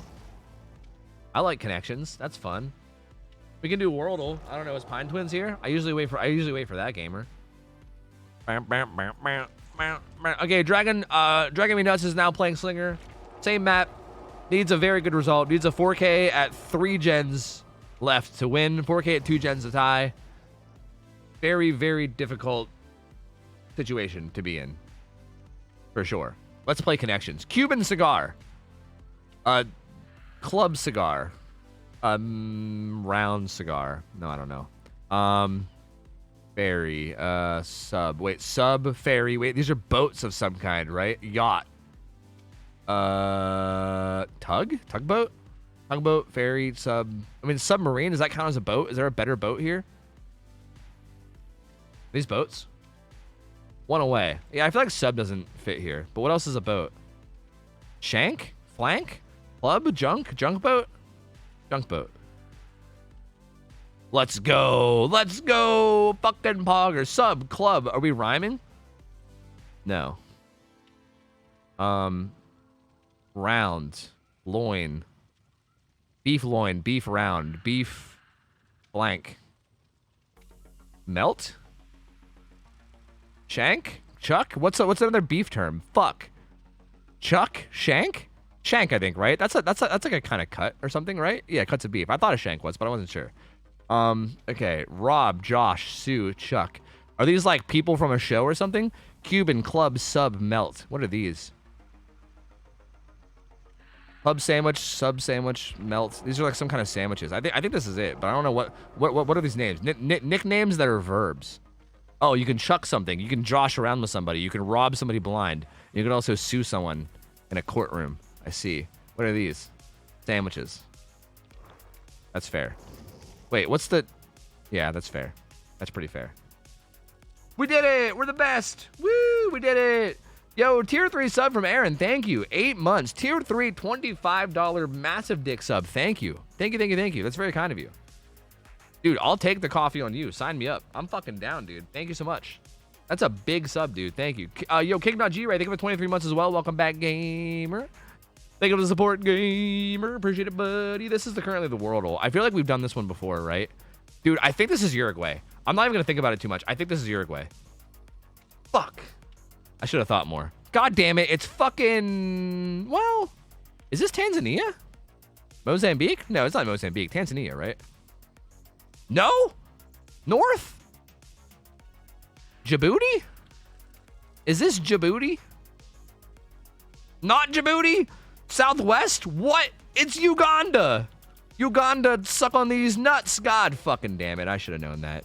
Fuck me. God damn it. I tried to just go off instinct, you know? I tried to go off instinct and just like fucking ultra instinct that shit, but it did not work in my favor at all. I'm fucking boosted.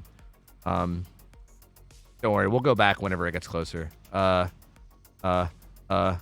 Is 2 Kenya? Then 3 is like Central African Republic? No, wait, what's this? No, that's probably what's the top one? Rwanda? No, Burundi? Oh shit, which one's on top? Burundi's on top, right? And then Rwanda's on the... Fuck, shit, fuck, it is Rwanda. How many more guesses do I have? Oh god, I'm dying. Oh, I'm dying here. I'm dying. What are you? Are we loading up? We're loading up soon. Oh, fuck. Shit. Shit, fucker. Shit, fucking fuck shit. What's number 4? Fuck. Oh, no. Number 5. Wait, where am I? Uganda. What's around Uganda? Is one of them Gabon? Is that number... No, is that number 5? Fuck. No. No, I'm falling apart. Oh, God. Life is pain. One of these is probably Tanzania. Are you Tanzania? No, I have one more guess. What are you? South Sudan? Probably? Probably South Sudan, right? Is that right? Oh, shit, the capital. I gotta remember the capital. Fuck. Capital of Uganda. I know it. Kampala. It's Kampala. Kampala. I remember it, right? That's it. Go fast, go fast, go fast. Uganda's got like over 30, under 30, over 30. Apparently it can't be between 20 and 30. Over 30? Let's go. They probably used the franc because the fucking French. No, the French were over there fucking going through everything, but I guess not. Fuck. Okay, we're good. We're fine. The Press Alliance didn't bring the offering? Oh, come on. Really? Man, not like this. These guys are getting hit by penalties left and right. That is not good. That is not great. Yeesh. Yeeshers, dude. Massive yeeshers. Well, we'll see. We will see. So that means that the win condition is now what? Two generators? What the? So is the win? Okay, they got a 4K at 1 gen, 2 minus 2 penalties. So yeah, 4K at 3 gens is basically. So yeah, actually the win condition is finishing three gens now, right? Or something? Wait, yeah. Yeah, I think the survivors only have to finish 3 gens. Did they DC to burn it? I think they might have. NOED's also kind of a dead perk. I'm just gonna say this out loud, and hopefully Dragon hears me. But NOED's a dead perk. NOED's kind of useless here, unless they accept that they're not gonna win and they just want to do like a practice thing. But I feel like I would rather them go for the win, because yeah, NOED's kind of a dead perk here, because they need to not, like, you need to kill them before they make it to NOED. Like if they make it to NOED, then you already lose, based on the win condition. So I hope that they hear me and don't run that, but I guess we'll see. I guess we will see. Doot. Professor Lion's not having a good day today. Yeah, it's gonna make him even more depressed. Their fucking depression's gonna be real bad, dude. Real bad.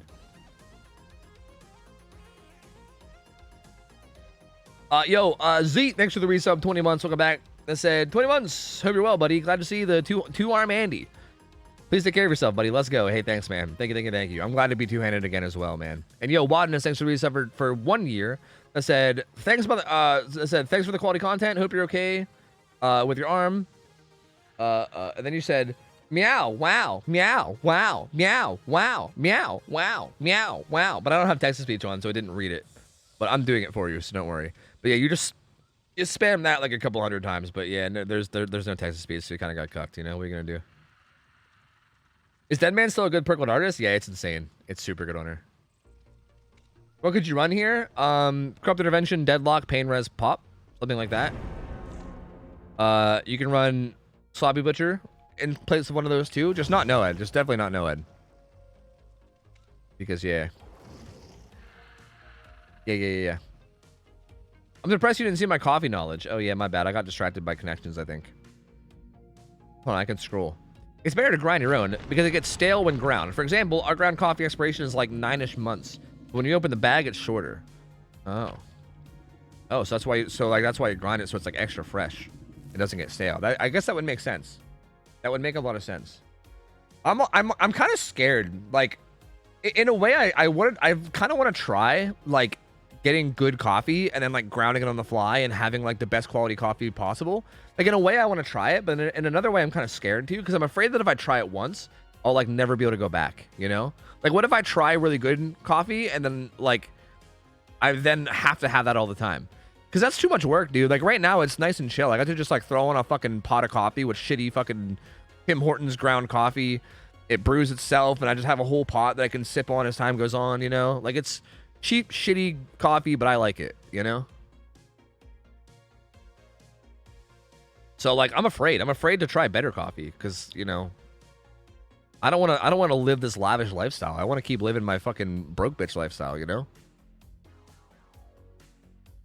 I love my really good coffee, but I could always drink my Timmy's dog water. Yeah, you can. See, that's what I'm worried about. I'd be worried that I wouldn't be able to have Timmy's anymore. I'd be worried that I'd be like, oh, God, Timmy's.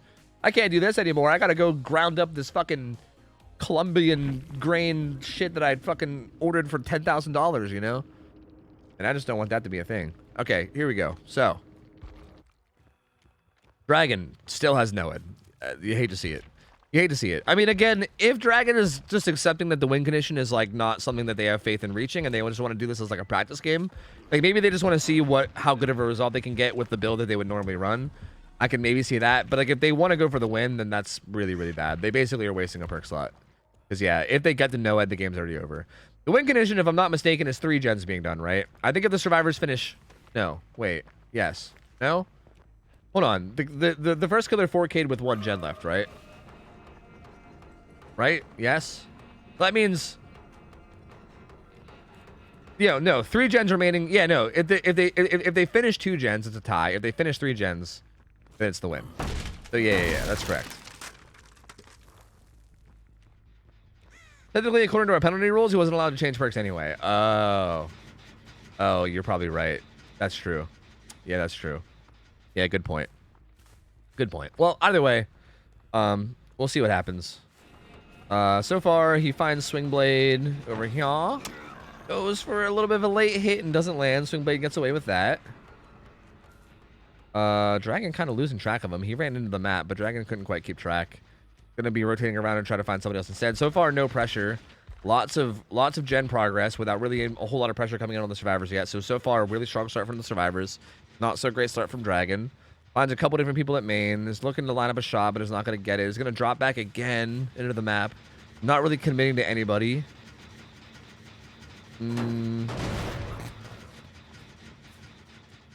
We'll see. Kicks this mid gen. Is kind of just looking around, but they can like freely just go do other gens. Like Lori's on another gen now, getting some progress. They're kind of not though. They kind of seem to want to get this gen done. They're all just hovering around it. Like 3 of the survivors are hovering around that middle gen. And you know what? Dragon leaves and is going to find Lori, and they're going to hop back on it with Proof. They want to get that gen done because it's like the middle map gen, and it's like a really that's a really important gen to get done macro wise. Dragon is going to find Lori at this tile though. It's Georgie. Gets the window vault. Dragon not quite really keeping track of it though, and Georgie's just kind of vaulting this window for free. Baits that one though. He's gonna get a hit there. So there's a hit, but they do pop 1 gen, so they're halfway towards the tie. Georgie has lucky break, I think, right? Yep. So no scratch marks or blood, but Dragon has plenty of vision, so probably shouldn't lose track. But we'll see. She's gonna throw that pallet. Yeah, there she goes. Dragon gonna shoot him. Georgie wisely just like not even struggling and being like, yeah, go ahead. It's gonna take all day. I don't give a fuck. So Dragon releases. Oh, it's gonna kick this pallet. That's gonna give Georgie a lot of distance to run away with lucky break.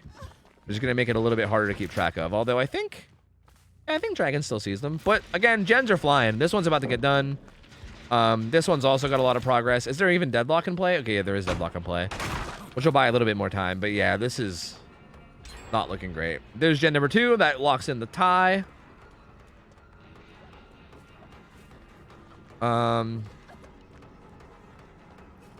Okay, has this tile. Good stun from Georgie. Dragon takes a shot, but you're not gonna be able to get damage here. This is just gonna put them in the deep wounds. This isn't really too worth it. Tries to circle around to see if they can swing, but not quite able to. All that really does is put them in the deep wounds. They already were injured, so that doesn't really accomplish a whole lot. Georgie's still looping around. Can definitely get it. Okay, there you go. Good shot. This should get a kill. No, why didn't you reel them? Dragon, no. That was a good shot. All they had to do was reel them in and stop them from turning that corner, but they didn't reel. And then Georgie got around the corner and doesn't go down. Oh no, Dragon, not like this. Not like this, man. Not like this. Well, Georgie doing a really good job now. They're going to be finishing the last gen soon. Ada's currently on it. Dwight's also on it. Ace shows up and takes a hit, hopefully to help Georgie get away. Georgie did bolt the fuck out of there. Rain avoiding that shot. Has a pallet here as well. They're just probably going to use... Yes? No? Yes? Possibly? Doesn't throw it. Not yet. Gen number 3 pops. So that secures the win. Power Struggle Rangers take the win. 100% guaranteed. Or nor. Rain not getting hit by that either. I think they had another gen that was really close to being done. Yeah, main gen's almost done as well. It's currently deadlocked. Oh man, Dragon's got to get it down. Dragon's got to get it down like ASAP. Like yesterday. Like they needed it down like literally yesterday. Can't quite keep track of these guys here at main. They run around the back. There are so many scratch marks that I think Dragon got a little bit lost on in terms of who they were chasing. Does see some blood and scratch marks here though. Gonna chase after it. It's definitely Rain because the rest of the people are healed. Ooh. I mean, that was a fancy shot, but I don't think you can hit them through this window. Or can you? Maybe you can. Maybe if you pull them the whole way to that window, maybe you can hit them. I'm not actually sure. But either way, that doesn't actually kill them. It just kind of puts them into deep wounds. Another gen pops, and I think this gen might have been 99, right? Like, I think this gen in main was 99. So I think they basically have all the gens done at this point. Which is very unfortunate. Dragon just can't seem to get it down.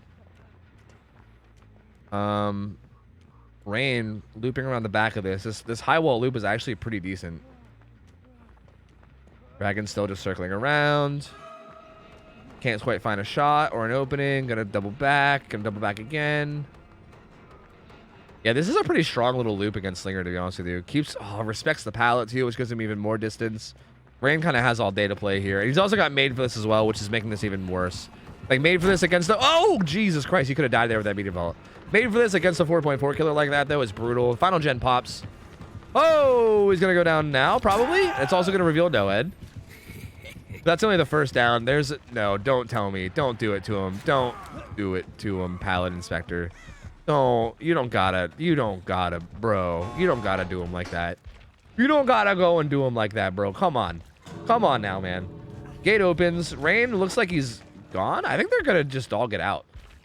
I think they might just literally all 4 get out. I think that's gonna be a 4 out. I think it's gonna be 0 hooks. Yep, that's gonna be all 4 out. That's gonna be a 0 hook stage game. That was pretty rough. That was very rough for Dragon. That was pretty brutal. So Power Struggle Rangers pretty decisively taking this set. Like, both games were pretty much blowouts. Power Struggle Rangers pretty dominant. Played both matches extremely well. Their survivor play was very on point. Their killer play was solid. And Depressed Alliance just really couldn't get anything going. Like, both rounds of killer for Depressed Alliance, they just couldn't get anything going against these guys at any point, really. So, yeah, that was kind of brutal, man. That was kind of brutal. All right, to be honest with you, there's no way for me to say this in a way that isn't, like, I don't know. But I feel like we shouldn't do the third set. Like, look, I'm just going to be blunt. This is clearly, the matchmaking here is clearly not great. Like, there's really no way for me to say it without being, like, I don't know, some type of way. But I feel like we probably shouldn't even do the third set, to be honest with you. Like, I think we should just take this. We should give Power Struggle Rangers the win. Give Depressed Alliance a loss, and then give these guys a match like next week or another week. Because at this point, I feel like Power Struggle Rangers are too far ahead of this team to the point where I don't even really know, like, if they're, like, learning much. You know what I mean? Like, it feels like it's like a... It feels like a lot. Like, it feels like a big discrepancy. You know what I mean? So, I think we should just count it and count the win and the loss, and then we should... give them a match next week with a team a little bit more around their level, and then they'll be able to do it. Depressed Alliance wants to play it. All right, if they insist, yeah. Naptown says put me in, coach. All right. Sure, fuck it. Why not? You know what? Why not? If you want to, let's do it. I guess. What's the win condition for next game? Well, we don't know it yet. We don't know the win condition until they play. The win condition isn't there until one game plays.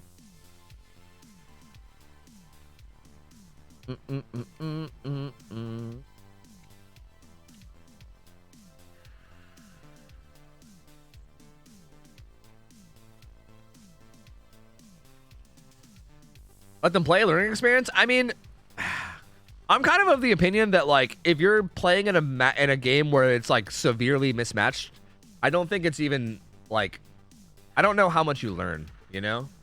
Like, I'm worried that this is too much of a skill discrepancy to the point where, like again, both these games have been kind of blowouts. Like, I'm not trying to be mean, because, again, like, I don't expect people to immediately come into scrims and be good. Power Struggle Rangers has been playing scrims since we first started. They've been practicing a lot. They've gotten a lot, like, better over time, and they're now, like, a really solid team. And, like, I'm trying not to be mean about it or anything, but it's kind of the reality of the situation. Like, we have other teams in scrims that are kind of around the level of Depressed Alliance, where they can play against them and have good, solid, like, close matches. And I feel like having good, solid, close matches is pretty much the way to learn, you know? Like, I don't really know how much you learn when you are, like, for instance, I think if you put, like, a random, like, pub killer against, like, Team Eternal, like, are they going to learn anything, or are they just going to get fucking annihilated, right? Like, I know that this isn't like a pub killer versus Eternal, but, like, you get my point, right? Like, I feel like I think there's a certain level of like, discrepancy where, like, it's almost like you're not even learning anything. It's just like, you know.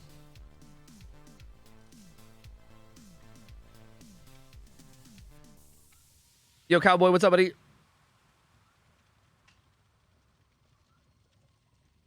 I've been playing Slinger lately, and he's really fun. Dude, Slinger is really fun. I thoroughly enjoy Slinger, man. He's great. I wish more people played him. Is that High Wall Loop? Is that High Wall Loop new? I don't remember that palette. In Gas Heaven? It was added when they remade it, like, semi-recently. Like, maybe, like, a couple months ago or something. They remade Gas Heaven, and they changed the layout of it. So it's a little bit different now. And, yeah, it's new because of that. Okay, who's the final killer? I gotta play ads. But the final killer is Nemesis. But I gotta play some ads, so I'm gonna play those real quick. What map is Nemesis played on? I don't even know. I gotta go look. I gots to go look, man.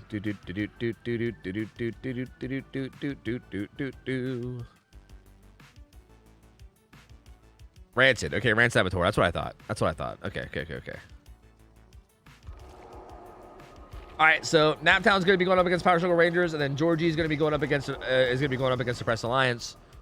So we'll see how this goes. Georgie, again, pretty disgustingly strong killer. We've seen him play a lot, but we haven't seen him today. And we'll see what Naptown can do. Naptown wants she wants a piece of this team, so I guess we'll see. We'll see how this goes. Power Struggle Rangers gonna be playing Survivor first, and Naptown gonna be trying their luck. I guess we will see.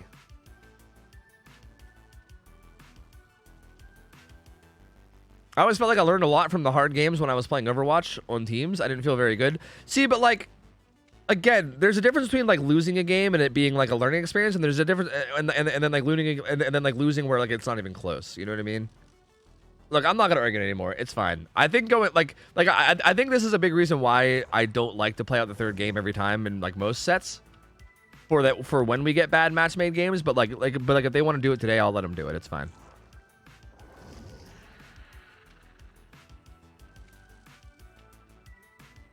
Only 2 sets tonight? Yes.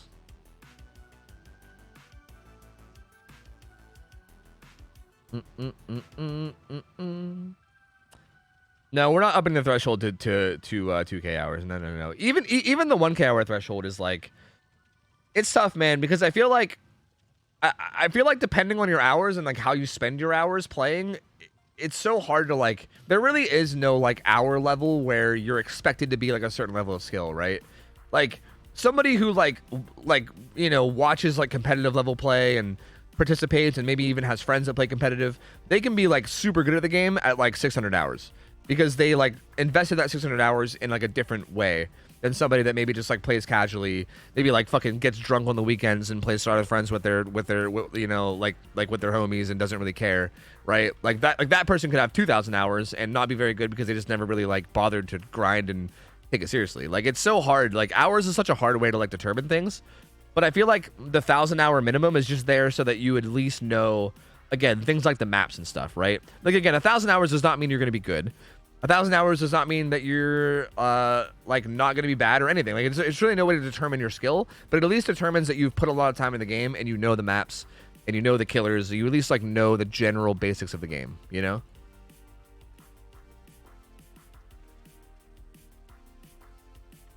No, Power Struggle Rangers already won the first 2 sets. Yeah, this is just a show match. It's over. There's a type of coffee that can only be grown at a certain elevation in Guatemala once a year, and it tastes like lemons. The fuck? Guatemalan lemon coffee? What the fuck? Who in the what now? Yo, Ghostface Cam, thanks for the 7 months. Welcome back, dude. Appreciate the support, buddy. Thank you, man. Welcome on back in, feller. Welcome on back in. Appreciate you, duder.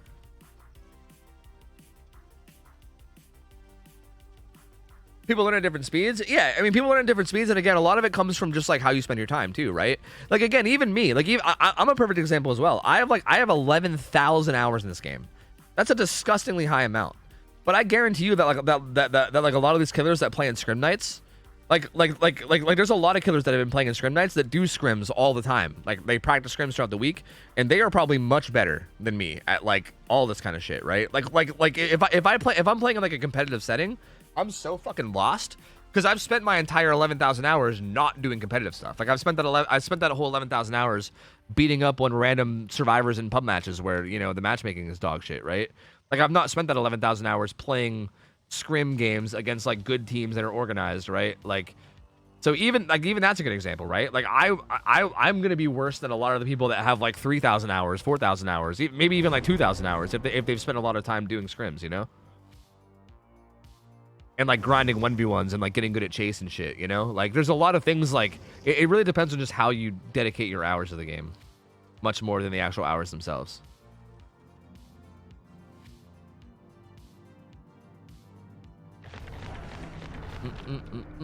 You should play Killer against Power Struggle Rangers? I'm down, dude. I was scrimming DC on first down Wednesday and it was really fun. They were shitting on me as Singularity, man. It was hard. It was really. I'm really excited to see them play against Singularity on Sunday.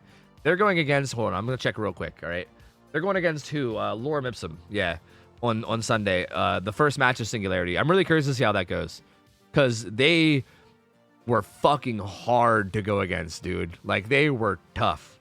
Like, I got like a couple games where I got like 4Ks, but most of them were not. Most of them were like 2Ks max, and it was very tough. It was very tough to really get anything going. They were playing really well.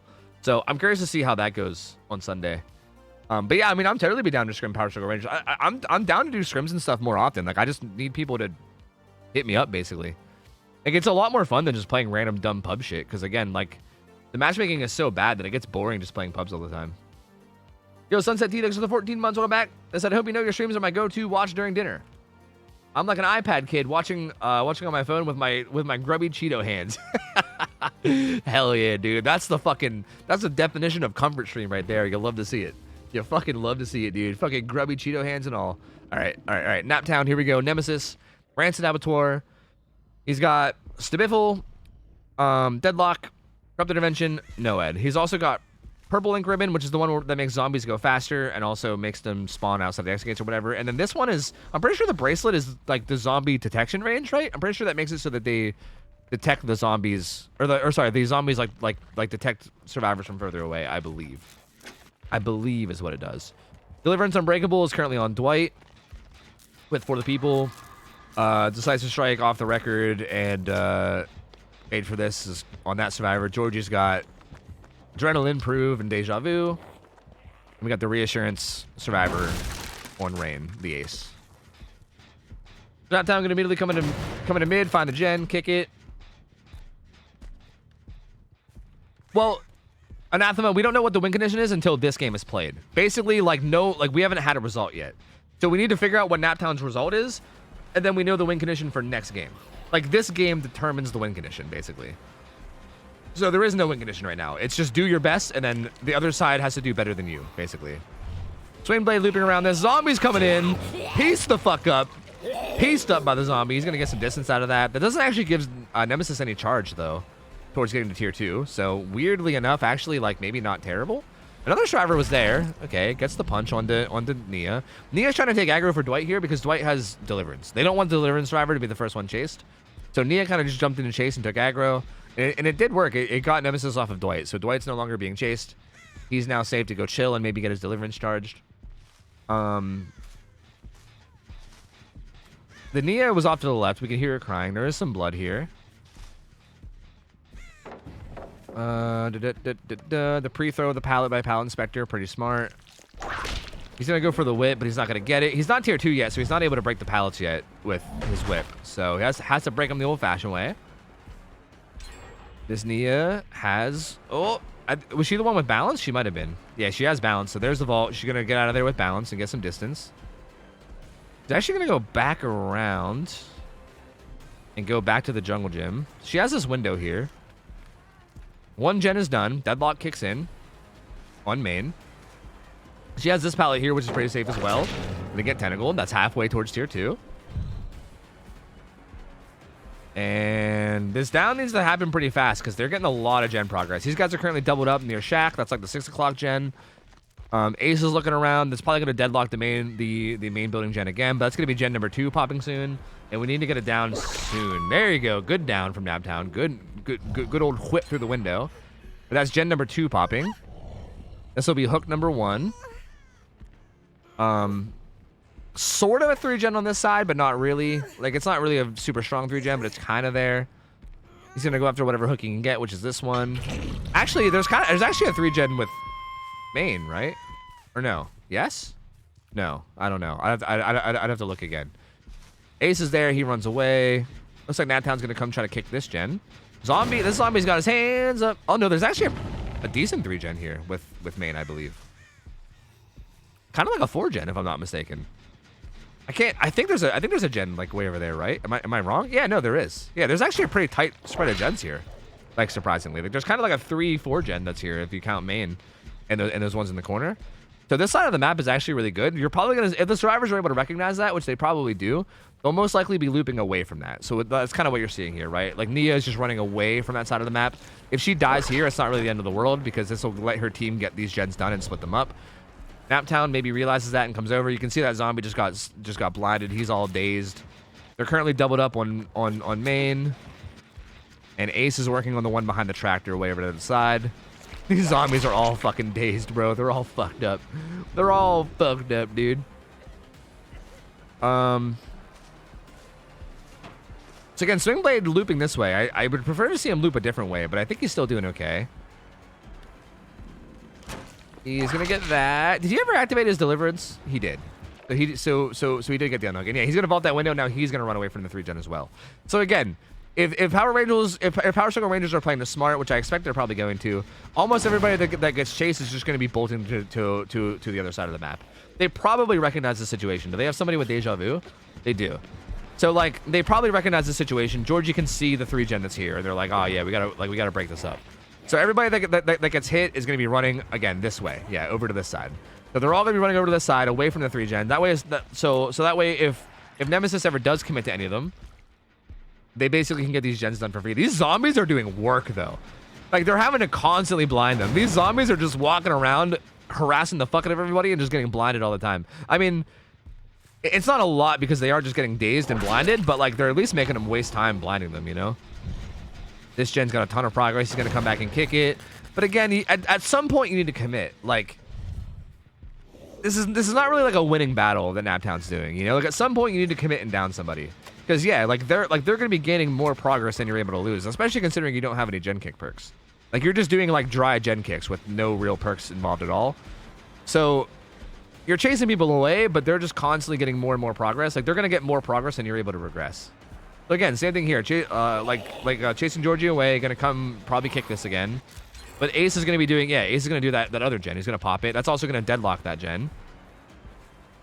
And the 3 gen is pretty much split. I mean, they still kind of got to do main gen because there's still kind of a 3 gen over here, but it's not very strong. Like this is why you need to commit to somebody at some point. You can't just chase off gens over and over again and expect to get anything done, because they're going to be able to get the gens done way faster than you're able to regress them. Goes for a tentacle there. I think he actually could have hit that if he would have charged the tentacle before turning the corner. The zombie's coming over though. Let's go. He whiffed. Never mind. The zombie's boosted. I lied. The zombie's totally boosted. Did nothing. He's going to get the M1 on Paladin Inspector, who's going to go to Shaq, and now he's going to commit, I think, knowing that the 3 gen is basically over. Maybe not, actually. Naptown just not committing ever. Like, you need to commit to something. There's main gen getting done. Now there's no... So now the gen split's horrible. There's one in this deep corner. There's one way over there on the other side of the map. Like, the gens are so split that there's no way to even consider defending them anymore. Nia's currently doing the one on the bottom side of the map. So she's doing the one in the opposite corner of where Nemesis currently is right now. Finds Ace, who has... Ace has Cow Tree and a Jungle Gym here. I think that was a long wall jungle... No, actually it's a short wall jungle gym, but still. Cow Tree plus a Jungle Gym is a really, really strong setup. To be honest with you, this is definitely not a good chase to take. Like, of all chases to commit to, this is probably not the one that you should be committing to. I think there was a lot of chases that you could have committed to before this, and this feels like not the one to commit to. This is a really strong area. Ace is going to throw that pallet. He's going to break it with his tentacle. He's going to make his way over to this jungle gym. Actually, he's going to stay at Cow Tree for a little bit. Oh, he actually has a pallet here that he might use too. We'll see if he can land this tentacle or if he jukes it. Good juke from Ace. Not quite able to get it as Naptown. They heal up the Nia. And again, I'm assuming that gen across the map is getting, yeah, this tripled up one. There's a zombie there too, but they're currently tripled up on it with Prove Thyself. So this Ace just kind of running around, juicing, using the pallets when he can, and the gen across the map is getting done. And again, if Naptown leaves here, right? If he leaves now and goes to defend this gen, then the Ace jumps on the gen right there, probably. Okay, he's gonna cleanse himself first. He's gonna cleanse himself and then he's gonna hop on that gen. So like, how do you defend this at this point, right? Like this is why you need to commit to something earlier, because you got to commit to something at some point. Because yeah, at this point, like, what do you do? If you ever leave any area, the gen's gonna start getting worked on. You just never really, I don't know. You never really have a chance to get anything going if you don't ever commit to anybody. Finds Nia, gets a hit onto her. 4 stacks is to Biffle. Again, Ace is, yeah, these guys are now tripled up on this gen over here now as well. So basically, whichever side of the map he goes to, the survivors go to the opposite side and then just triple up on gens. And then he's gonna lose that one for sure. Is there any adrenaline or anything? No. She doesn't have a pallet here, so she's gonna die. Yep, she's gonna die. That also reveals Noed, so they now know that Noed's in play. But that's gonna be the survivor that's already hooked, which is actually kind of the worst survivor for him to down, because they can just leave the survivor on hook now and just accept their 9 hook stages, right? Like that Nia's only worth 2 hook stages, so that's just gonna be like if they leave without saving, that's just gonna be actually Noed's right there. Right beside Georgie, and also the complete opposite corner of the map. And Rain's currently doing it. So they're actually going to break Noed. So yeah, this is at most 9 hook stages. It might end up being, at most, 2 hook stages, and it might end up being, at most it'll be 3. Sorry, and it might end up being 2 if they get the save. They're all full health, so they can get the save if they want. Looks like they might go for it. Gonna blind the zombie. All the survivors are showing up. Here they are. The whole squad's here. They gotta be careful because of Stibiffle, though. They do a good job. He gets hit. As long as the full survivor gets in the way, there he goes. They're all injured now. Now they can just make it to the gate. But I don't know. It's gonna be close. They might not make it to the gate. They might need a pallet. Yeah, I think Dwight's gonna go down. He's choosing to go down because he has Deliverance and Unbreakable. So like, if he slugs him, he can Unbreakable. If he doesn't slug him, he can Deliverance. And to be honest with you, he might Unbreakable and then get Hatch. Oh, Nia didn't quite beeline to the exit gate the way she should have, and she's going to go down and she's going to die. Okay, never mind. That's going to be 3 hook stages. Dwight's going to be able to pick himself up, though. I don't think he'll get hooked. But to be honest with you, they might have kind of thrown here. They might be giving him more hook stages. I don't think he should be Unbreakabling, I think. I don't think he should be letting himself get hooked. You're kind of just giving them another hook stage for free that you might not have had to give them. But I guess this is okay too. They're just gonna go to the exit gate. It's gonna end up being 4 hook stages. So I lied. The max is not 3. The max is 4 because this kind of went the worst way. Not the worst, but one of the worst ways it could have. But Swingblade will be able to pull himself off hook, and then he'll be able to sprint burst towards the gate. And the 10 seconds of borrowed time should probably be enough. Or he'll go towards Hatch. Yeah. So they left right as he did that. He's gonna get punched. He's probably gonna go to Hatch. Oh, dude, you're playing with fire. He almost got killed there, crouching on the other side of that pallet. My lord. Okay, yeah, he gets Hatched. There you go. 4 hook stages. 4 hook stages for Naptown. Good try. Again, Power Struggle Rangers still very dominant in this set. Played really, really well. Naptown, again, just the decision making was just off. Like it felt like he's like pretty good at Nemesis in terms of just like hitting his like tentacles and like actually playing Nemesis and Chase. It feels like he did okay, but I feel like his decision making, like just not like ever committing to a survivor at any point. You're never gonna be able to get anything going with that, right? Like you can't just keep chasing people off of gens and never actually downing anybody. Like if no one ever goes down, then everybody's just free to work on gens. Like if no one's down, no one's then forced to unhook.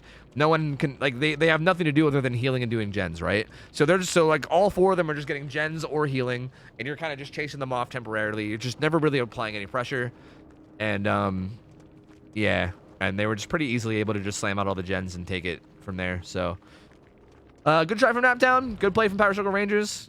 That's going to be 4 hooks. And again, are we doing the next game too? Are we doing Georgie against their survivors? Because yeah, we can do that too. Yeah.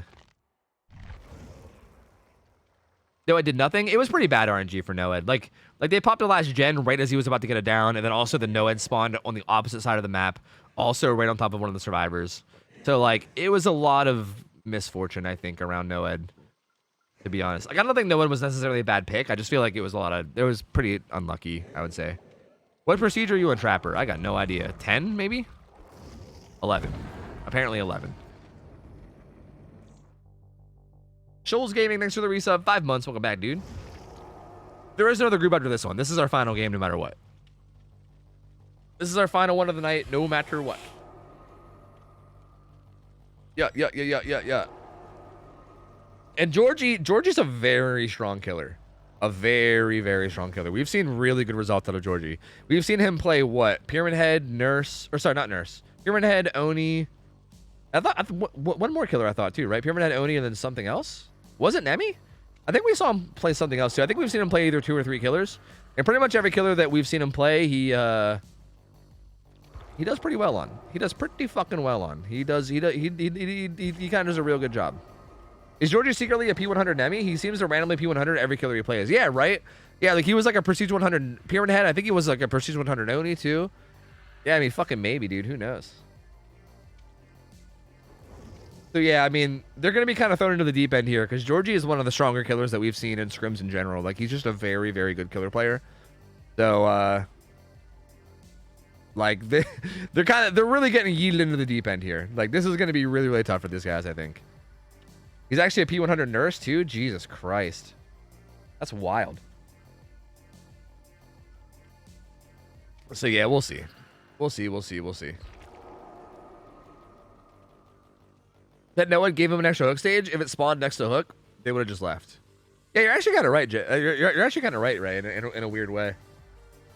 But it almost got him one less if they would have executed a little bit better. So I don't know.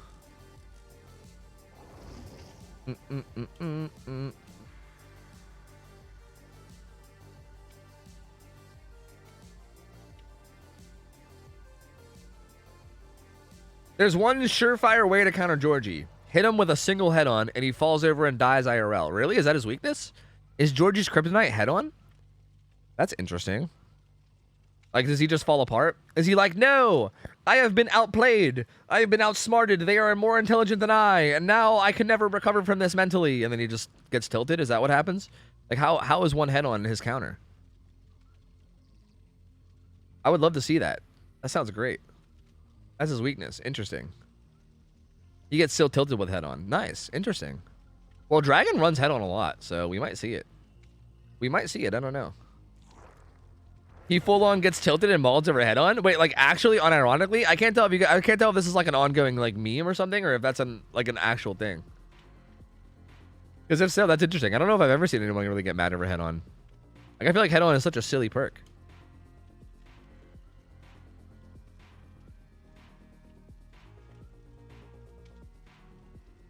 It's not a meme. I can't tell, bro. I feel like you guys are memeing me. I don't know. I don't trust. I don't trust it. Nah, Georgie's untiltable, dude. He's untiltable. I don't believe it. I don't believe it. Yo, what's up, Rack? How's it going, dude?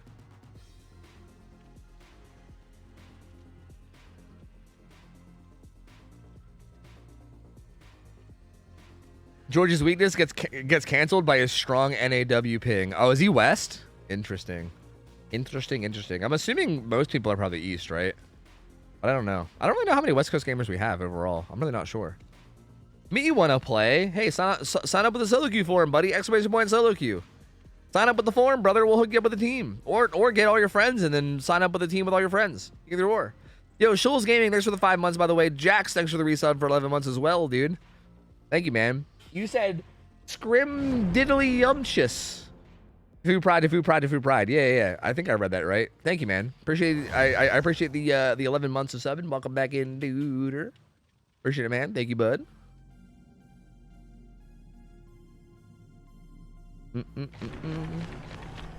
Oh yeah. Also, the whole like GGs after scrims thing. I think it's important to keep in mind the context as well. Is that a lot of these guys play like rapid fire scrims. Like, for instance, if you watch the games, like if you go watch the VOD from Wednesday when I was scrimming DC on first down, you kind of do like rapid fire scrims to try to get as much practice in as you can, right? Like, as a matter of fact, in most scrims that aren't me casting them, people will just like DC once they know the result, right? Like, if you're pretty sure you're 4K'd, you just kind of DC, you know? Or like vice versa. Like, there's a lot of times where people will just end the match early just to hurry up and get into another one to get more practice. So you kind of just like rapid fire scrims, and people aren't really like taking the time to like say GG and be all formal. Like, people just want to like, you know, go like move on and get more and more practice. It's kind of like standard procedure, pretty much. Anyway, Marvin's Blood and then the Eye. What's the Eye do? Fuck, I can't remember. Can you guys tell me? I'm a bad caster. I don't know what the Eye does. He has Discordance. Discordance is interesting on this killer because Discordance actually activates the zombies. Naptown getting punched there. Avoids a tentacle but then gets punched and then throws the pallet right away. He's gonna die. That's a really fast down. Actually, Georgie opting to hit him with the tentacle instead of downing him. That's interesting. Huh. Speed. Oh, it's speed for zombies. Okay, so he has speed for zombies, and then he has more tentacle charge for hitting tentacle attacks. So there you go. Gets it down to Naptown pretty fucking quickly. That's a very, very fast first down. Has pain res as well, and he might look for one of those. Only a little bit of gen progress right now to speak of, and that might get regressed in a minute. We'll see if this is pain res. Did I just bug him out? I hope not. It was pain res. That gen regresses a bit. I didn't bug him, so life is good. He finds the gen, finds Ada. Gets a tentacle into her. Is now tier 2. There is also a zombie nearby, but he's not doing anything. But yeah, basically, discordance will notify zombies. Like, it like causes explosions, and the explosions will like actually notify the zombies, and they'll head towards the discordance gen. So that's a big reason why you see discordance on this killer that you might not see on other killers. Good tentacle though. I mean, again, this is just Georgie being Georgie, man. I mean, he knows his way around his killers, dude. He fucking hits his motherfucking skill shots, bro. That's one thing we've seen about Georgie. If it's a killer that requires some kind of a weird projectile thing being thrown out, Georgie will land them. He will fucking land them consistently because he's a psycho and he just fucking somehow never misses on Nemesis or Pyramid Head or anyone. The man just doesn't miss. So down goes Dragon. That's gonna be the second hook. Naptown did get unhooked. Who had Deliverance? I didn't even see. Okay, Triangle Bill had Deliverance. It's now activated. I didn't actually cycle through the perks. Streetwise over there. Desperate Measures is interesting as well. Okay, Fang is getting chased. Oh, she runs into the wall. Not like this. And down she goes. And down she goes. That's going to be second hook for Fang, which is certainly not ideal. The lightweight is interesting. Lightweight, wiretap, and quick and quiet. Interesting build. She's going to get hooked. There's conveniently a zombie there to face camp, which is kind of nice. That zombie kind of chilling right beside her and face camping for the homie Georgie. Finds Triangle Bill. Gets a smack onto him real quick. His pallet's still there. Georgie's going to go back to check on the hook. No one unhooking yet. Still at 5 gens. Nancy's going to get a gen done, though. Oh, Ada! Ada, no! That gen just regressed like fucking 10% from those failed skill checks. Gen does pop across the map. Georgie's going to down Ada, then he's going to go right back to the hook to try to secure this kill. And he should have this secured. Because they should need 2 healthy survivors to do this. So if they want to save this, they basically need to heal up. Oh, well, actually, unless he gives them room. He's giving them a lot of room. Never mind. They actually might be able to save. I think he's actually just going to opt to try to down. Yeah, he's going to down Gabriel instead. So there he goes. He downs Gabriel. He also downed Ada. So lots of pressure throughout the map. Fang gets unhooked, and he's actually going to let her get away. He's just going to hook Gabriel instead. He's going to be able to Deliverance off. So this isn't really that big of a deal for survivors. This will just get Deliverance out of the way. Georgie just going to leave that hook. He's going to be looking for Fang if he can find her. Like, he's going to definitely want to prioritize Fang if you can find her. Phase up, baby! Phase up! That's right. Phase Clan Georgie out here. Look the fuck out. Someone give this man a contract. Phase up, baby! Phase up! He's fucking Phase Clan Georgie, dude! Someone give this man a contract. Hey, someone get Banks on the line right now. This man needs a fucking... Take 80% just like Tfu. Okay, the loop around. Oh. He wants him to die to the zombie, I think. Okay, he wanted to give the zombie the kill, but it wasn't happening, so he's just gonna get the down himself. That's gonna be Nancy's first hook. Fang is currently doing a gen, has a good bit of progress. Gabriel's doing the gen in main, and then Dragon is currently searching a chest. Oh, but Fang gets found, and she's also death hook. Bro, is this guy okay? Is this man good, dude? Like, what the fuck? Like, what the fuck are these clean-ass 360s? Like, what the fuck am I looking at, dude? What am I looking at right now? This is disgusting. This is gross. So, Fang's dead. Triangle Bill did get off, did get off hook and is now on this gen. Ada was searching a chest basically the whole way across the map. I'm not sure where she is now. She's doing a chest, or sorry, she's doing a gen the whole way across the map as well. So I don't think that Tekkel's going to be getting saved anytime soon. Tekkel's probably going to struggle, right? Unless Ada starts going over there right now. And Ada does not seem to be prioritizing going over there right now. Ada seems to be pretty content with doing this generator. Yep, Ada seems to really want to do this generator. Yep. Triangle Bill is getting hooked, and Ada is doing this generator. Yep. Triangle Bill is now hooked again, and Ada had to get off the generator. Not like this. Not like this. Gonna zone him by breaking that pallet. Now he's stuck behind that hay bale. Okay, Georgie. How you gonna 360 this one, brother? Not gonna 360. Just gonna hit a plain old-fashioned tentacle strike. Dragon gonna be running towards Shack, and this should be the 4K soon here. She might have a pallet here. No, yes, no. The window will get killed. Oh, tries to get the lingering hitbox, but not quite. Application denied. Not a member of FaZe Clan after all. Teckle dies down to that jungle gym. Triangle build dies across the map as well, and it's just all Georgie and Ada now. Just all Georgie and Ada. Oh, the long distance, Jonathan. God damn, that was far. Holy shit, man. That tier 3 tentacle range, my god. And then down goes Dragon Me Nuts, and then there you go. Georgie, again, Georgie is like one of the better killers that we have in Scrim Nights, like overall, honestly. He plays so well every time we see him. And yeah, this was definitely a tough matchup. This is one of those very tough matchups for these guys. We're kind of just like throwing him into the deep end here. But it seems like they probably had a good time. Dragon left. That was GG's. Georgie wanted to give Hatch, and Dragon said, no. No, actually. No, I'm actually not going to take Hatch. No. Actually, as a matter of fact, I don't think I will. No, I don't think I will. So there you go. GG's. Georgie, very good performance. Good try from Depressed Alliance. But again, to be fair, Georgie's a very, very cracked killer. He's very tough to deal with for like any team. So they did what they could. Georgie, very, very strong. Power Struggle Rangers overall dominating the whole set. And that's going to be it. That's going to be it. 3-0 for Power Struggle Rangers. Good try from Depressed Alliance. Hopefully they don't get too hard on themselves for their results today. I do think that this was like not great matchmaking, which I'm not trying to like, obviously I'm not trying to say that like, you know, the person in charge of matchmaking did a bad job. There's really no way for us to know. I think this was Depressed Alliance's first set, maybe, I think. So like we can't really judge their skill until we see them play, right? But yeah, I think Power Struggle Rangers is a really disciplined scrim team. They've been getting a lot of practice over the past, I don't know, fucking year, maybe half a year, and they've become a really solid, tight group in terms of gameplay. And I think Depressed Alliance is just a little bit like new to this style of gameplay, so it was a little bit of a tough matchup. Hopefully they don't get too discouraged, because I think next week or next time they sign up, we should be able to get them a better match that should be a little closer, and they should probably get better results, hopefully, all around. But yeah, those were good games. I had a good time. Yeah, I agree, Tyro. Yeah, that fucking Tyro guy, dude. I think everybody got distracted because of how Tyro was like, you know, the lips for the face and the food for the hungry. Everyone got distracted, but now that he's gone, full focus, baby. Full focus on the game. Full focus. Depressed Lions? No, Depressed Alliance. Tofu, do you want to scrim? Scrim who? I don't know if I want to scrim anybody, man. I haven't even played all day. It was their first set. Yeah, exactly. So like with their first set, we kind of need a game to, you know, figure out where people belong. But either way, good game. Good game. Good game. I enjoyed it. Those were good sets. So again, I don't know what I'm doing for the rest of the night tonight. But yeah, we're going to be doing more scrims on Sunday. On Sunday, we have a full schedule lined up. Rats of RPD versus Absolute Chaos. Frosty Eyes versus Effigy, and then DC on First Down versus Lorem Ipsum at the end as well.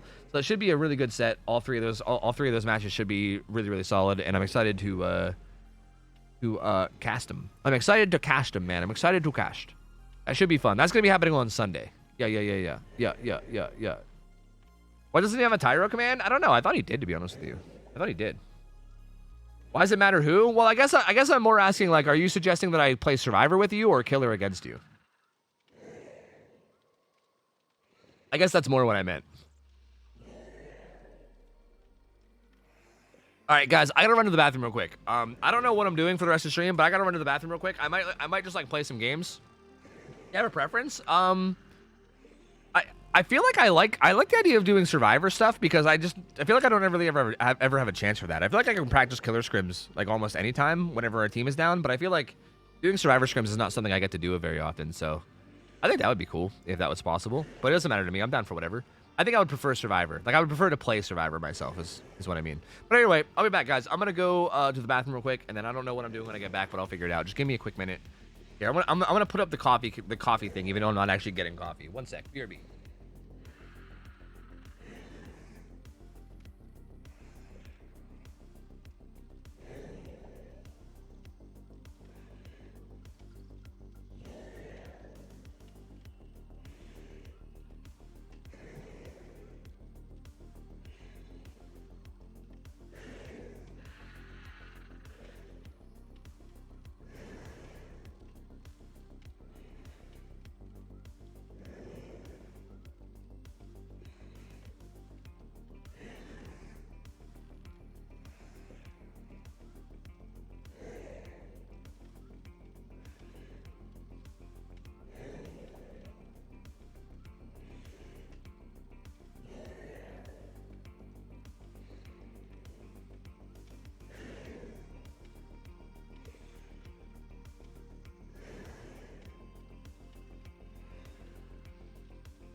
I'm here. Hello. I'm here. Oh, the E is there, dude. The E is there, baby. You love to see it. Anyway, hi, hello. Hi, hello. Oi. So let me ditch the old tourney overlay. Bestie, I did it. Look, what'd you do? What'd you do, Bestie? Tell me. What is it? Let me turn alerts back on. You left the chair alone, man. Not cool. I know. I got also webcam too, huh? Yeah. Yeah. I got heck off. Oh, you managed to say heck? Let's go, dude. That's heckin' awesome. That's the heckin' shit. Yo, Tricky in 4K. What's up, buddy? How's it going? Venom, what up? I don't know what to do. I guess maybe just play a game of killer or something? I don't know, man. Oh, yeah, I was still spending all my fucking blood points. The massive amount of blood points that I've amassed. From being rank 1 both sides. No big deal or anything. No big deal. We can do Survivor if you want. Yeah? Who do you have? Who are we gaming with? It's me, Free Kill, and Blazer. Okay. Who should we just like recruit a killer from here? Just to